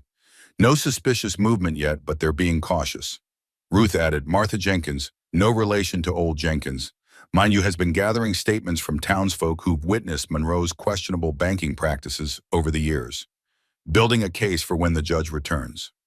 "When will that be?" Eleanor asked, settling into a chair beside Samuel. "That's the curious thing," Ruth replied, her shrewd eyes twinkling. "Judge Wilson was supposedly out of town on business, according to Mayor Parker. But my nephew saw him heading into his hunting cabin just outside town last night. Seems our good mayor might have been lying about the judge's whereabouts." Samuel and Eleanor exchanged significant glances. "Parker trying to delay judicial intervention," Samuel concluded. "Give Monroe more time to execute their plan, despite the sheriff's temporary hold. Or give Barrett time to deal with us more permanently," Eleanor added grimly. Ruth nodded. "My thinking exactly, which is why Jenkins sent one of his men out to the judge's cabin this morning. Told him the whole story, showed him a copy of the telegram from the railroad. Judge Wilson may be Parker's cousin by marriage, but he's still a stickler for proper legal procedure. He's coming into town this afternoon to review all the evidence and make a formal ruling on the foreclosure." This was unexpected good news. Judge Wilson's intervention would provide legal backing to the sheriff's temporary hold, potentially securing Fallen Oak from Monroe's grasp long enough for the Northern Pacific representatives to arrive from Cheyenne.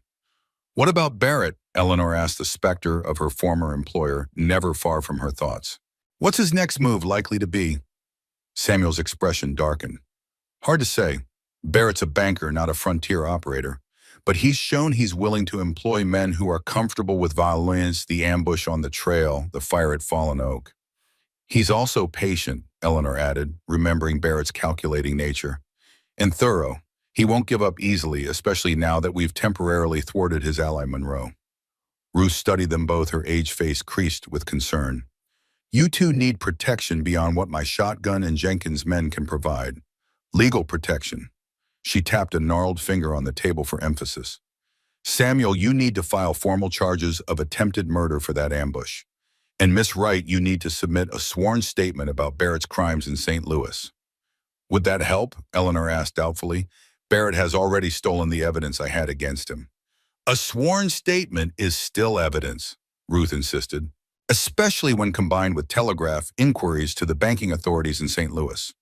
The wheels of justice turn slowly, my dear, but they do turn if someone gives them a push to start.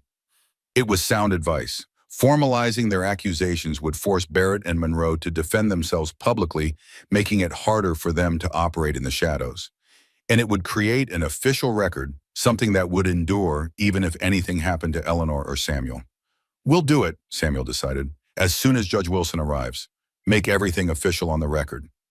Eleanor nodded her agreement, then looked thoughtfully at Ruth. You mentioned telegraph inquiries to the banking authorities in St. Louis. Could we send one directly to the federal banking examiner, report Barrett's embezzlement and his conspiracy with Monroe?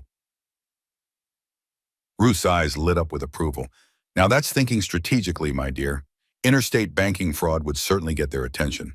It would also infuriate Barrett, Samuel cautioned, though his expression showed he supported the idea.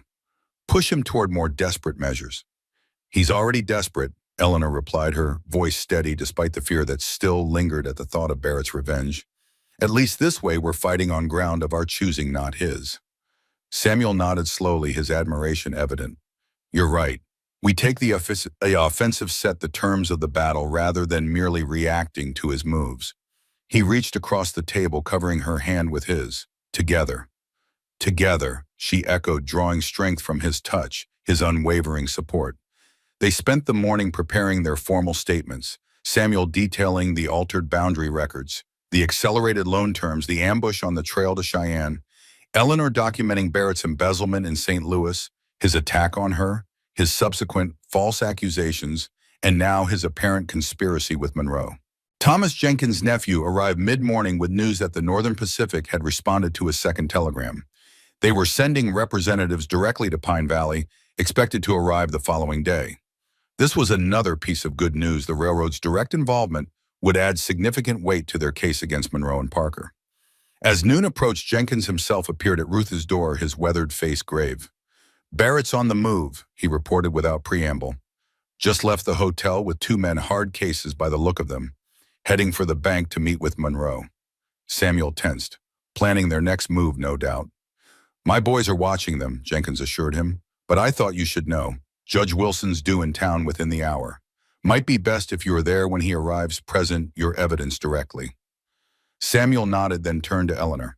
You should stay here with Ruth. It's safer. Eleanor shook her head firmly. No, we agreed together. Besides, my statement about Barrett is as important as yours about Monroe. The judge needs to hear both. Samuel looked as if he might argue, then sighed, recognizing the determination in her eyes. Together it is then, but we stay alert, stay close to Jenkins and his men. They gathered their documents and prepared to leave for the town hall, where Judge Wilson would hold his hearing. Ruth insisted on accompanying them, her aged but steady hands cradling a small derringer she produced from a drawer in her writing desk. Never thought I'd have cause to carry this again, she remarked, tucking the tiny pistol into her handbag. Not since the Indian troubles of '63, but times like these call for precautions. The town was unusually quiet as they made their way toward the square, the normal bustle of midday activity subdued. People stood in small groups, speaking in low voices, watching as Eleanor, Samuel, Ruth, and Jenkins passed. News of the confrontation with Monroe and Barrett had clearly spread, creating an atmosphere of tense anticipation. As they approached the town hall, they saw Sheriff Davies standing on the steps, his expression watchful. He nodded as they drew near. Judge Wilson's already inside, he informed them. So are Monroe and Parker. Barrett was here earlier, but left about 10 minutes ago. Said he had business to attend to. Samuel and Eleanor exchanged concerned glances. Barrett's absence was unexpected and potentially worrying. His men? Samuel asked. Haven't seen them, the sheriff replied. But that doesn't mean they're not around. With that less than reassuring assessment, they entered the town hall. The main meeting room had been arranged for the hearing with the judge's bench at one end and rows of chairs for witnesses and observers. Monroe and Parker sat at a table to one side, heads bent in whispered conversation. They looked up as Samuel and Eleanor entered, their expressions a mixture of anger and calculation. Judge Wilson, a stern-faced man in his 60s with iron gray hair and piercing blue eyes, nodded to acknowledge their arrival. Mr. Thornton, Miss Wright, I understand you have evidence pertinent to the matter of the Fallen Oak Ranch foreclosure. We do, Your Honor, Samuel confirmed, approaching the bench with Eleanor beside him. Including the original boundary agreement between my grandfather and Jenkins's father, the original survey map showing the true property lines, and a telegram from the Northern Pacific Railroad suspending all negotiations regarding the depot location pending investigation of fraud. The judge accepted the documents, examining each carefully. These appear to be in order, he observed after several minutes. The boundary agreement in particular is quite clear regarding the property lines following the ridge. Monroe rose from his seat, his face flushed with anger. Your Honor, this is a banking matter, not a boundary dispute. The loan terms are clear. Payment was due yesterday. It was not made. The property should therefore transfer to the bank's ownership as per the contract. Judge Wilson fixed Monroe with a penetrating stare. Mr. Monroe, when allegations of fraud are raised in connection with the contract, it is standard legal procedure to suspend execution of that contract until the allegations are investigated, especially when those allegations include tampering with official county records. There is no evidence of tampering, Monroe protested, his voice rising. I would characterize the discrepancy between the original survey map and the current county records as evidence warranting investigation, the judge replied dryly, as is the discrepancy between the original loan terms described by Mr. Thornton and the accelerated terms you are attempting to enforce. Parker stood now, attempting a more diplomatic approach. Your Honor, while we respect your authority in legal matters, we must insist that the bank's rights be protected. The loan is legitimately in default. Is it? Judge Wilson leaned forward, his gaze shifting from Parker to Monroe. I'd like to see the original loan documents, please. Not copies, the originals with all amendments and alterations clearly visible. Monroe hesitated, his confidence visibly faltering. The originals are in the bank vault, Your Honor. I would need time to retrieve them. Then I suggest you do so immediately, the judge replied. This hearing is recessed for 30 minutes while you fetch the documents. Monroe and Parker exchanged glances, then left the hall without further argument. As the door closed behind them, Judge Wilson turned to Samuel and Eleanor. While we wait, I'd like to hear more about these allegations of fraud involving Mr. Barrett of St. Louis. My clerk has received a rather alarming telegram suggesting interstate banking conspiracy. Eleanor stepped forward, her voice steady despite her nervousness. Your Honor, Julian Barrett was my employer at Barrett Savings and Loan in St. Louis. I discovered evidence of his systematic embezzlement and from client accounts. When I confronted him privately, he attempted to assault me. I escaped with the evidence, but he then publicly accused me of the very crimes he had committed. The judge listened intently, his expression grave. And you believe Mr. Barrett is now collaborating with Mr. Monroe in similar fraudulent activities here in Pine Valley?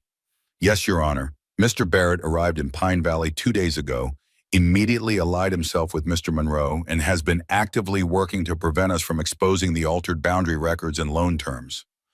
Judge Wilson nodded thoughtfully. Serious allegations, Miss Wright. Do you have evidence of this collaboration? Eleanor hesitated, then admitted. Direct evidence was in my possession, correspondence between Barrett and Monroe discussing mutual opportunities in Pine Valley. But it was stolen when men working for Barrett ransacked my room at Fallen Oak Ranch. Convenient, the judge observed, though his tone suggested he was not dismissing her claims outright. What about the evidence of Mr. Barry's embezzlement in St. Louis? Was that also stolen? Yes, Your Honor. It was in the same wooden box. Judge Wilson leaned back considering. Without tangible evidence, these allegations remain just that, allegations. Serious, certainly, but difficult to prove. Samuel stepped forward. Your Honor, we've submitted a request for investigation to the federal banking examiner, citing potential interstate banking fraud. We believe a thorough audit of both Barrett Savings and Loan and St. Louis and Pine Valley Bank would reveal evidence of the embezzlement patterns Miss Wright discovered. This seemed to impress the judge. A federal investigation would indeed be the appropriate channel for such concerns. In the meantime, he paused as the door to the hall opened. Eleanor expected Monroe returning with the loan documents. Instead, to her shock, Julian Barrett himself entered, accompanied by two men in official-looking uniforms. Your Honor, Barrett began smoothly approaching the bench. I apologize for the interruption, but I believe these gentlemen have business pertinent to your hearing. The taller of the two uniformed men stepped forward, producing a badge and official-looking papers. U.S. Marshal James Harker, Your Honor. I have a warrant for the arrest of Eleanor Wright on charges of embezzlement and theft from Barrett Savings and Loan in St. Louis, Missouri. The world seemed to tilt beneath Eleanor's feet. Marshal arrest warrant. How had Barrett managed this? He had appeared so calmly, so confidently, as if the outcome had never been in doubt. Samuel moved instinctively to Eleanor's side, his hand going to his revolver. This is absurd, he said, his voice tight with anger. Miss Wright is the victim here, not the perpetrator. The marshal regarded him impassively. I'm just executing a properly issued warrant, sir. I suggest you step aside and allow me to do my duty. Judge Wilson held up a hand. Let me see this warrant, Marshal. He examined the document carefully, his frown deepening as he read. This appears to be in order, issued by Judge Franklin in St. Louis Circuit Court, based on sworn testimony and evidence provided by Mr. Barrett. Barrett's smile was that of a predator who had cornered his prey. As I've maintained all along, Miss Wright is a fugitive from justice. The evidence of her crimes is substantial and compelling. Eleanor found her voice at last, though it shook slightly. Your Honor, the charges are false. Barrett fabricated evidence against me after I discovered his own embezzlement. This warrant is based on lies. The judge looked troubled. Miss Wright, while I'm inclined to consider your claims seriously, this warrant is legally binding. I cannot simply ignore it. Samuel's grip on his revolver tightened. Eleanor is not going anywhere with these men, not back to St. Louis where Barrett can manipulate the evidence in the courts. The situation was escalating dangerously. The marshal's hand had moved to his own weapon, his deputy shifting nervously beside him. Barrett watched with barely concealed satisfaction, clearly anticipating the outcome he had engineered. But before violence could erupt, an unexpected voice broke the tension. If I may, Your Honor. Ruth Blackwood stepped forward, her aged figure somehow commanding despite her small stature. There is a legal principle at issue here that should be considered. Judge Wilson, perhaps relieved at the interruption, nodded for her to continue. Go ahead, Mrs. Blackwood. The principle of prior jurisdiction, Ruth stated with surprising authority. Miss Wright is currently a material witness in your investigation of banking fraud here in Wyoming Territory. The local proceedings having been initiated first take precedence over the St. Louis warrant until your investigation is complete. The judge's eyebrows rose in surprise. You're quite knowledgeable about legal matters, Mrs. Blackwood.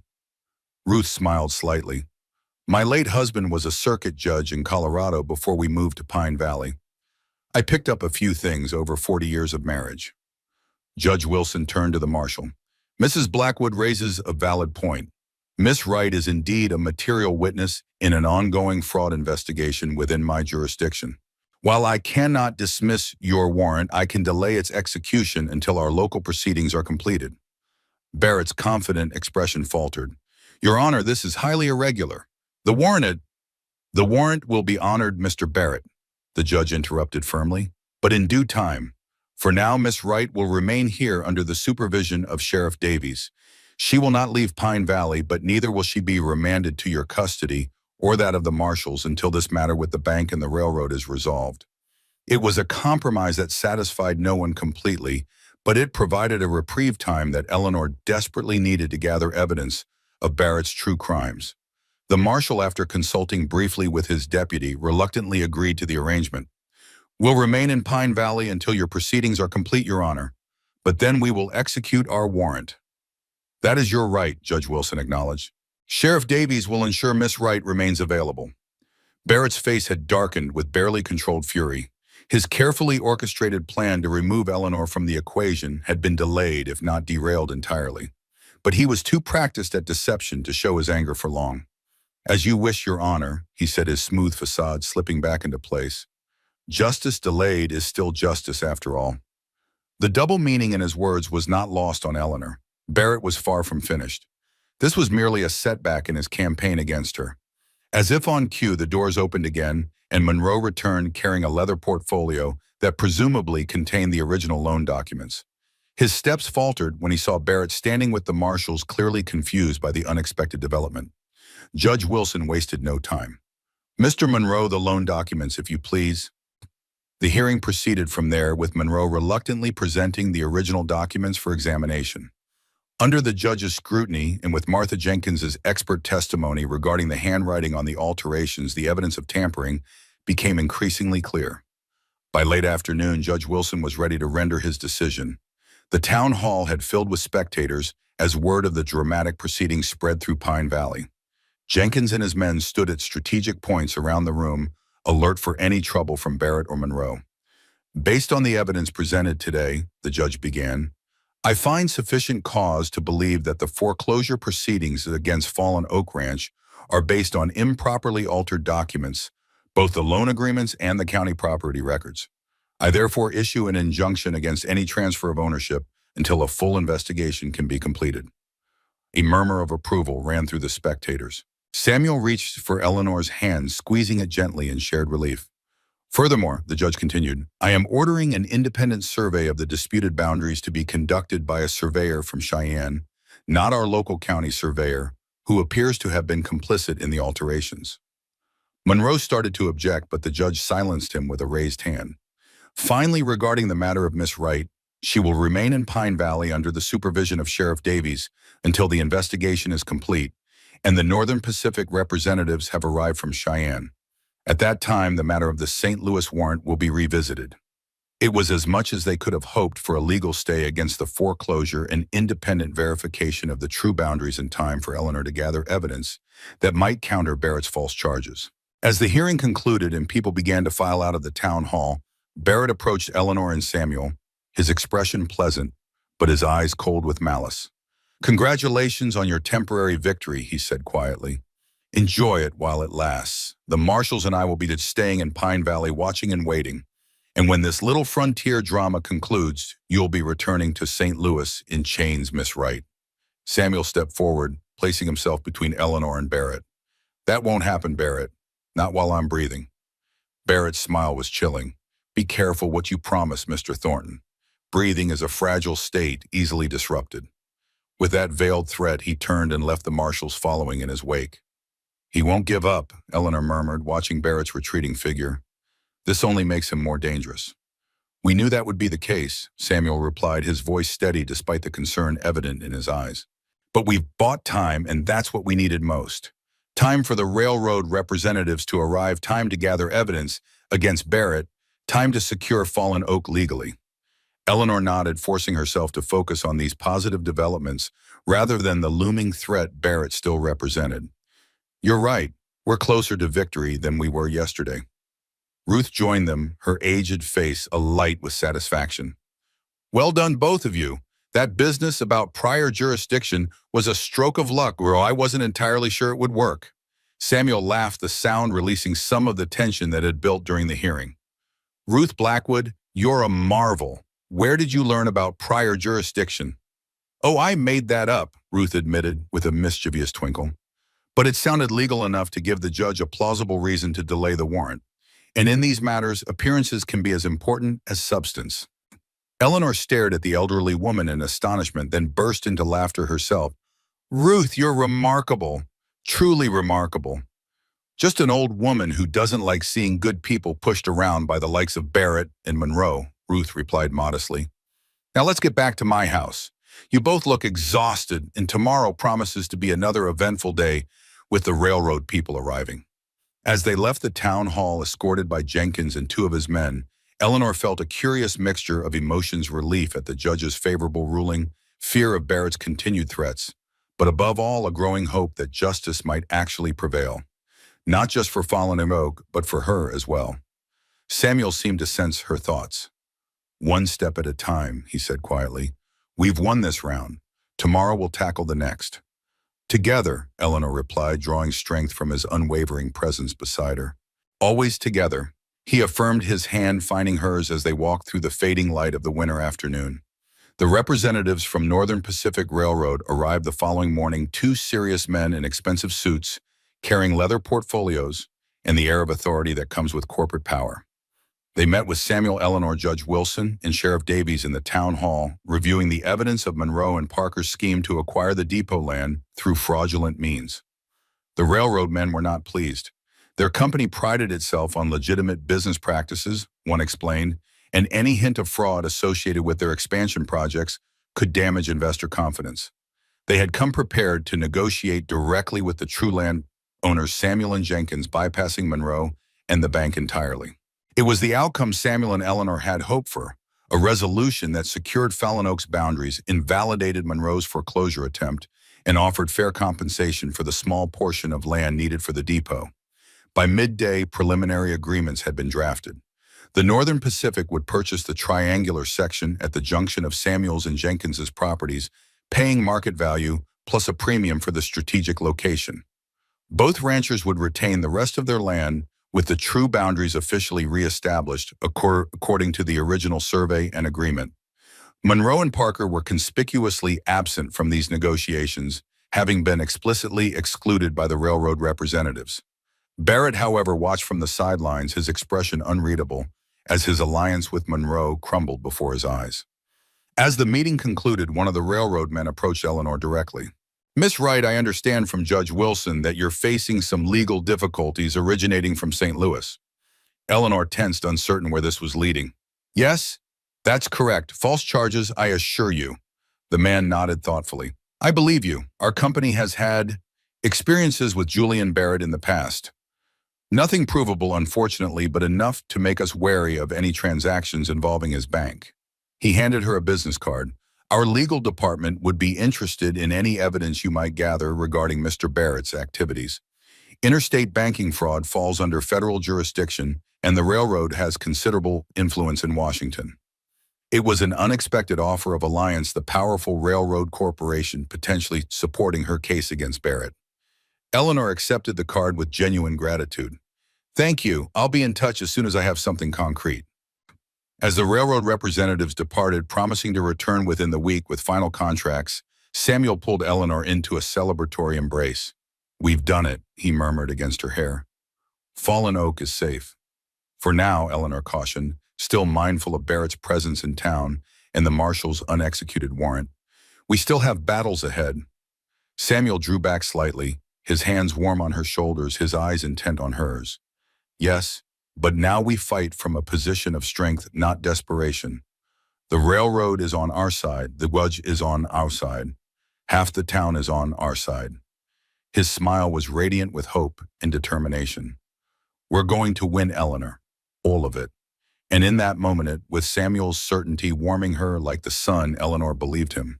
They would prevail over Barrett, over the false charges, over the fears that had driven her from St. Louis. Together, they had already accomplished what had seemed impossible just days before. Together, they would face whatever challenges remained. The winter sun slanted through the town hall windows, casting long golden rays across the room where their futures had been secured. Outside, Pine Valley continued its daily rhythms, shopkeepers sweeping their storefronts, children playing in the snow, ranchers and farmers going about their business.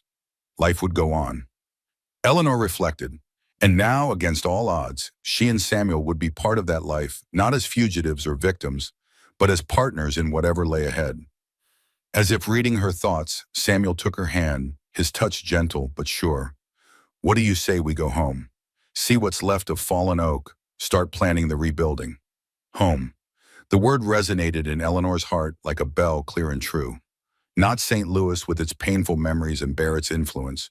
Not Ruth's spare bedroom kind, as her hospitality had been. But Fallen Oak, the ranch, she had come to love the place where she had found not just shelter, but purpose, partnership, and the beginnings of love. Yes, she replied, her voice steady with newfound certainty. Let's go home. Hand in hand, they stepped out into the winter sunshine, their shadows stretching before them on the snow-covered ground, two figures moving forward together into whatever the future might hold.